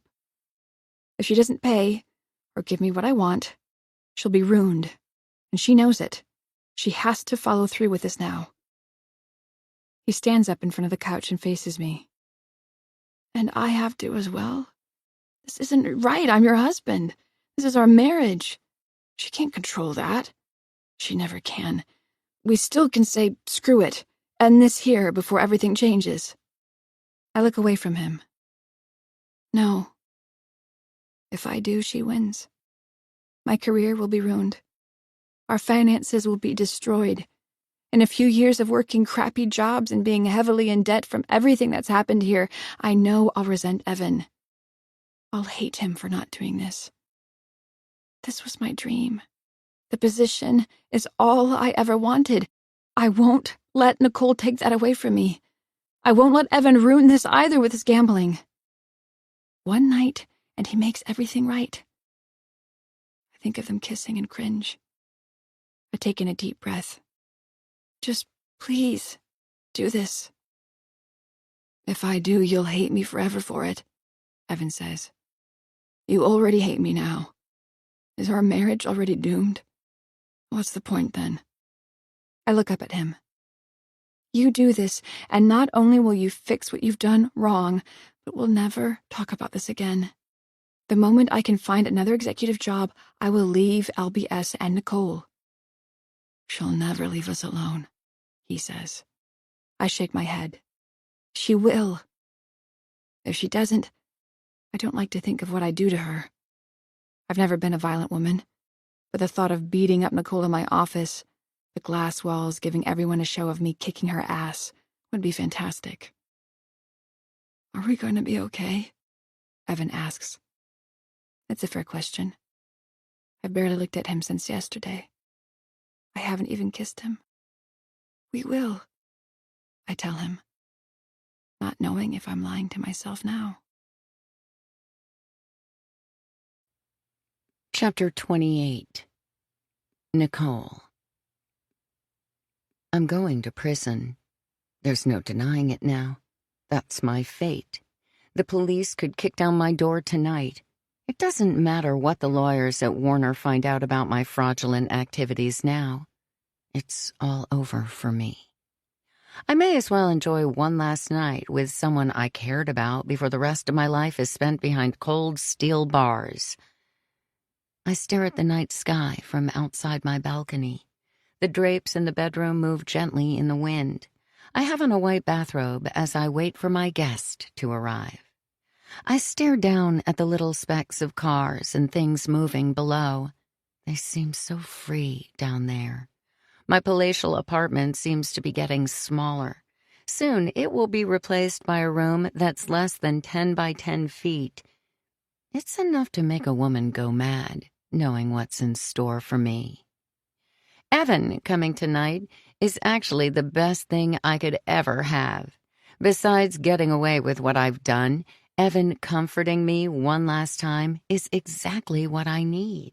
When we were together so many years ago, he had a strange way of making me feel better just being beside me. We could be like oil and vinegar most days, but when I needed him, he was there. He's here again tonight for me. Not exactly something he wanted to do, but they could have said no. They could have flat out refused me. Quit. I wonder how much of this is Evan's choice or Alice's. Does it matter? Not really. I need something before the rest of my best years are taken away, before my name is dragged through every newspaper. I can already see the headlines. Nobody will remember me for the amazing things I've done. It will all be overshadowed by what happened, what I did. For one night, I can pretend things are how they were supposed to be. I'll have Evan. As much as I love him still, I hate him equally. I wonder what life would have been like had Evan not lost control, had I not lost our baby inside me. The miscarriage was his fault. He knows it. If he wasn't so violent, we could have had a beautiful life together. 2 weeks after he proposed, 2 weeks after the miscarriage, I left him.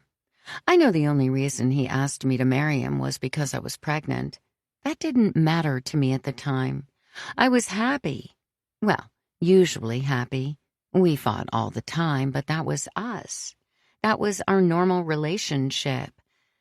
I like to think we were so terrible for each other that it only made sense that we were perfect together. Then I lost the child. It was because of what he did. I still get upset about it, even years later. When I lost the child, I lost the only chance I had at a happy life. I ended it with Evan. I wondered for years if that was the right decision. I felt it was until my looming prison sentence was over my head. Now I'm not so sure. Tonight's going to be my chance to see. Before I can get too down on myself, I hear a tapping at my front door. I finish my drink and smile. I remove my robe when I enter my bedroom, revealing my black lingerie. It's lacy, just like he loved. When I open the door, his back is turned to me for a moment. When he looks at me, immediately, I know he's happy with my choice. He scans my body, and for a moment, I can see the look of lust he had when we were younger. He was a hungry wolf, and I was his willing prey. I wave him to enter, and he does without saying a word. "Drink?" I ask, and he shakes his head. Evan looks around my apartment, taking in its beauty. I wonder what he's thinking. He must often wonder what his life would have been like had we still been together. Evan looks at the camera in the dark hallway. It's facing him, and a red light is blinking below it. "Don't worry," I say. "It's recording, but I don't have anything in the bedroom." Evan lowers his head and takes in a deep breath. I can see the inner demons fighting inside him. Evan was a principled man, though a confusing one. Cheating was never something he would do. I suppose that's what makes this more fun. Is it really cheating if he cares deeply for the person he's doing it with? Or does that make things more gray? Had it not been for what he did, we would have stayed together. Alice would never be in the picture. Evan knows that. I bring him to the living room area. Again, he takes a moment to take in the panoramic windows showcasing downtown Toronto at night. He finally speaks. "It's beautiful up here," he manages. I sit on the couch and pat my hand beside me. He takes the hint and sits down, although not very close to me. I take in a deep breath. I don't like playing games. He needs to be in this or leave. I won't force a man to do this. "Evan," I say, touching his thigh, "you don't have to stay. You can go if you want." He shakes his head. "I'm doing this for my marriage, not for you." I shake my head. "You don't mean that. You will never get an opportunity like this ever again. No strings. I'm not nothing to you either. You cared for me once, right?" He doesn't answer immediately. "Then why did you leave me?" His hands are together and fidgeting in his lap. I grab one of his sweaty hands and hold it tightly. "I couldn't stay after what you did. You know that. I always loved you." He looks up at me. "I love Alice now." I nod. "I know." He makes a face. "All of this, what you're doing, is just for me to be with you tonight?" "One night," I remind him. My hand on his thigh is starting to get higher up his leg. I can feel his muscles tighten. Before I can say another word, he leans in close to my body. I breathe out, waiting for his lips to kiss mine. But they don't. He stands up abruptly, reaching down with his hand for me to grab it. I take it, and he lifts me off the couch with ease. With our bodies close to one another, I can feel the tension between us rising. "Let's go to the bedroom," he says, staring at me intensely.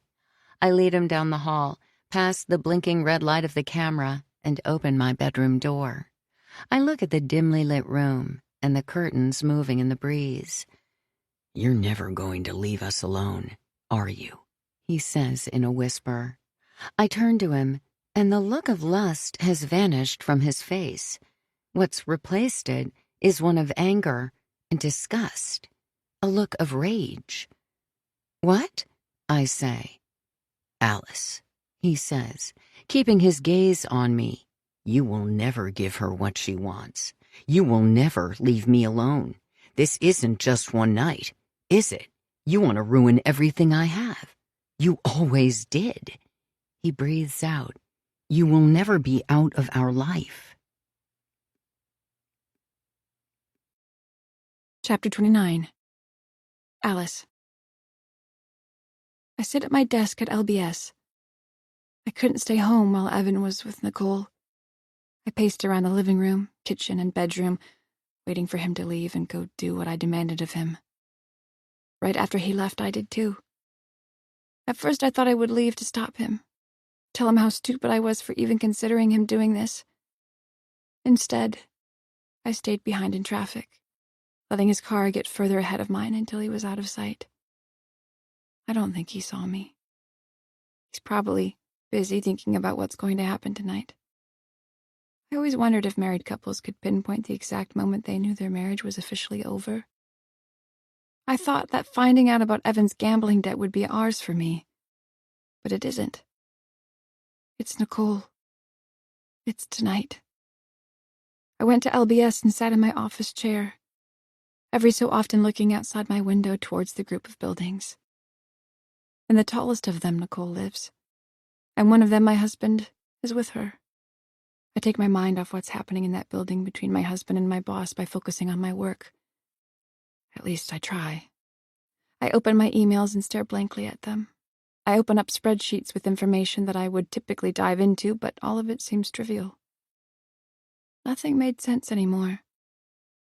Isn't this what I wanted? I did what Nicole asked. I submitted my resume for her consideration. Only, it wasn't consideration. It was part of our deal. What am I doing? I stand up from my desk and go to the employee bathroom, turning on every light I can in the dark office as I do. I stand in front of the bathroom mirror and look at myself in the reflection.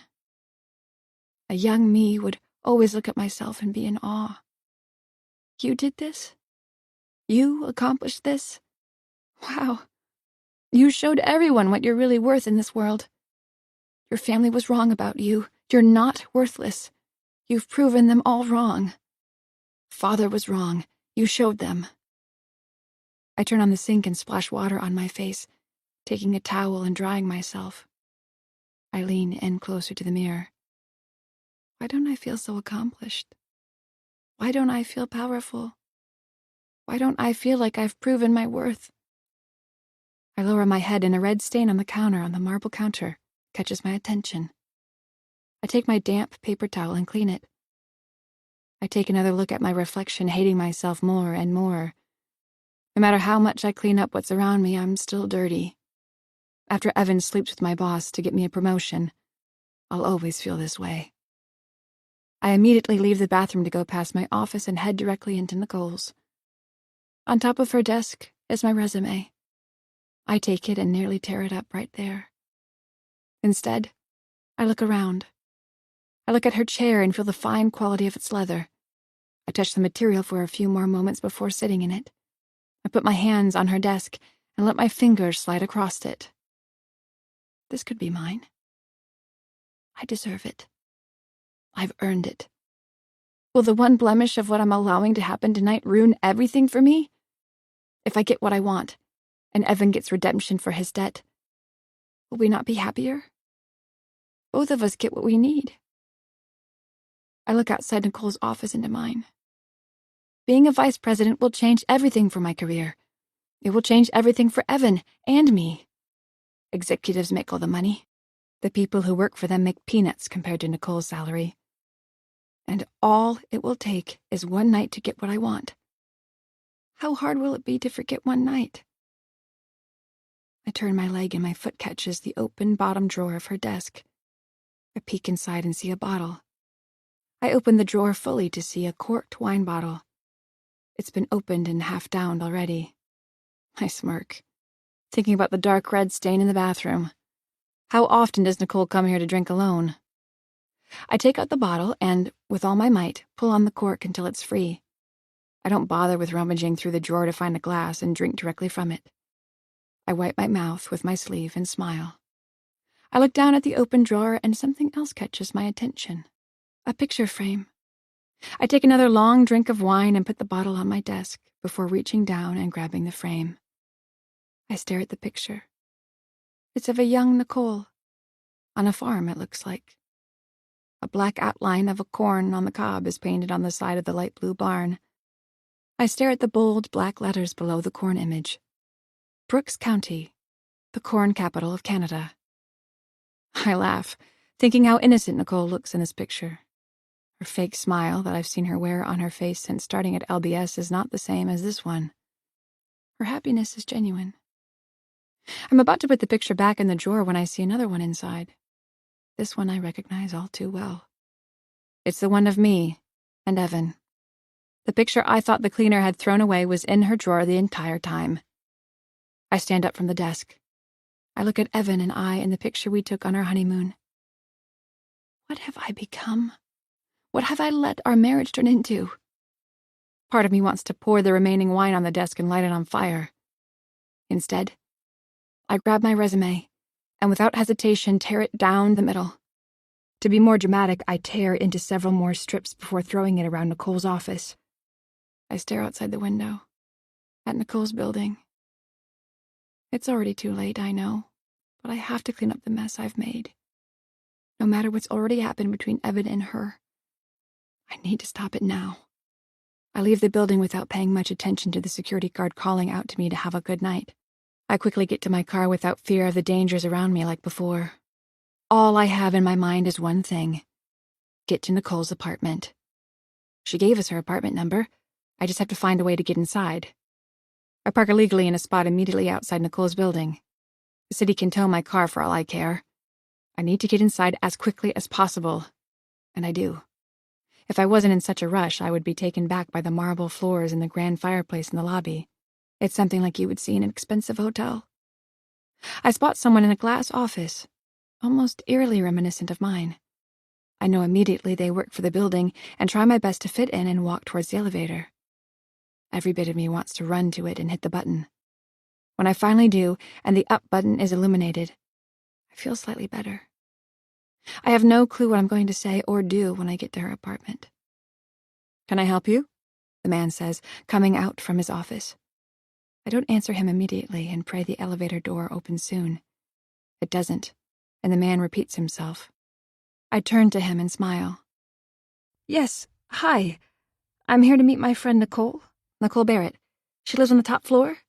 She's expecting me." The elevator door finally opens. "Miss," he calls out to me, "visitors after 11 have to sign in with the photo ID, and we have to call Miss Barrett before you leave the lobby. Please come back." I quickly enter the elevator and hit the close button. "She's expecting me. I must be going," I shout. I see the man's confused face as the doors close. I wait impatiently for the elevator to reach the top floor. My phone vibrates and I quickly take it out and see it's a text from an unknown number. "This wasn't part of the deal," it reads. An image of a red, bruised arm is attached. I breathe in, wondering what's happening. I anxiously watch as the elevator display shows each floor we're passing until we get to the very top and the doors open. I immediately run into the hallway. There's only 2 doors. I knock continuously on one, and when I don't hear any noises from inside, I panic and strike on the other door furiously. Evan opens the door, confused. "Alice?" he says, his mouth gaping open. "What are you doing?" His hair is disheveled, and forehead glistening with sweat. I can only imagine why he looks this way, and immediately tears form in my eyes. "It was a mistake," I say, pushing past him. "We should never have agreed to this." I storm into Nicole's apartment. "Nicole!" I shout. "This is over!" Evan comes into the room, his hands at his side. "I don't know what happened," he says, struggling to find the words. "What?" I ask. "Nicole! Come out! Put on clothes! Do whatever you have to! Evan puts his hands out. You have to stop screaming, he says calmly, in a tone of voice that scares me. Where is she? I ask. He lowers his head. He walks into the bedroom. I half expect to see Nicole splayed on the bed, satisfied with the outcome of her deal with me. Instead, she isn't there, and Evan keeps walking through a patio door out to the balcony. He looks down. I stand beside him and feel a chill from the wind. Where is she? I look down and see a few people standing outside in a semicircle. The street light shows red staining the sidewalk directly below. Chapter 30. What's happened? I shout, looking down at the messy pile of crimson staining the cement. Evan covers his mouth, not answering. What the hell happened? I yell at him. She jumped, he answers. She killed herself. Oh, no, I say, trying to catch my breath. I feel nearly lightheaded. Looking so far down, I feel like I was nearly falling myself. Evan grabs my shoulder. She did it to herself, he repeats. My world is spinning. How did this happen? Why? I finally manage to ask. Evan puts a hand to his mouth again and walks back into the bedroom. He looks at a large portrait over the bed of Nicole sitting at her desk in the office. She was upset, I guess. I don't know. He paces around more until he stops and looks at me. I refused to go through with it. I called her out. I knew this wouldn't be the end of what she had planned for you. For me. Us. This was just the terrible beginning. I hear the sounds of distant police sirens. No doubt where those emergency vehicles were going. What remains of Nicole's body is below us, splattered on the sidewalk. So, I say, getting to grips with the situation. You reject her, and you see her jump? He looks at me, confused. Yes, that's right. I breathe out. So when did you do this? I take up my cell phone and show him the photo Nicole sent me of her bruised arm. You did this? You're not saying everything that happened. Why, Evan? I didn't touch her, he shouts. I didn't. So she did this to herself? He pauses and looks at me. I don't know. After I rejected her, she slammed her bedroom door on me. I knocked on the door to get her to open up. Why didn't you just leave? I was scared about what she was going to do to us now that I'd refused. I wanted her to stop, leave us alone, you know. Did you do this for us? I ask, pointing toward the balcony. I told you no, he shouts. I didn't push her or toss her off the balcony. She closed the door. When I opened it, she had already jumped. I thought you said you saw her jump. I don't know, it all happened so fast. I thought I saw her on the balcony, screaming before she jumped. He paces around the room more. Oh, God, this looks bad. We should just leave. What? I shout. We can't just go. The man in the lobby saw me and likely saw you too. That damn camera, he says. Nicole has a camera in her own hallway. The image of the bruised arm sticks with me. I don't understand the picture she sent me. How could she have done this herself? I don't know, Evan shouts again. He grabs me sternly. I never wanted to come here tonight. I did this for you, for us. I should have said no to this stupid plan. The sounds of the sirens are closer now, and I hear more coming. Very soon the police will be there. I go out onto the balcony and stare down at the flashing red and blue lights below, and the much larger crowd around the scene. What do we do? Evan shouts. What do we do? I go back into the hallway and see the camera Evan mentioned. It's facing towards the front door and looking right at me. I breathe in deep, looking at the blinking red light below it. Chapter 31. I sit in a small room with two brawny detectives who stare back at me, asking and re-asking questions about everything that's happened. They introduced themselves to me when I first entered this small room, but for the life of me I can't remember. All I can think about is what happened to Nicole, and what it means for Evan and me. Evan isn't with me. I can only assume he's in a similar small room somewhere in the police station looking at similar detectives, answering the same questions. I wonder how truthful he's been. I told the police everything. Every aspect I could think of that led me to tonight, I told them. I explained how we moved, my job at Lovely Beauty Supplies, what Nicole was like as my boss. I told them about us being blackmailed for a night with my husband. I said how I suspect Nicole was the one who's been calling me at night, and sometimes during the day, breathing into my phone. I told them about the person outside my house that night, and how I think Nicole was involved in that as well. I'm not sure if the cops believe me. I'm not sure how the cops truly feel about anything I've told them, because they've continued with their stone-cold stares for the past several hours of interviewing me. Every now and then I've paused to make sure they were actually listening, because they gave no audible feedback. If someone had told me half of what I've been through recently, my mouth would be on the floor, gasping at every word. After I told the detectives what happened, leading up to me going to Nicole's apartment, the bald detective wearing a bright red shirt finally says something. "Do you hate Nicole Barrett?" he asks. I look back at him in disbelief. What kind of a question was that? I don't exactly like Nicole. Is he insinuating something with his question? I did not like Nicole, I confirm. She was blackmailing my husband and me. She used money and a promotion to try and get what she wanted. The other detective, wearing a navy blue shirt, his sleeves rolled, raises an eyebrow. Which was your husband? I nod. That's right. I believe Nicole hired me because she knew who I was, Evan's wife. She wanted him back in her life and she used me to get it. Who would corroborate this? Red shirt detective asks. I take a moment to think and calm my nerves. Well, I'm not too sure. It hits me, though. Lee Olson. She was Nicole's executive assistant. When I was first hired, Nicole said it was Lee who found me on LinkedIn, but I suspect that's not the case. I breathe out. But she's been fired. Just the other day. I guess you detectives could find her, though. Blue shirt detective nods. We'll look into this. The other officer rubs his nose. Has your husband been violent in the past? I breathe in deep.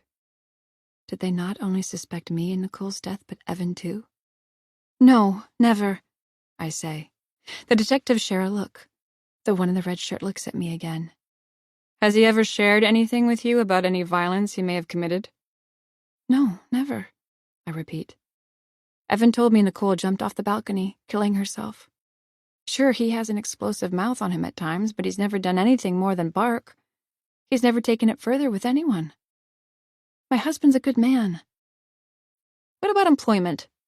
The detective in the blue shirt asks. What has your husband been doing for work these past couple of years? I lower my head. Between jobs, he's not a very good employee. I explained to them about some of his past work history, and how Evan told me he quit. For a moment I felt guilty when I tell them how he told one of his bosses to go F himself before leaving. I'm not exactly doing a good job giving them the picture of a harmless husband. Why did your husband and Nicole call off their engagement? The bald detective asks. I nod. Well, Evan told me that the two had been very different people. They fought often. When I realize the implication of my comment, I quickly correct myself. But that's what happens when relationships aren't doing well, of course. Did he ever report to you being violent or intimidating with Nicole? The bald detective continues. No, I confirm. The detective in the blue shirt opens a folder on the desk, takes out a photo, and shows me the bruised arm of Nicole, the photo that she sent me before she died. To your knowledge, this is the first time he's been violent towards a woman? He asks. I don't know, I finally admit. You did receive this image attachment from Mrs. Barrett, right? He asks. I did, I say. I look at Nicole's red arm. At the top of the message she wrote to me.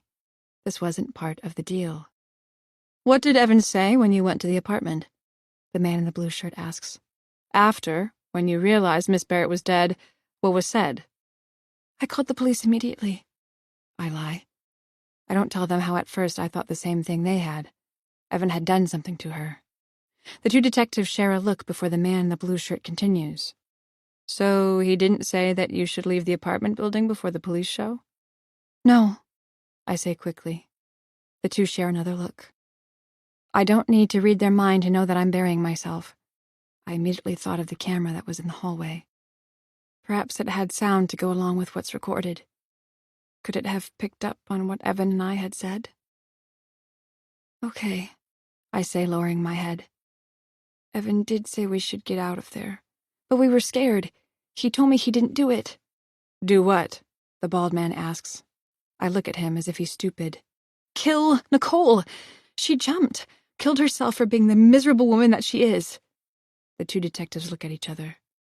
I start to think that I should have kept my mouth shut, not told these two cops everything. Should have gotten a lawyer. Now they're looking at me as if I all but confirmed that it was me who shoved Nicole Barrett off her balcony.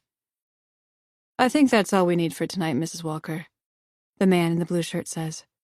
The two detectives stand up, and not knowing what to do, I freeze. I half expect them to put handcuffs on me if I get off my chair. Can we go? I ask. The detective in the red shirt looks down at me. We can arrange for you to get a ride home. Would you like that? I nod. Thank you. I breathe in again. Is Evan done speaking with you too? The two detectives glance at each other again before the man in the blue shirt speaks. Mr. Walker, your husband has been officially charged with the murder of Nicole Barrett. His words are cold as ice. I feel my world spinning. It's as if the small room is getting smaller, and I can barely breathe. You arrested him? I finally managed to ask. For murder? That's right, Mrs. Walker, the bald detective in the red shirt says. There's no easy way to tell you this, but he will not be coming home with you. We can arrange to drop you off with a family member if you prefer. I have no family out here, I say, breathless. I think of Tommy for a moment, but don't bother telling them about my brother-in-law. All I want is for the room to stop spinning and for everything to make sense. He didn't do it, I say, in my husband's defense. He didn't kill her. How much do you know about your husband's past? The man in the blue shirt asks. What kind of question is that? I ask. Of course I know my husband's past. He purses his lips and looks at his partner for a brief moment. This isn't the first time he's killed someone. Chapter 32. The detectives open the other interview room where I see Evan behind a desk, his arms stretched out, yawning. The man doesn't look like he has a care in the world. I've been nearly having a heart attack for the past several hours while Evan sits at a desk, drinking a soda. I don't know who the person in front of me is, but it doesn't look like my husband. He doesn't look as frightened as I do after the questions I've answered. When Evan sees me, instead of the police walking into the room, he immediately stands up. Alice, he says, confused. What are you? Are you okay? No, I shout. You've been lying to me. What? You killed a man? Evan looks around the empty room. Alice, he says, putting his hands down as if trying to get me to lower my voice.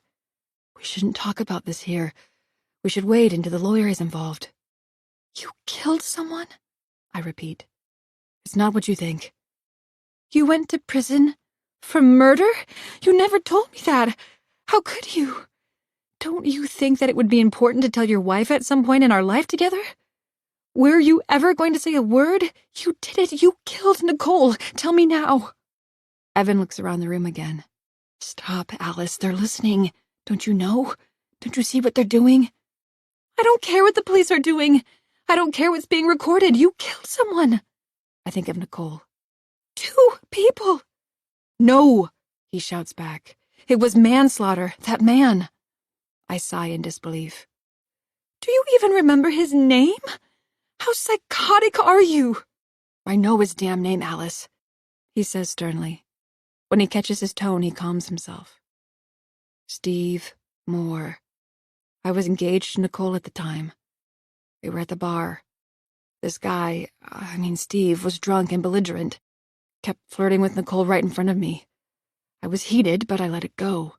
Tommy was there too. He wanted to fight him for me, but I got him to back off. I stayed on the other side of the bar after. At one point, though, Nicole's coming back with drinks in her hand, and Steve smacked her ass. She dropped the drinks and yelled at him. I immediately jumped in. We fought. I hit him hard. When he fell, he hit the side of a bar stool. And died. I say, completing the sentence. I was arrested that night, he says, taking a deep breath. I got put in a room, just like this. He looks around. I answered every question the cops asked, every damn question. A tear is starting to form in his right eye. And I spent a year in jail after the trial. Nicole left me almost immediately after I was officially arrested. I breathe in deep. Why didn't you tell me? She was pregnant. He continues, lowering his head. Nicole. She wasn't drinking, but she wanted to come to the bar with me and Tommy. She was 4 months pregnant. I should have never let her come to the bar. I don't know what I was thinking.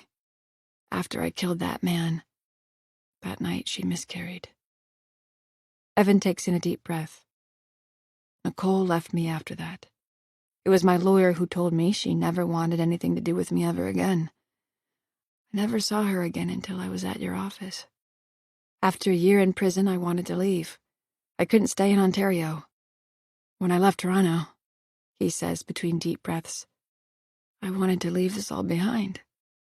What happened with Nicole, Steve, I couldn't even look at Tommy the same after what I did. He gazes at me, tears now rolling down his face. I killed that man. He had a daughter, too. That little girl will go on forever without her father because of what I did. I couldn't bear it. I couldn't love myself anymore. I moved. And then I met you. You should have told me, I shout, striking his shoulder. I deserve to know. You did, he says. You do. I wish I had. If I had told you on our first date, though, you would have left me. If I told you soon after, you would have too. What if we were engaged? You would have called it off, just like Nicole had. You're smart, just like she is. Was. He lowers his head. You would have seen me for the loser I was and left me too. I wouldn't blame you. I killed someone. There's no coming back from that. Everybody treats you different when they find out. Do you know how hard it was to ever find a job? I look at him, squinting, making all the connections now. That's why you never worked? I wanted to be a teacher, like Tommy, he sighs. That dream died that same night. He catches himself before completing the sentence. I found a few jobs I liked, but eventually they wanted me to fill out information, or sometimes they would find out about my past. And that was it. Time to move on. The money I had for school, to become a teacher, was useless at that point. I thought there was a quick way to turn that money into a success. You started gambling, I say. He nods. That only made things worse, much worse. But at times when I was at tables winning, I felt on top of the world. I thought I had control over my life again. Until all the money was gone. And then I nearly lost you as well. I lower my head, trying to understand everything. It's information overload. Even though I can't understand how, it all makes sense now. I look back at my husband, tears of my own now coming down my face. You didn't have to kill her, Nicole. We could have left. You didn't have to kill her for us. That's why you did it, isn't it? To get her to leave us alone? He pauses a moment, looking around the room. We should wait for the lawyer. Tell me the truth. This time, no more lies. I deserve it. He lowers his shoulders and takes a few moments before answering me. I didn't kill Nicole. I promise on everything I care about. I didn't tell you about my past because I didn't want you to leave me.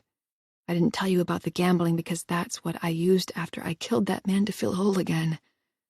I can't stop you from leaving now, though." He paused a moment. "I'm not going back to jail. I can't.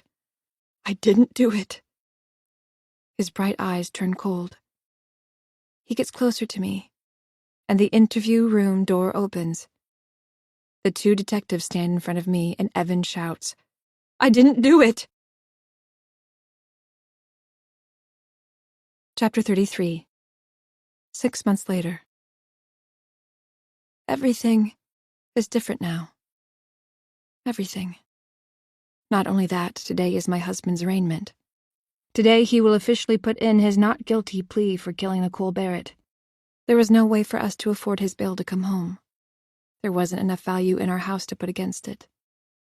Tommy didn't have that kind of money either. We couldn't afford a good lawyer. We had to take a court-appointed one. It's been such a long time since that terrible night. The amount of media attention is finally starting to die down. It's nice. With the trial starting soon, though, reporters and journalists will be back in droves. I understand why. It's a juicy story. A boss blackmailing an employee to sleep with her husband. A violent ex-murderer husband killing his wife's boss. With the attention the media was giving Nicole's murder, the three of us were now famous. Evan was right when he said how difficult it was to find work after he killed a man. What he had no idea of, though, was how hard it was going to be for the wife of a murderer to find work with him still in jail awaiting his trial. As soon as I went into interviews, I could tell they knew who I was immediately. Despite me even using my maiden name on my resume, it was hard to get around people knowing what I looked like with my face plastered on news channels right next to a murdered woman and a killer husband. Of course, the interviewers wouldn't say anything. I would go along with the interview, knowing I would never get a call back. I couldn't walk into a fast food chain for a management job without them knowing who I was. Eventually, I did find work, though, as a salesperson. I went from being executive of sales to being a salesperson for a small agricultural company. I had the privilege of selling the finest manure in Ontario. I literally went from being the top of my department to selling crap. Despite the drastic change in my life, I actually enjoyed the work. Working with farmers was pleasant. If they knew who I was, they didn't seem to care. All they wanted was a good discount for their product. Even though it was easy to make fun of myself for what I was now selling, I sold a good product that was important.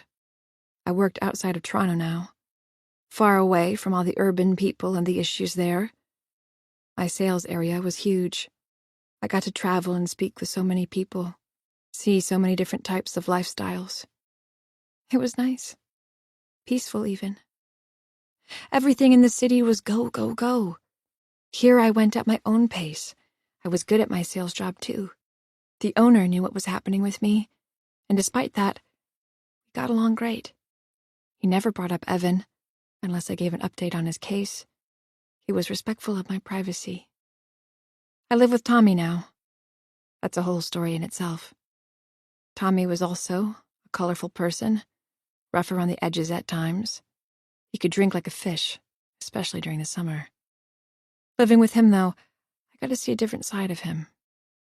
He was good at what he did as a gym teacher. He would tell me all his stories of what the children would do or say that day at school. It was truly hilarious. His girlfriend Vanessa was a sweetheart. It's funny, there was a time Evan and I joked that she wasn't real. She was nothing but nice, a shoulder to lean on for me during a difficult time. She's come over more and more the past few months. It's now at the point where she's basically living with us, and I'm thankful for it. She's easy to talk to and has been so caring and empathetic towards me for what I'm going through. After the arrest, Tommy offered me to live with him, rent-free, until I could sort myself out. It took a month of staying at my house and facing bills I couldn't afford for me to take him up on his offer. Not only that, but he finished the renovations on my house in a minimalistic way, so I could put it up on the market. It sold nearly immediately, and the new owners took possession quickly. We lost money on the sale, of course, realtor fees, and I promised to pay back Tommy for what he gave me to finish the renos. He said not to worry about it, but I do. I owe him. A lot. Tommy and his girlfriend helped me move out of the house and into a small, spare bedroom he had. If it wasn't for my brother-in-law and Vanessa, I don't think I would have made it the past few months. It's funny how the people you don't suspect will be there for you come out the strongest when you need them the most. My new boss allowed me to take a half a day off so I could make it to the courtroom today. Tommy, Vanessa, and I sit in the front row. Evan's lawyer sits alone at his desk, reviewing paperwork. He's young, not much courtroom experience. There's not much we can do about it. To make things worse, Evan is making the young lawyer's life harder. For the past few months, our lawyer has been trying to get my husband to accept a plea deal. The Crown prosecutor offered 10 years in prison for Evan pleading guilty to murdering Nicole. He flat out rejected that.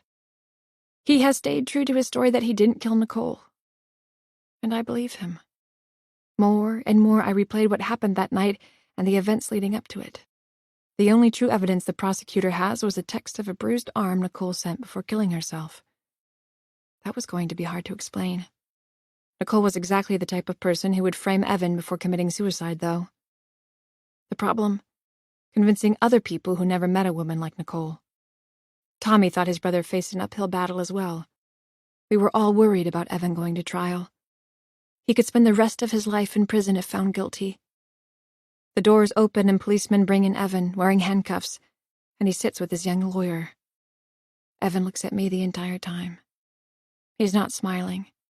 How could he? But even in his silence, I can see how happy he is to see me. All I want is to run up and hug him, and tell him I believe him. Tell him everything will be okay, despite not knowing if that's true. I give a thin smile towards him, while a tear rolls down my cheek. Tommy raises his hand. "Love you, Evan." One of the police officers in the courtroom asks him to be quiet. Tommy, being Tommy, ignores him. "We love you," he shouts again. His girlfriend puts an arm around Tommy and whispers something. Tommy nods and looks at me. "It's gonna be okay," he says. "Evan's a fighter. He'll beat this one." I sigh. This one? Meaning he lost his last murder trial? I don't respond and instead look at Evan. He stares back at me. For a moment, it feels like it's just the two of us in the room, until the back door opens and the judge comes into the room. The judge addresses both the lawyers and the room. "I understand an agreement has taken place between you?" The defense attorney stands. "That's right, Your Honor. We would like to move forward with an official plea deal." The judge faces my husband. "Mr. Evan Walker, you've been charged with the murder of Nicole Barrett. How do you plead?" Evan continues to look at me as he lets the word roll from his lips. "Guilty." He lowers his head and looks back at me. "I had to," he shouts. "I had to do it." Tommy stands up in protest and begins shouting at his brother's lawyer. His girlfriend tries to calm him but is failing. I continue to watch Evan. The two of us stare into each other's eyes. Without him saying the words, I know exactly what he's thinking. Please, don't leave me. I wipe a tear from my eye as the judge pounds his gavel. "That's enough," he shouts, calming the courtroom immediately. Chapter 34. I drive around county roads, looking at my list of farmers' addresses my boss provided me with. I try to stick to my list of intended customers as they've shown interest in the past with my company, but sometimes find myself at the front door of an unknown barn or two. I can't help it. Sales is something I've always been naturally good at. I can't help giving a cold sales pitch to someone who has no clue who I am. I find that even with salt-of-the-earth folk, the ones with the bold signs that say no soliciting, once I start talking with them and relating to them, they are interested in my product. I always ensure I give them a good introductory price, though. It's hard to turn down, especially at a time when everything costs more. Today, I'm about an hour and a half away from Toronto. It's an area of only a dozen or so farmers that have done business with my company, with some opportunities to speak with new customers. After what happened yesterday at the arraignment, I want to take my mind off Evan and his pending prison sentence. A long drive and speaking with new customers is just what I need. I get energy when I make a sale. Today, I've already made several.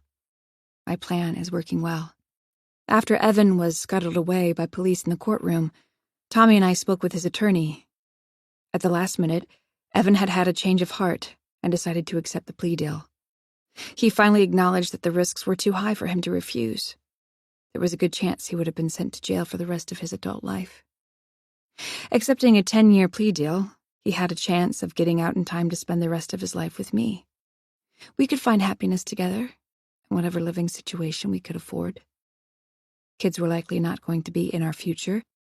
He would be in his 40s when he was released from prison. Management was now out of the question for me. My life would forever be knocking on farmers' doors, selling them shit. The silver lining of that was I actually enjoyed it.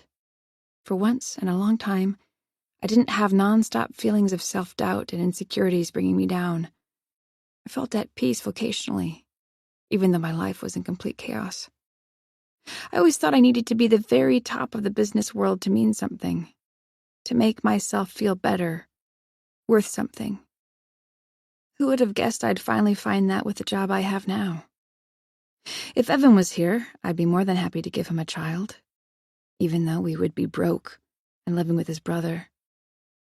Tommy continues to tell me that I can have the spare bedroom as long as I need it. I love him for that, but I can't continue to stay there. The long drives around the country are a lot for me to do. I'd be better off living somewhere rural now.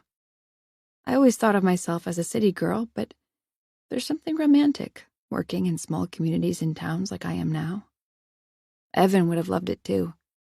We could have owned a nice house in the country with a large backyard, a large dog for that backyard, a nursery inside with a baby. It would have been beautiful. Now, that dream is gone. Sure, I could find a small place to rent out here, but it wouldn't be with Evan, at least not anytime soon. I'm starting to hate the extra long drive I have as I go aimlessly looking for new customers. I turn on the radio, attempting to think of anything else, when something catches my attention outside. A long rectangular sign by the side of the road makes my jaw literally open to the floor. I stop the car in the middle of the empty country road, looking in the rearview mirror. Putting my car in reverse, I drive back until I see the sign again. Brooks County, the corn capital of Canada. Beside it is a symbol I've seen before, a corn on a cob. It was in a picture I saw in Nicole's office drawer. In it, she was younger. Now I'm in that town. I drive forward, looking around. In that picture was a light blue farmhouse. I remember thinking how strange it was to see a blue barn, since many I had always assumed were red. Now, working with farmers, I've seen many different colors and types of barns. The idea of a blue barn doesn't seem so strange. In a small area like Brooks County, it likely wouldn't be so hard to find, though. My cell phone rings, and I pick it up. Let it grow. This is Alice. Thankfully, I don't have to answer my phone and repeat a stupid saying like Lovely Beauty Supplies had us do. Have a beautiful day is the last thing I think of now when I remember my former workplace. It's me, Tommy says in a hushed voice. What's wrong? I say, surprised. Is it Evan? Is he okay? Tommy doesn't answer at first, and I repeat myself frantically. Yeah, he's fine. It's just, there's an investigator in my living room, and he wants to talk to you. Chapter 35. When I get to Tommy's house, he's already at the front door, a look of concern on his face. He's in the living room, he says, gesturing behind him. He asked to speak to you only and was willing to wait until you got home. Who is he? I ask. He introduced himself as Investigator Hicks, he says. Vanessa and I will be upstairs if you need us, okay? I nod and walk into Tommy's house. I look in the living room and see a large, older man sitting in Tommy's favorite recliner. He stands up when I walk into the room. Mrs. Walker? He asks. I nod and he extends his hand. I'm Cormac Hicks. I shake his hand. Are you a detective, Mr. Hicks? In a former life, yes, he says with a grin. He makes a clicking sound with his mouth. Retired a few years ago. I'm a private investigator now. For a moment, I sigh with relief. I was worried about what information a police officer would share with me today. Did something happen to Evan in prison? Was there more evidence against my husband? Was my life about to somehow get worse? I believe my husband when he says he's innocent of Nicole's death. I don't think I could handle more tragic news. Investigator Hicks smiles. I'm here on behalf of the Olsen family. I understand that you knew their daughter, Lee, well. Lee? I say, confused. Well, we worked with each other for a few weeks. Is something wrong? That's what the Olsen family wants me to look into. They're quite concerned about their daughter's safety. She's been missing for some time. I take in a breath. Missing? How long? It's been over 6 months, he says, making another clicking sound from the side of his mouth. A missing person report has been filed with Toronto Police, but they've closed their file. They believe she isn't missing. She is, of course, an adult and can choose not to tell anyone where she is going or why she isn't contacting people she loves. The concern, of course, being why she would not tell anyone where she is or why she left. Has she ever mentioned anything about leaving Toronto? Did she ever talk to you about places she would want to move to? I think hard about our coffee dates and meetups. No, nothing I can think of. When was the last time anyone saw her? He takes out a notebook from his long jacket. I was hoping you could help with that as well. Are you able to recall the last day you saw her? It was at work. The day before she was terminated, at Lovely Beauty Supplies. Did you have any contact with her after that day? Text messages or calls from her, even if you didn't pick up her call? I shake my head. At the time, I wasn't worried about Lee. Nicole was putting Evan and me in the worst position. Even after Nicole's death, I thought about reaching out to Lee, but my shame around what had happened stopped me. Is there anything you can share with me that you think could help my investigation? He says. I shake my head. Sadly, no. Does her family suspect something terrible? Foul play? Was there any indication that Lee didn't move away? None whatsoever. The last person who saw her alive was a night security guard at the building she worked at. He reported seeing her leave with a large suitcase that she was known for bringing with her. When talking to other staff at Lovely Beauty Supplies, they reported that she may have left for Vancouver. One staff member reported that Lee had mentioned doing some modeling there. Mr. Hicks hands me a card from his pocket. If you think of anything, please call me. Her family is concerned, as you can imagine. He turns to leave, but I stop him. Why was she fired? I ask. That's another mystery. He makes a clicking sound again with the side of his mouth. Your former boss, he says, being careful with his words. She didn't keep a record as to why. We only have an email that was circulated the day after she was missing, confirming she was terminated. We could not locate her cell phone, laptop. The large suitcase she had the night she disappeared was not at our house. After she was fired, she vanished. Chapter 36. After work, I'm visiting Evan at jail. Visiting hours are only until 6. I'll have to end my day early to get to the prison on time. With the sales figures I'm bringing in, my new boss will be okay with me taking extra time to see him. I never thought I would be in a position to take time away from work to visit a husband in jail, but this is my life now. It will be my first time seeing him since he pled guilty. He needs me more than ever. My new boss is fine with me taking time off.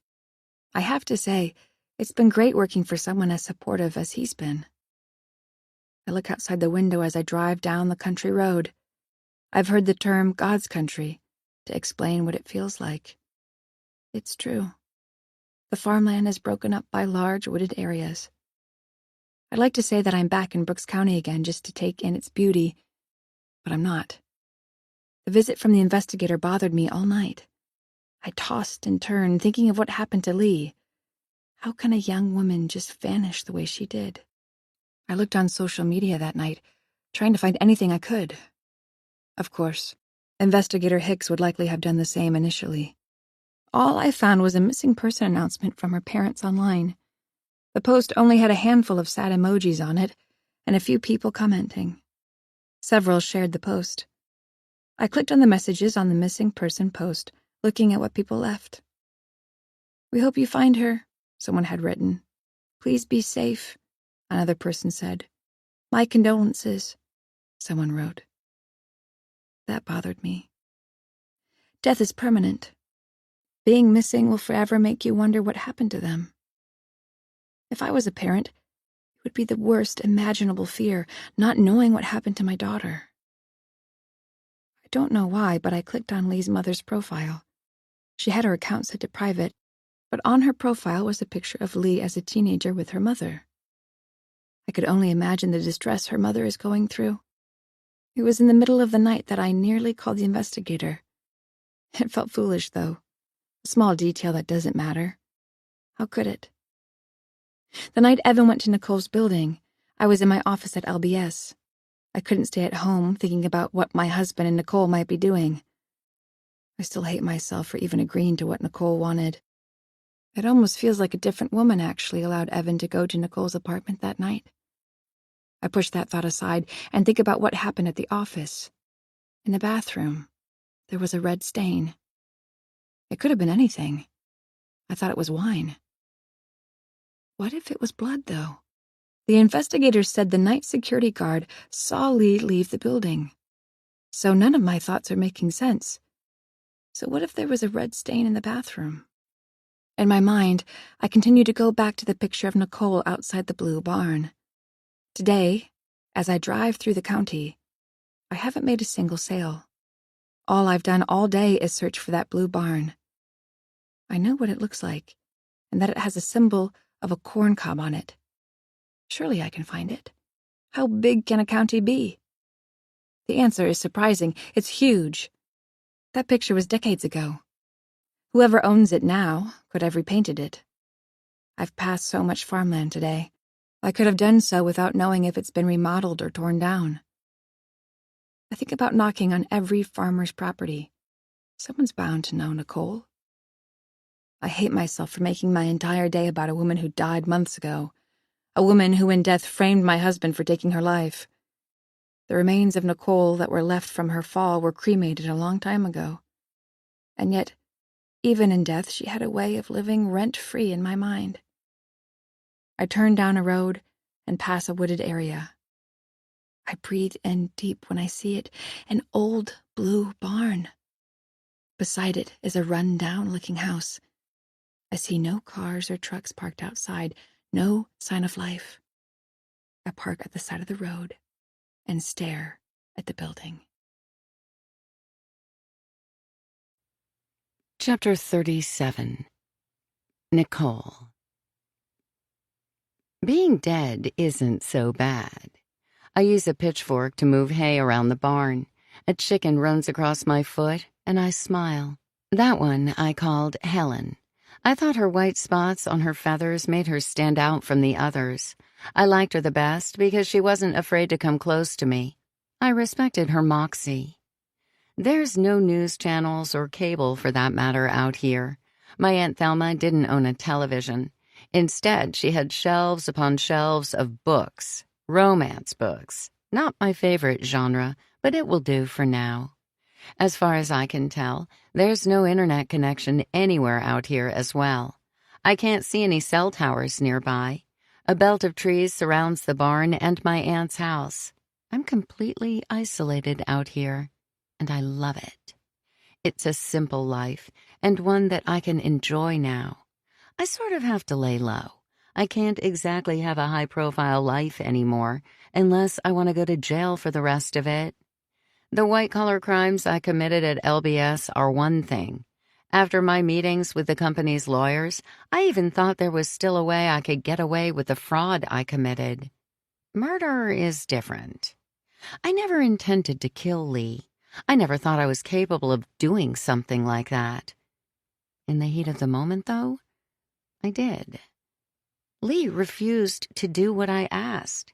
She would no longer follow Alice or her husband around for me. She said she would expose me, tell Alice what I was up to. I couldn't let that happen. In a fit of rage, I grabbed a large paperweight from Lee's desk. It was the one I gave to all employees.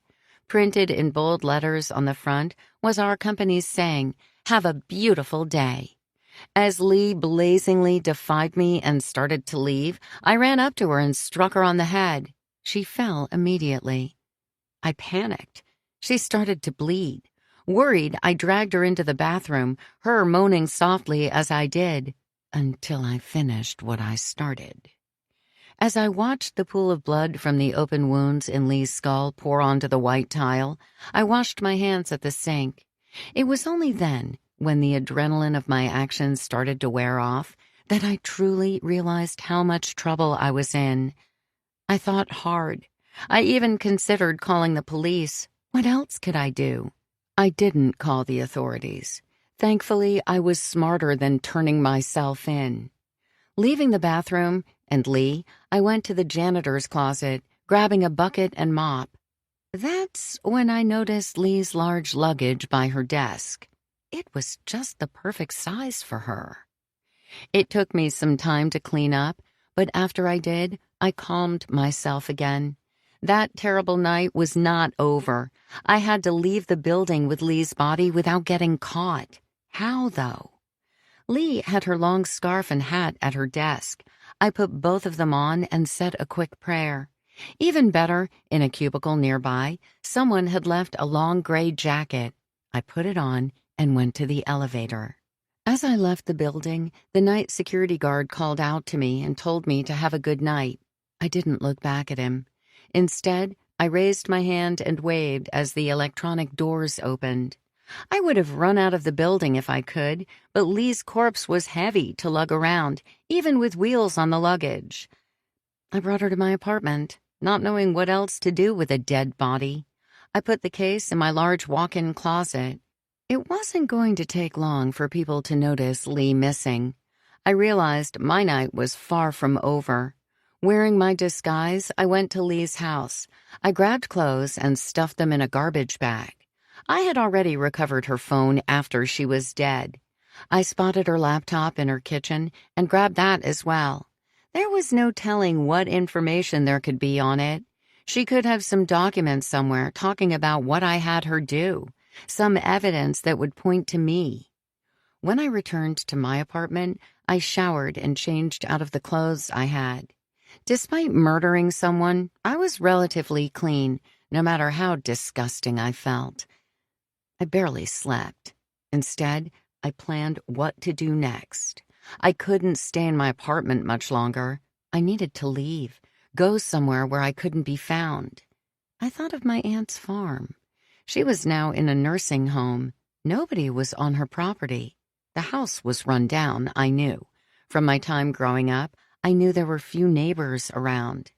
It could be the perfect place to hole up until I could figure out what to do next. I went to work the next day for appearances. Not only did I feel like a mess, I looked like one too. I'm not sure I ever looked as bad at work as I had that day. I regretted even coming in until I saw her. Alice. Seeing how distraught she looked that morning made me feel a little better. I confronted her. I nearly laughed when she told me that Evan was going to come over to my apartment that night. I could spare some extra time before I was on the run for the rest of my life for one more night of pure, adulterated fun. Evan was going to make my day a little bit better. I left the office and started preparing. First, I got money. Then I drove several hours north to my aunt's farm. I bought enough food that I not only stuffed her pantry, but a large area of her basement with non-perishables as well. It would be enough food to get me through months of hiding. Taking a quick drive around Brooks County, I knew it would be perfect for me. The nearest neighbor was 10 minutes away by car. I drove back to my apartment and got ready for Evan to arrive. When he did, I was excited for our night. But that quickly changed. I was infuriated when he refused me. Even with threatening to destroy his wife's career and a huge sum of money, he wouldn't be with me. All those years we spent together, the many times he willingly went to a bedroom with me, it all all meant nothing. We could have had a child together had he not killed that man. The stress of it caused me to miscarry. It was his fault I never had a life full of beautiful memories. Instead, I left him. I moved on, and as my life was burning down around me, all I could think about was having Evan back. One more chance to have what I always wanted. I let my pursuit of a career get in the way of what could have been an amazing life. It only took the fear of going to jail for fraud to realize it. When Evan refused me that night, I knew my life was truly over. Even on the run, how happy could I really be?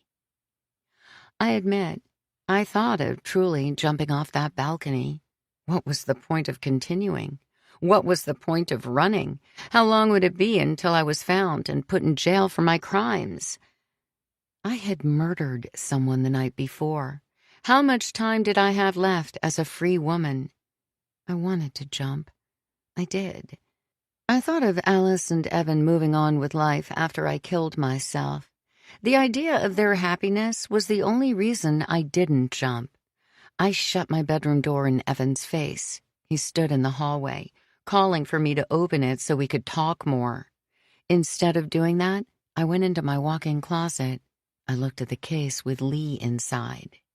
As an executive, you have to think on your toes. Think outside the box to make it. You have to be creative. You also need a bit of luck.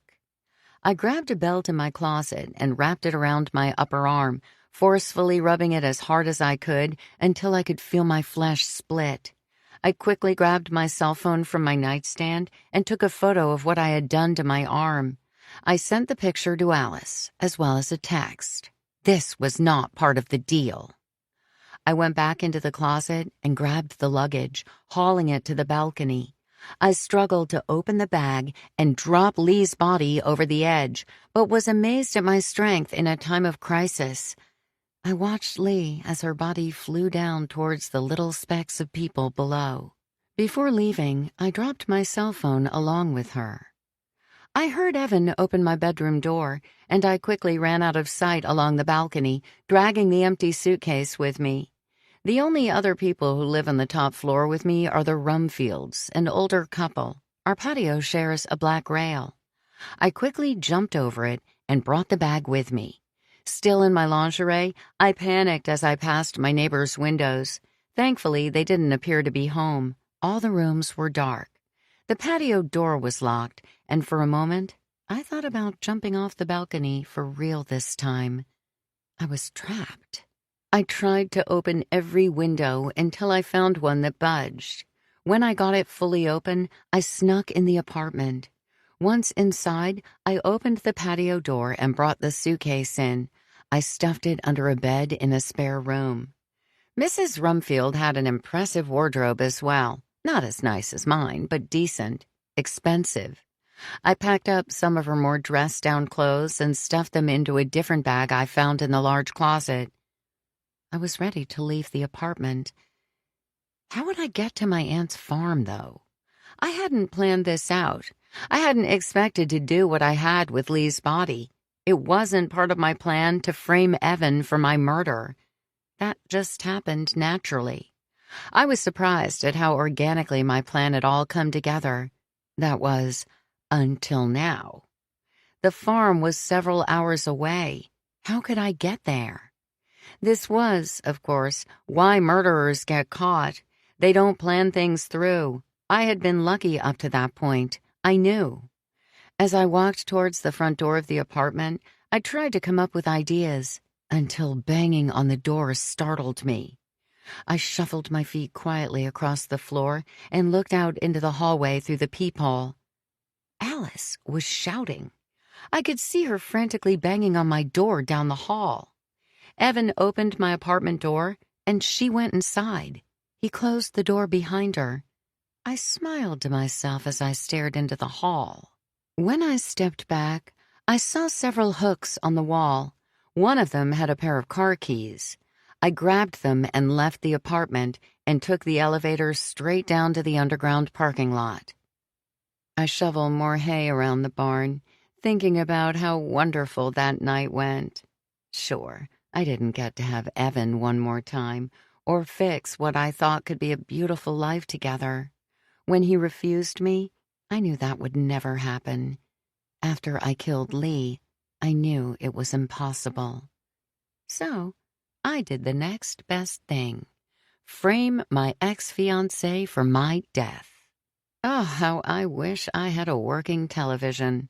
I would love to watch the headlines. I would love to see Evan with handcuffs on, his trial. I would love to see Alice's face when she realizes her perfect life is destroyed, just like mine was. All I have out here in the middle of nowhere are my thoughts of joy that my death has caused. And romance books. Life on a farm took some getting used to. After a few days, I started getting bolder. I left the house and went for small hikes through the woods nearby. One day, I met a couple in their late 60s hiking. They were my not-so-nearby neighbors. I lied and said I was the new owner of the farm. They knew my aunt was likely going to sell the land soon, and thankfully didn't ask too many questions. They were a wonderful couple. I told them how I missed farm-fresh eggs. They offered to sell me chickens. I bought 4. The only one I cared to name was Helen. Now, I farm fresh eggs every day. They were planning on auctioning some cows soon as well. I told them I would pay a fair price for them if they would deliver the 2 cows to me. They agreed. Less hassle for them. Now I'm preparing the barn for my new animals. I laugh thinking that I could have a full working farm soon with my own crops. Sure, it was risky putting myself out in the public. The older couple seemed nice enough, but all it took was for one of them to see a news headline and maybe they would make a connection. They hadn't so far, though. I'm not sure what the next step in my life will be. Where will I go next? I try to take things day by day. Right now, I can enjoy my simple life with my chickens and cows. I'll enjoy thinking of the urban life I ran away from and Evan rotting in a jail cell somewhere. Every now and then, I hear cars pass out front on the country road. I hear one now, but this sounds different. It sounds closer. I put the pitchfork against the wall and look out the small window. My mouth literally drops when I spot her. Alice Walker is standing on my aunt's front porch, knocking on the door. Chapter 38. Alice. I knock on the front door of the house. No one answers. I wait another moment before knocking louder. Peering into the large front windows, I don't see much sign that anybody lives in the old house. It's pretty run down. One window is even boarded up, completing the nobody lives here look. When I peer inside, beside the couch, I spot a coffee mug and a book with a half-naked man on the cover. It seems very much out of place for a home where nobody is there. Someone has to be here. The only question is what to do if someone is. Hi, random stranger, but I know someone named Nicole Barrett lived here at one time, years ago. Seems like a winning first line to greet someone mid-afternoon. I look at my phone. I haven't made a single sale today, or contacted anybody to attempt to make one. If my new boss could see me now, I wonder what he'd think. I'm tempted to leave. Get back in my car and go. What's the point of being here anyway? I knock one last time, praying that whoever is reading that raunchy-looking book is home to talk to me. Nobody comes. A sound from nearby startles me. It almost sounded like a can being struck. When I turn my head, I see the infamous blue barn, the same one that Nicole was standing in front of all those years ago. The barn is even more dilapidated than the house. One of the barn doors is slightly open. A small chicken with a white spot on its feathers runs out of the barn. I nearly laugh at the oddity of it. I wanted a sign of life, but was hoping for one I could have a conversation with. I walk towards the barn, slowing as I near it. I look into the windows but can see nothing inside. No lights are on. No movement. just a chicken. One that got away as well. I look out into the field and see the chicken running, making a break for it. "Hello?" I call out as I approach the barn doors. "Is anybody there?" I stand outside the door and call out again, but nobody answers. "My name is Alice. I'm a saleswoman." For a moment, I think I hear the creak of movement inside. "I'm wondering if you're happy with your manure? Is your current provider meeting your needs?" I roll my eyes at my own terrible sales pitch. Thankfully, it's to no one, as I'm now certain the barn is empty. Out of curiosity, I push the door slowly. It creaks until it's fully open. I peek through, and just as before, I see nobody inside. I do, however, see a chicken coop to the side of the barn. "Hello?" I call out. I step inside. I see someone moving on the other side of the barn. Their back is turned to me. "Sorry if I scared you," I say with a smile. "I'm wondering if—" "Leave me alone!" They turn, and I see it's Nicole. She's alive, standing in front of me with a look of pure evil etched on her wicked face. A machete is in her hand. She shrieks as she runs toward me. From panic and confusion, I stare as my former boss sprints at me, the machete held back, ready to swing down. I scream and run behind a wooden post. Nicole swings the machete, cutting deep enough into the thick column that she has trouble getting it out. She does, though, and pulls it back again. "Nicole, stop!"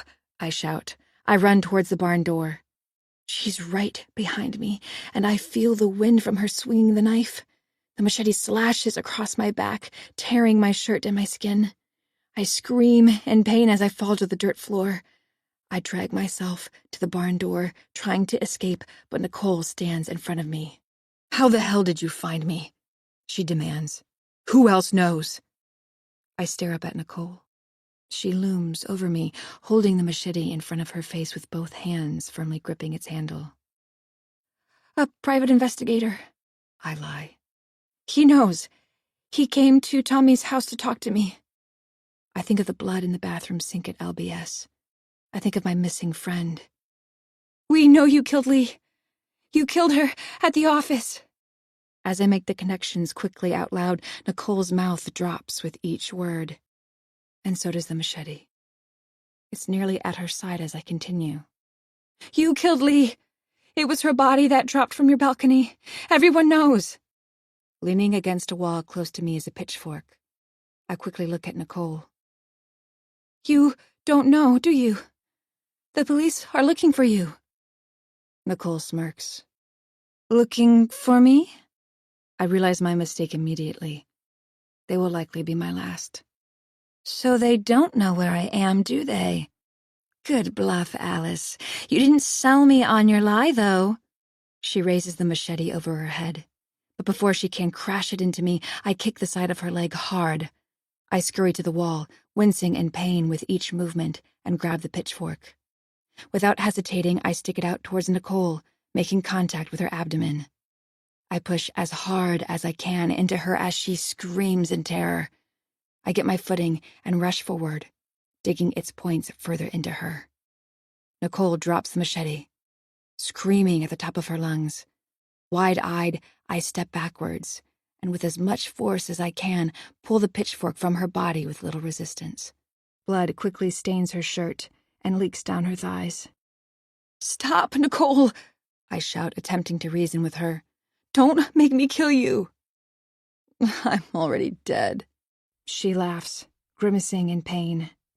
She wobbles toward me as I take a few steps backwards. She continues to smile wickedly at me. Only this time, I see bright red in her mouth. She spits out blood and coughs, taking another step towards me. I raise the pitchfork to her again. She squints at me in pain, looking outside the barn door and back at me. "I hope you enjoy your happy life," she shouts, "with your handsome husband. Someday you'll have kids. You'll have everything, but you'll never have what I did. You'll never be like me, a boss, an executive. You'll just be you, Alice Walker, a boring whore, a nobody. Nothing. I keep the pitchfork raised towards her, ready to stick into her again at any moment. Being nothing is better than being anything like you. Nicole's smile fades, and she lowers her head. When I look back up, I'm scared she'll rush me again. One last-ditch effort to kill me. Instead, she turns and runs outside the barn. I lower my pitchfork in disbelief. I take a few moments to catch my breath before slowly leaving the barn. Despite her wound, Nicole is already some distance away from me, running into the field behind the house. I watch as she runs through the field, into a thick belt of bushes, disappearing into the woods. Chapter 39. Alice. 3 years later. I just want to thank you again for all of your business, I say into the telephone as I sit at my desk. It means a lot to me that you trust Lovely Beauty Supplies with all your beauty needs. The woman on the phone is most certainly a happy customer and tells me she'll be calling back soon to talk about a larger order for her beauty supply store next month. Before the call ends, I quickly say our company motto. And I hope you have a beautiful day. The woman thanks me again and ends the call. I grin as I take off my headset. I stand up from my desk, staring out at the people who work for me. The new executive of sales, my former position, catches my stare, smiles, and waves at me. I smile back. Things have changed. I look back at my desk. It's the very same that Nicole Barrett used to sit at. I'm now the president of LBS. Everything I ever wished for has come true. I'm respected, looked up to. Lovely Beauty Supplies is doing much better under my leadership. Our sales have increased 30% since I took the position. I turn back and look outside the glass walls of my office. The smile I'm wearing fades quickly when nobody is there. All the staff have vanished. I'm completely alone. I look at the front reception desk where Lee used to sit. When I blink, my father is sitting there. A wicked smirk on his face. His mouth is moving. I don't have to hear him to know what he said. Stupid girl. My cell phone vibrates on my desk. I pick it up, and before answering, read that it's from an unknown caller. Hello? I say as I answer the call. Nobody speaks. Who is this? I say in a panicked voice. This time I hear something. Breathing. It's low at first, but starts to quicken. Nicole, I whisper. Have a beautiful day, her wicked voice shouts before the call ends. I sit up in my bed, out of breath, panicked. I can feel my pulse as my heart races. I look around the dark room. I catch my breath before starting a grounding technique I learned. It's called 5, 4, 3, 2, 1. Name 5 things you see, 4 things you hear, 3 things you feel, 2 things you smell, and 1 thing you taste. It feels weird going through the exercise, but it helps. Finally, I look beside me in the bed at Evan. I'm hesitant to wake him. He's told me whenever I have nightmares, especially about Nicole, to let him know. He's told me he doesn't care what time it is. There have been countless nights where he's been tied up with me for hours until I'm calm. I don't need Evan to tell me everything will be okay. I know it will. I can calm myself now. Lovely Beauty Supplies is in the past. I'm no longer employed by them, and certainly would never accept any job there, even as president. After what happened, I won a large settlement for everything that Nicole put Evan and me through. It was more than enough to put us back on track. We bought a house in the country. Evan loves it. I love it. It's perfect for us. It will be perfect for our child someday. I put a hand on my growing tummy. I remind myself of the beauty that's inside me. A little girl. We confirmed it a few weeks ago. I still work for the manure company, and I still love it. It's not the job I ever pictured myself doing, but I enjoy it. It shows. The company's income has risen since the day I started. It doesn't mean too much with such a small team, but the owner made me head of sales. He has even talked to me about buying into the company to become an owner. I'm not sure if I want that, but I'm thinking about it. Evan's doing much better as well. It took some time for him to figure out what he wanted to do for work. Now that he didn't have to hide his past from me, he was able to search for work openly. I was surprised when he wanted to start his own renovation business. I suppose I shouldn't have been. It's the perfect job for him, and he can be his own boss. Tommy helps him during summer breaks, and Evan even hired a young man to help him with his growing business. Evan hasn't gambled since he lost all of our money. It was hard for him. He's open now with me as to what's going on in his head. I tell him what's going on in mine as well. Therapy helped. It took him some time to agree to go. The only way he would is if I did the same. PTSD, I've been told I have. I thought after all the time since the barn that I would be able to sleep better. Therapy has helped me too. My nightmares are much less frequent. I'm coming up to the anniversary of when Nicole attacked me with a machete. It was a traumatic day, and my therapist has told me to expect my body to react on the anniversary of the event, even if in my mind. I know she's dead this time. Is she, though? Her body was never found. After she ran into the woods, I called 911 immediately. I even called the private investigator right after, as I waited for the police to arrive. I was surprised when P.I. Hicks showed up at nearly the same time as the first police cruiser. A massive manhunt was undertaken. Dogs and even a helicopter were used. Despite the search, Nicole Barrett wasn't found. I had no clue how far out the woods stretched. The day the police called off the search for her, I was scared. I demanded they keep looking. Her body had to be found. The authorities agreed to one more day, and on that day they did find something. Her clothes. All of them. Tossed amongst the bushes were the red-stained shirt Nicole was wearing the day she attacked me. Her pants were found, everything. DNA later confirmed for certain that they were Nicole's clothes. Why would Nicole tear off her clothes? My mind raced with ideas. She must have found a new set of clothes. She could have discovered a hiker. Maybe they had spare clothes that she stole. Nicole could still be out there somewhere. I stand up from my bed and look outside, into the large backyard, into the woods behind it. I feel my pulse quicken, wondering if Nicole is watching me right now. I raise my cell phone and look at it. At any moment, I feel it could light up with an unknown caller, attempting to reach me. Nicole breathing into the other end, wanting to let me know she's still out there. It's never happened, though, in real life, but only my nightmares. The police have different theories, though. A doctor examined the bloody shirt and pants and concluded there was no way Nicole could have survived. So why did she suddenly rip her clothes off and run naked into the woods? The police had theories for that as well. It's not unheard of for someone to undress themselves when they're experiencing hypothermia. There are many stories of lost hikers freezing to death, and when their bodies are eventually discovered, being completely naked. The brain makes these people believe they're overheating when their body has lost nearly all heat. The mind is a powerful thing, something I've learned after my PTSD diagnosis.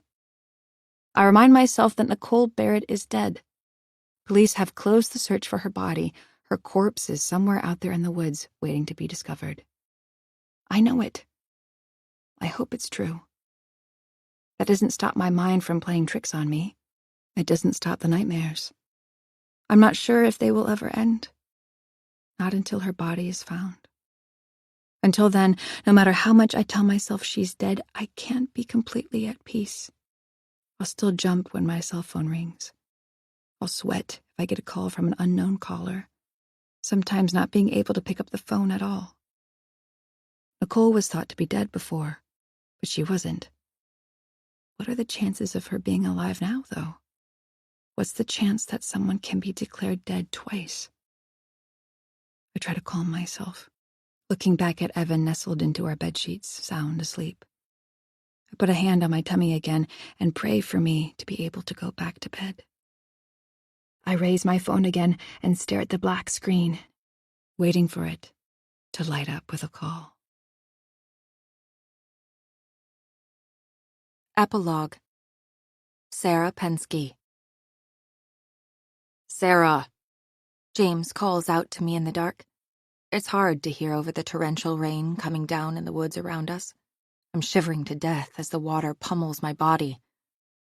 I'm here, I say, calling out to my boyfriend in the dark. It's nearly pitch black. I can barely see what's in front of me. I found a cave, he shouts. My body shakes as I walk towards his voice, attempting not to trip over the bushes and long grass below me. I would never have thought that my life could come to a swift end at the age of 25, just because I agreed to go on a stupid hike with my boyfriend. James talked me into going off trail. That was mistake number 1. He wanted to hike for a few hours to bring me to this beautiful waterfall that he had always talked about to me. When he was a kid, he was in these woods all the time. It was one of his favorite places to hike as a child. He said he knew a shortcut to get to the falls. That was mistake number 2. I can't count the mistakes that followed. Agreeing to hike in an area with no cell reception was another. Not telling anybody where we were going was even worse. It's been nearly 18 hours since we started, and we have no clue where we are. With rain pummeling us and not being prepared for the harsh autumn weather, how much longer can we last? Who will find us? Will they find us? We're going to freeze to death out here. It's just a matter of time. James grabs my hand. Everything will be okay, Sarah, he tells me. His words are no comfort, though. It's his damn fault I'm in this mess. I was stupid enough to agree to this hike. I had this crazy idea that he was going to propose to me in front of the falls. We've been talking about marriage more and more, and today I thought he was finally going to show me he meant those words. He rubs his hands on my sides, attempting to warm me. Hurry, he says. It'll be warmer in the cave. He forcefully brings me up a hill, and I finally see the opening. Once we're inside the cave, I shudder more. I thought being out of the rain would be instantly better, but I almost feel colder. James is as drenched as me, shaking in the cave. He holds me close and tries to warm my body with his. We shiver together in the dark as I look around. What about bears? I say. His teeth chatter as he laughs. How many bear sightings have you heard of in this part of Ontario? It'll be okay. He searches his wet jean pockets and takes out his lighter. He clicks on it until it thankfully ignites with a small flame. I just need to find some dry branches, he says, waving the lighter around us. We can make a fire, take off our wet clothes. We are going to die out here, I say, unable to tell if the wetness around my eyes is from the cold rain or my body. No, he says reassuringly. No, we're going to be fine. We'll look back at this years from now and laugh at how terrible this was. I sigh, wanting to yell at him, but hold back my rage. What's the point of being angry now? We need each other, especially if we plan to live. I hope he's right. I hope we look back at today and laugh at how near death we thought we were. Maybe this will somehow even make us closer as a couple. That's after I murder him for being so stupid. He lets go of me and starts wandering deeper into the cave. James? I shout. It's fine, he says. Just stay there. I'll be right back. I shake uncontrollably as I watch him disappear into the darkness, only able to tell where he is from the dim glow of his lighter. Out of fear, I want to yell at him to stop using it. He could burn all the fluid inside before we make a fire. If that happens, we won't survive the night. Before I can call him, James shouts, "Oh, God!" What? James doesn't answer. I walk towards the flame. James? What is it? No, don't come here. Why? I shout, confused, attempting to warm myself with my hands. In the dim light, I see James beside something large. What is that? A dead animal? A dead bear? As I stand beside James and look at what he's found, I grip his hand tightly, holding my breath.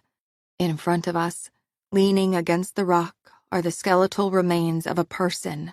Bits of dried flesh remain on some of its bones, reminding me that at one time it was a human being. Its fate a reminder of what will surely be mine.